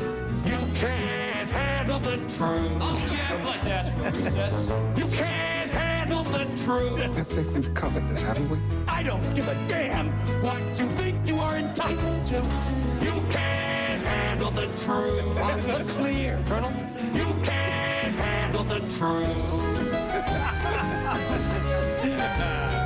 Did you order the code red? I have a greater responsibility than you can possibly fathom. You can't handle the truth. Are we clear? You can't handle the truth. I'm being charged with a crime. I'm gonna rip the eyes out of your head. You f***ed with the wrong Marine. That's amazing. That's so good. One more time. Okay. One more time. I can go all the way to the end there. Here we go. You want answers? I think I'm entitled. You want answers? I want the truth. You can't handle the truth. I'd like to ask for recess. You can't handle the truth. I think we've covered this, haven't we? I don't give a damn what you think you are entitled to. You can't handle the truth. Are we clear, Colonel? You can't handle the truth. Did you order the code red? I have a greater responsibility than you can possibly fathom. You can't handle the truth. Are we clear? You can't handle the truth. I'm being charged with a crime. I'm gonna rip the eyes out of your head. You f***ed with the wrong Marine. That makes me happy. It's and you'll always think of it now. You can handle. That is just the best. Oh my God! I tried to recite that again not that long ago and realized that I've forgotten portions of it. I need to go back and I had it word for word. Yeah. I got to get back to that. You were certain at a certain point, and I bet you probably could have recited the entire script for the original Tron. And there was a time when I could. And there was a time where I could recite word for word the entire script of Blazing Saddles. No kidding. Absolutely. It was at that time when it was on, it just made it to cable, whatever pay channel I was watching, and it was on all the time. Yep. And it was crazy. In fact, my friend and I did it one time. I did the whole thing. Oh, that's great. Yeah. I love it. All right. We have some business to take care of in the form of, Nick, they're over here. Yeah. Look at the lesson questions. By the way, we're giving away a 4-pack of tickets for All Elite Wrestling Friday, November 4th at Boardwalk Hall. And the question I think I'm going to go with is, how about this? Where does the noticing guy live? The noticer lives in a what? 215-263-WMMR. This is from noticer earlier. You don't remember, Case? Nope. All right. It was just a few minutes ago. I'm a noticing guy. And where do I live? 215-263-WMMR. If you heard that, you know the answer. Call now. We'll do the trash while you give us a buzz. The trash business is a gold mine. 93.3 WMMR with Preston and Steve's Hollywood Trash. Brought to you this morning by SEPTA. Day or night SEPTA is the Philly way to go into, out of, and all around the city. Plan your trip at iseptaphilly.com. What's going on this morning, Steve? Well, Balthazar restaurant owner Keith McNally reissuing an offer to give James Corden free food if he apologizes to the servers he was rude to in person. McNally says if Corden apologizes to his staff, he can have 10 years worth of free food, which should last a week. Oh my God. Chess Grandmaster Hans Niemann is suing chess legend Magnus Carlsen for $100 million because he says Carlsen made up claims that he cheated. Neumann had claimed Carlsen used a rectal device to help him win, while Carlsen says he just enjoys playing with his thumb up his ass. And finally, a somewhat sullen-looking Olivia Wilde and Harry Styles were spotted out for dinner at an LA hotspot Pace on Wednesday night. Troubled observers noticed that the couple has moved from same-side seating to perpendicular seating to opposite sides of the table seating. Yeah. And that's your Hollywood Track. Let's get a winner. We need to know where the noticing guy lives. 215-263 WMMR. Brian, our first caller in. Hey, Brian, how you doing, man? Good. How you guys doing? Good, buddy. Where does the noticing guy live? In a noticing world? Yes. In the noticing world. You got it. Hang on, Brian. We're going to set you up with a 4-pack of tickets for All Elite Wrestling Friday, November 4th at Boardwalk Hall. AEW Rampage returns to Atlantic City. Tickets available at Ticketmaster.com and AEWTix.com. We have another caller to go to. Flilica is her name. Oh, no, it's Felicia. I'm sorry about that. It was misspelled. Hi, Felicia. How you doing? Very excited. Oh, you're on top of the world. Tell us why.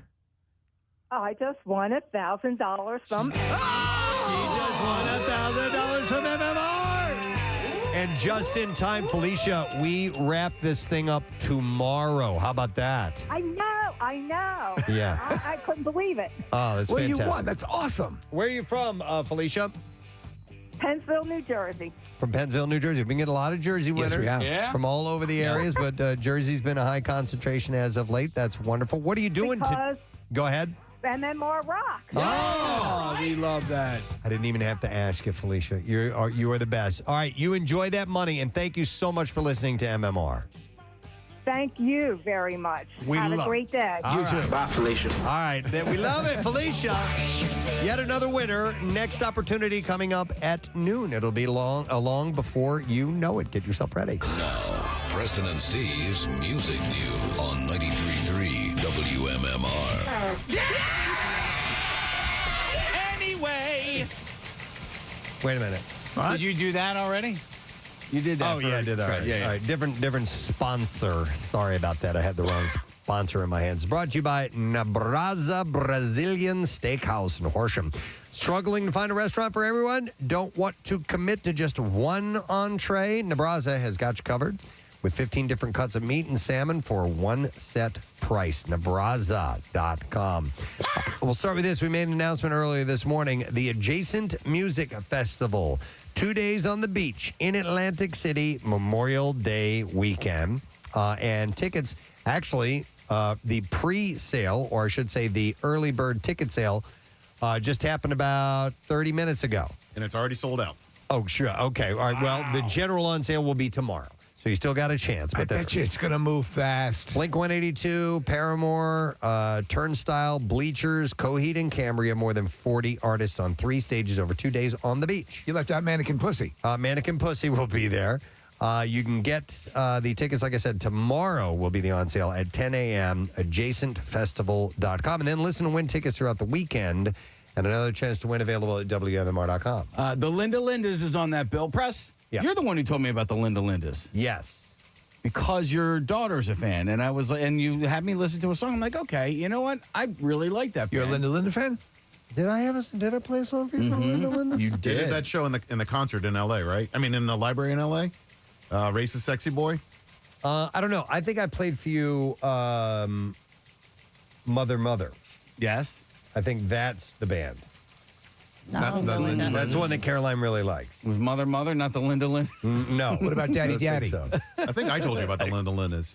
Are you sure? I knew about him, and I knew about this the racist, sexist boy that they did in the L.A. library. They got a lot of traction doing that. Oh. Okay, maybe it was that then. Was it Lauer? Gary? He's on the 3 Testicle tours right now. The 3 Testicles tour right now. Can't wait to see you on the 3 Testicle tour. Is it Gary and the Lowers? Oh, I like that better. Yeah. Gary and the Lauer. Yeah. Imagine him playing like the cymbals and the drum and the... Oh, like a one-man band thing? Yeah. Oh, that'd be His the jam best. falling out every time he hits these cymbals. That would be the best. What's that on the floor there, Gary? It's my jam. You pick that up, please. Dust it off. Think he'll come to camp out? Yes. All right. I'm sure. Free bullets for everybody. Bullets? Yeah.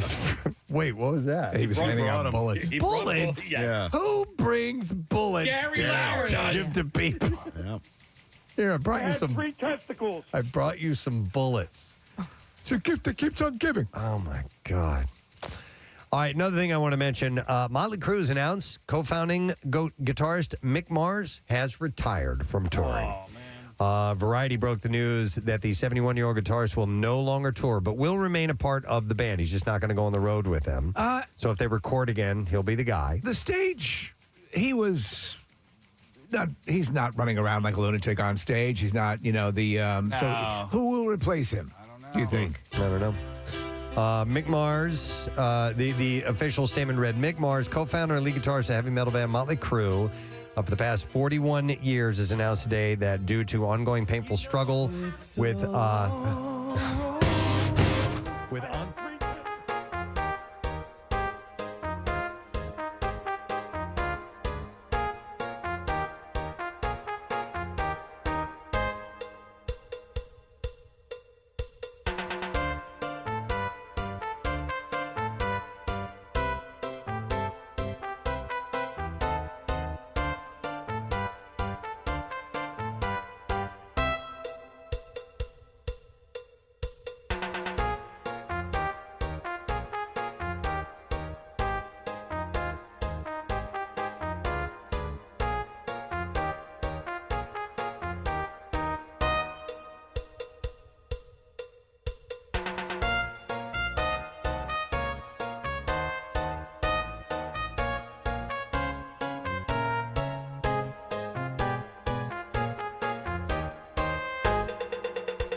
like stuff that's like almost subsonic, way off in the distance.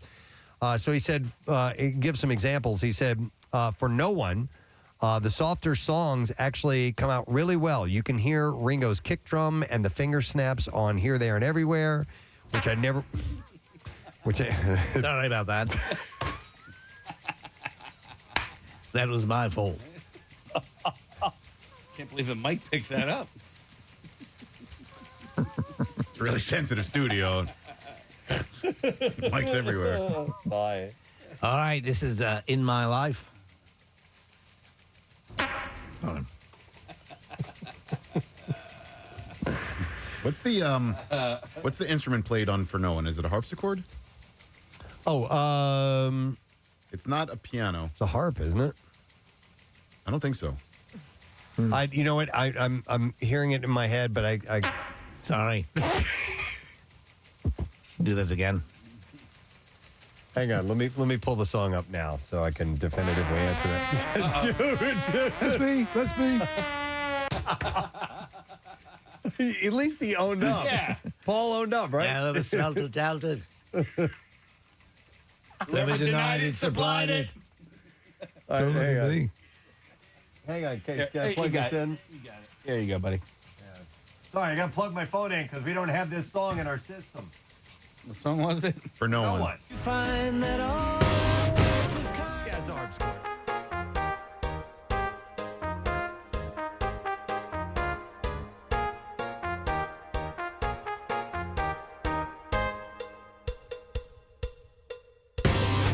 I think so.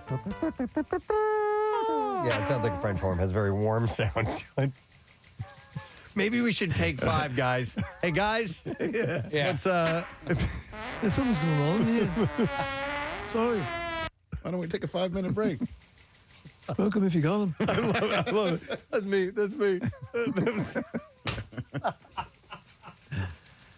Revolver's such a great album. Oh, it's a masterpiece. That was that's when the step, Yeah. the evolution began. Yep. They started experimenting and finding out that they could come up with some genius things in the studio and just be focused on the studio only, you know. So anyway, so like he said, you can hear finger snaps on Here, There, and Everywhere, which I never really noticed before. And then you go back, listen to the original record, and they're there. It's good for things like She Said, because the drums aren't over to one side so much with the rest of the band. They can be more central, so therefore it's more rocking. And he said, you know, you have Ringo come in on both speakers opposed to one speaker. You've also got to remember, with Revolver, stereo wasn't really a thing. Radio was in mono. Most people's systems at home were mono, and so there was no need to think about this. So, yeah, interesting. Do you want to hear Kathy singing with the Beatles? I don't know what this is, but... Oh, God. Go ahead. All right.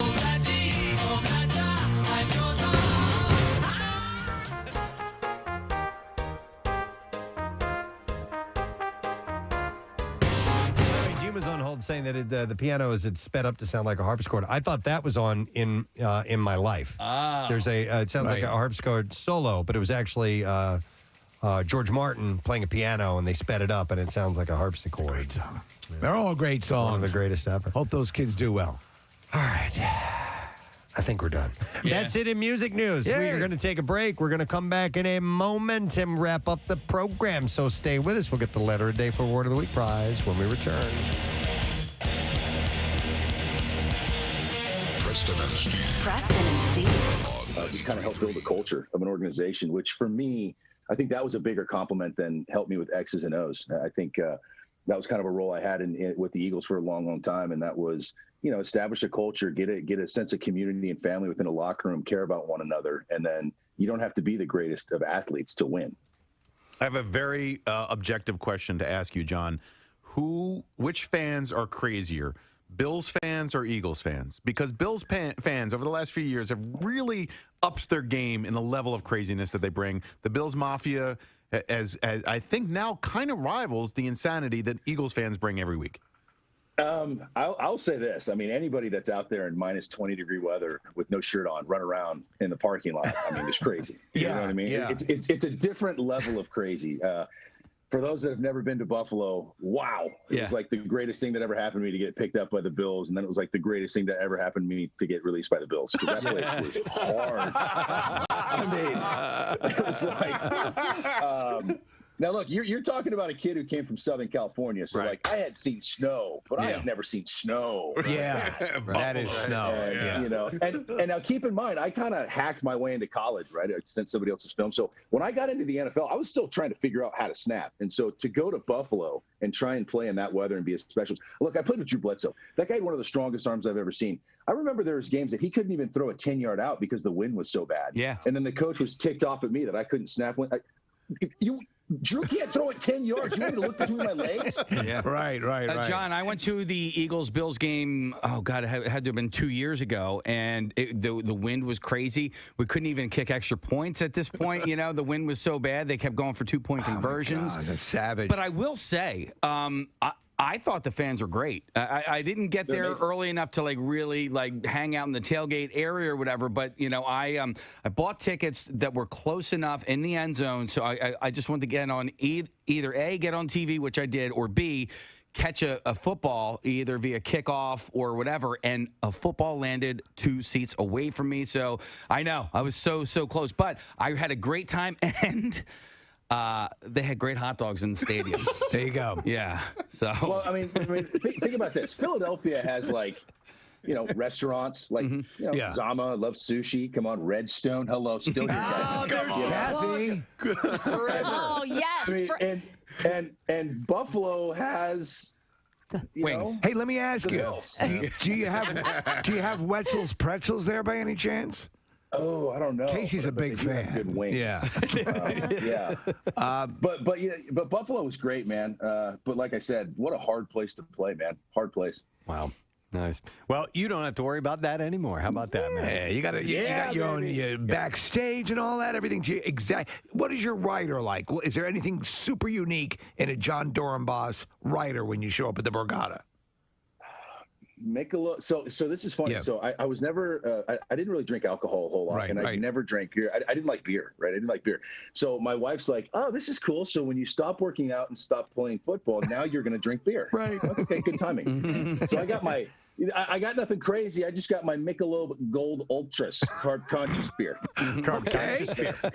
Crazy. That's it. And do you have all right? So do you have an exclusive partnership with a playing card? Do you know what I mean? So I use bicycles now. This is crazy. The president of United States Playing Card Company, huge fan, very nice guy. But this company, zero advertising, zero endorsements for anybody. They just don't need it. They don't do it. The best. And They're like the Louisville Sluggers. Yeah. Yeah. I mean, it's like, why? Yeah. Well, it's a good point. Is that the choice for most magicians? Bicycle? For me, yeah. Apparently, I like the air cushion finish. Apparently, just gets it done for me. Air cushion finish. Air cushion finish. Yeah, absolutely. So I keep these guys everywhere. But bicycle is the most consistent. And now you're gonna get me going. But to be able just to kind of do things like that looked really good on Zoom right there.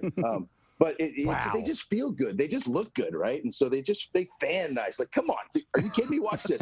Hey, for those at home, I'm just that's impressive. That's an impressive fan. Hey, John, can you do the one where where you're just holding the deck in your hand flat and you just flip that top card up in the air and over? Yeah. You know what I'm talking about? Oh, and he's coughing him up. I'm blown away by that stuff. It's just. This comes out of the center. Oh man! You know what I mean? Wow! Man, and he catches it. Here's something here. Little Zoom something for you. It's gonna be hard. Preston, you're the guy in the camera here, so I'm just gonna use you. Just say stop. And stop right there. Yep. Okay. I'm gonna out jog that. Okay. I mean, it's kind of hard here on Zoom, but. Here we go. Can you see that or no? Yep, I got it. What do you see? I see the 10 of diamonds. Ooh. Perfect. Do you have a cell phone, a wallet, pad of paper? I got a cell phone. He's got a cell phone and whatever you need. I have a pad of paper and a wallet. Oh, good. Okay. Do you have all three? Yeah, I do. Yeah. Okay, get them. Okay. We're a major market show. Okay, so put your wallet on your hand first. Okay. Dear God. Okay. Here it comes. Yeah. And then your phone on top of that. Okay. Pad of paper on top of that. Yeah. And then your hand on top of that. Okay. Oh, this is going to be sick. One more time. What do you see? 10 of diamonds. 10 of diamonds. Yeah. Here we go. Hopefully this will work. I don't know, but watch. If we take the 10 through Zoom. It's gone. Okay. Wow. We can get it to vanish. Okay. Preston, lift your hand up. Dude, no. Okay. Lift the paper up. Oh, I'm sorry. Nothing under the paper. Yep. Yeah. Put it down. Lift the phone up. Okay. Yeah. And now put that down. Okay. And now just lift your wallet straight up. Okay. Is there something on your hand? You would have flipped out if it was.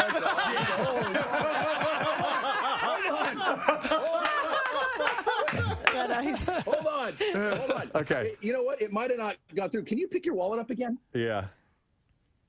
Can you open it? Yes. Is there something inside? Go ahead and look through there. Is there something in the? Are you serious? Shut up. No way. Stop it. There's a 10 of diamonds in Preston's wallet. That's as good as I can get through Zoom. Right there. Which one of you a-holes took my wallet and put this in here? That's insane. Oh my God. Ladies and gentlemen. Yes. The 10 of diamonds.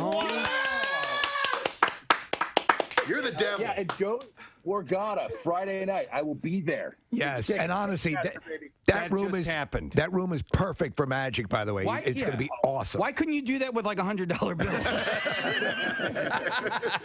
I thought it was gonna like if I had a $10 bill or something like in that he would. That's awesome. Screw you, man. I mean that lovingly. That's insane, dude. You're crazy. All right, John, we love you, pal. It's good to talk to you, and have a great time in AC. Yeah, and if you guys want to give away tickets, give them away. Let me know. All right, that'd be awesome. All Yeah. right, thank you so much, John freaking Dorenbos. Now you're trying to figure out what the hell happened. I had nothing to do with that. That's freaking me out, man. Yeah. Because I thought he was just going to make it. I thought he was just going to say that it was a joke, which it was, and and it was funny. And then it's in your wallet. This was in my wallet. I didn't do that. Sure you didn't. One of you guys did it. No. One of you guys did it. No. One of you guys did it. No. That's magic, man. Thursday morning, Preston and Steve Show. Radio program coming to a close. We got some activity outside of our studios here in Ballackinwood. There's like 5 fire trucks and a bunch of ambulances and stuff going on at the building across the street from us, right outside our window. It's pretty wild. They've got a ladder truck. They've firemen going up on the roof of the building. Is that above the deli or is that? Yeah. Katz's, right? Yeah. Yeah. Is that still the name of it? I haven't been over there in a long time. I think it's something else now. Dogs's. I've forgotten the name of that place, but so something's going on over there. Huh. I hope everyone's okay. Is all right. Yeah. But anyhow, I would like to thank our guest on the show today, Jerry O'Connell. Yeah. Jerry's great. A lot of fun. Huge fan of Philadelphia, by the way. He was going on and on about several different things from our area, not just the sports, but friends of his and contemporaries like Kelly Ripa. He was just going on and on. But he was promoting Pictionary, which is on weekdays, 1 o'clock, Fox 29. He is the host. Rick Batalico. Yeah. Ricky Bo is awesome. I just love his style. First of all, he's a nice guy. Knows the game of baseball backwards and forwards from all the angles, and just it says what's on his mind, and he's just open about stuff. Yeah, and you get obviously he has, as you said, Casey, has the gravitas of having been a player, having done this. Yep. Yeah. And he's a fellow broadcaster and works. He's at our sister station, The Fanatic. So it's cool to have Ricky Bo on this morning. And then we have what we hope is going to be a love story. We have Jim and Aaron, the missed connection from Broad Street during the Phillies celebration. They met each other for a fleeting moment. She lifted him up on her shoulders, and then they went their separate ways. And then he wanted to find her and put the word out on social media. And the love and baseball gods came together. And they have reunited these two. They haven't been on a date yet, but we had them on the air. I didn't realize how attractive she is. Very She's pretty. Beautiful. Great personality. He is a fine young man. Yeah. Great personality and a good looking guy in his own. I haven't seen a picture of him outside of him on her shoulders, but I hope things work out. They were both really super nice. Yes. Yeah. So, and it was funny because I knew that I grew up with her one uncle, Matt. I didn't realize that, like, her mom's brothers were, like, my best friends growing up. I had no idea. So I know, like, uncles and aunts and on. Of course, on she's from Delco. we just assume. Yeah. Well, so that was fun having them on.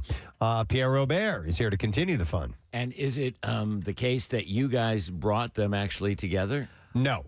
So he had reached out on social media on a Phillies fan page on Facebook, and people tracked her down. Okay. And then they started DMing each other, but we had them actually talk to each other for the first time ever this morning. They've only done, texting, and so that was kind of fun.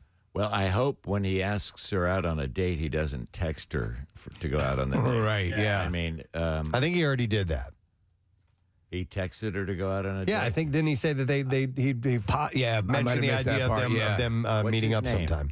His name is Jim. Jim, here's an idea. Pick up the goddamn phone and call her. Yeah. All right? And It's not the way they do it these days, bro. I don't give a F if that's the way they do it or not. That's the right way to do it. What's her name? Her name is Erin. Jim, pick up your phone and call Erin. And do it now. And be nice. And if you get a busy signal, which you won't because you don't get busy signals on cell phone, but if you get a message, leave a message and be nice. And don't text her until you get going. Then you can text. Ask for permission from her father first. Ask for permission, and I am her father. Oh, wow. So Wait, speaking of that, you better call me first. of like phone calls, busy signals and stuff. I was on the phone. Somebody else called me. I said, "Hold on." Switched over to the other line, and then my phone rang again with a third person. On your cell phone? Yes. Wow. I didn't know that was possible. Interesting. I get a thing if I have an incoming call. Do you want to take the incoming? Do you want to end this one and take the incoming? But you got a third one. Yeah, so because I was not going to hang up with the person I was on with. I was going to tell the other person I'll call you right back. And a third call came in and the phone was ringing. I said, I'm like, I don't understand how this is possible and what I do now. It's possible because you're so popular. Yes, Well. that's it. And beautiful. Ah. And everyone wants to talk to you. Oh my gosh, stop. Beautiful. Let's get our child Aaron on the line. Our child. Yes. Aaron is your child. Well, our love You're child. the dad, so I get it. Or it could have been any number of women. No, honey, it was you. It's like I sound like, what's his name? I don't know. Charlie Sheen? Yeah, you gotta, I don't know how many kids I got. All I know is sports. That's all I know. It's what I chew and snort and spit out. That's what I love. I don't know the rest of it, and I don't care. I love the sports. I love that gridiron. I love the dirt. I love the filth. I love the competition.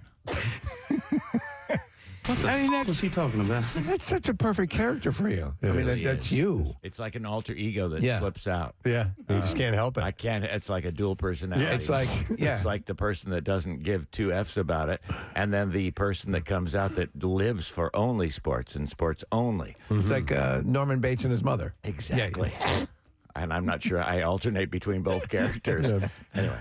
All right. How about that letter? How about that? Preston and Steve on 93.3 WMMR. Now, the Daily Letter. And the Preston and Steve Show is brought to you today by the letter L as in letter. All right. And we have our prize to give away tomorrow. Stateside Vodka Prize Pack is what that is. It includes a $100 gift certificate to the distillery, 2 bottles of their 1.75-liter Stateside Vodka. Also, a case of Stateside Vodka Soda Variety Pack and a case of their Surfside Iced Tea and Vodka. So we give that away tomorrow. It's a pretty sweet deal. What's happening on this fine day? Thank you for asking. Yoo-hoo Loot opportunities at noon and 3 and 5 today, and one more day tomorrow. Also, we have workforce blocks of Judas Priest. KK Downing has got a birthday today, original member of the band. Duran. Simon has a birthday today. I almost said Simon Garfunkel, but it's Simon Le Bon. Because it's Simon Garfunkel. Yeah, not Simon Garfunkel. It's Simon and Garfunkel, but Simon Le Bon, Garfunkel is his last name. He dropped it early on in his career. Simon Le Bon Garfunkel. Simon Le Bon Garfunkel is 64 today. We'll do a block of Duran, a block of Blink-182, and I will at some point. Any Hall Oates? Yeah, any Hall Oates. I've got that too. And Simon Garfunkel is. I mean, he started as a folk artist in the pubs in London, and then he met the other guys, and he poofed up his hair, and then Duran came. It exploded. And they said, you got to lose that last name. Yeah, I get it. We also will replay the shout-out. You had played Beguiled a short while ago. Yes. The new Pumpkin song, and we had the great conversation with Billy Corgan. And that night at the concert, he shouted out MMR. Nice. Love it. By the way, great feedback on your interview with him. People just loved it. Thank you just so much. Loved it. It felt like a great conversation. Like what you guys do when you have an artist in. They really, they always respond to you guys. But this was a very personal one-on-one vibe. It's up at WMMR.com if you want to hear it. So there that is, and we'll get to that. All right. And Excellent. That's that. Thank you, Pierre. And I want to thank our sponsors, Preston and Steve Show, brought to you today by Dunkin', the Preston and Steve Show runs on Dunkin'. Also brought to you by Acme Markets, fresh foods, local flavors, and by Squeezed.com. Feel great and lose weight with Squeezed. Tomorrow, it's looking like we're going to have comedian Akash Singh on. And we'll do all our Friday things. We'll give things away. And the World Series starts. Yeah! So obviously we'll be jazzed for that. That is it. We are done. Rage on. Have a great day, and we'll see you tomorrow, friend. Bye-bye.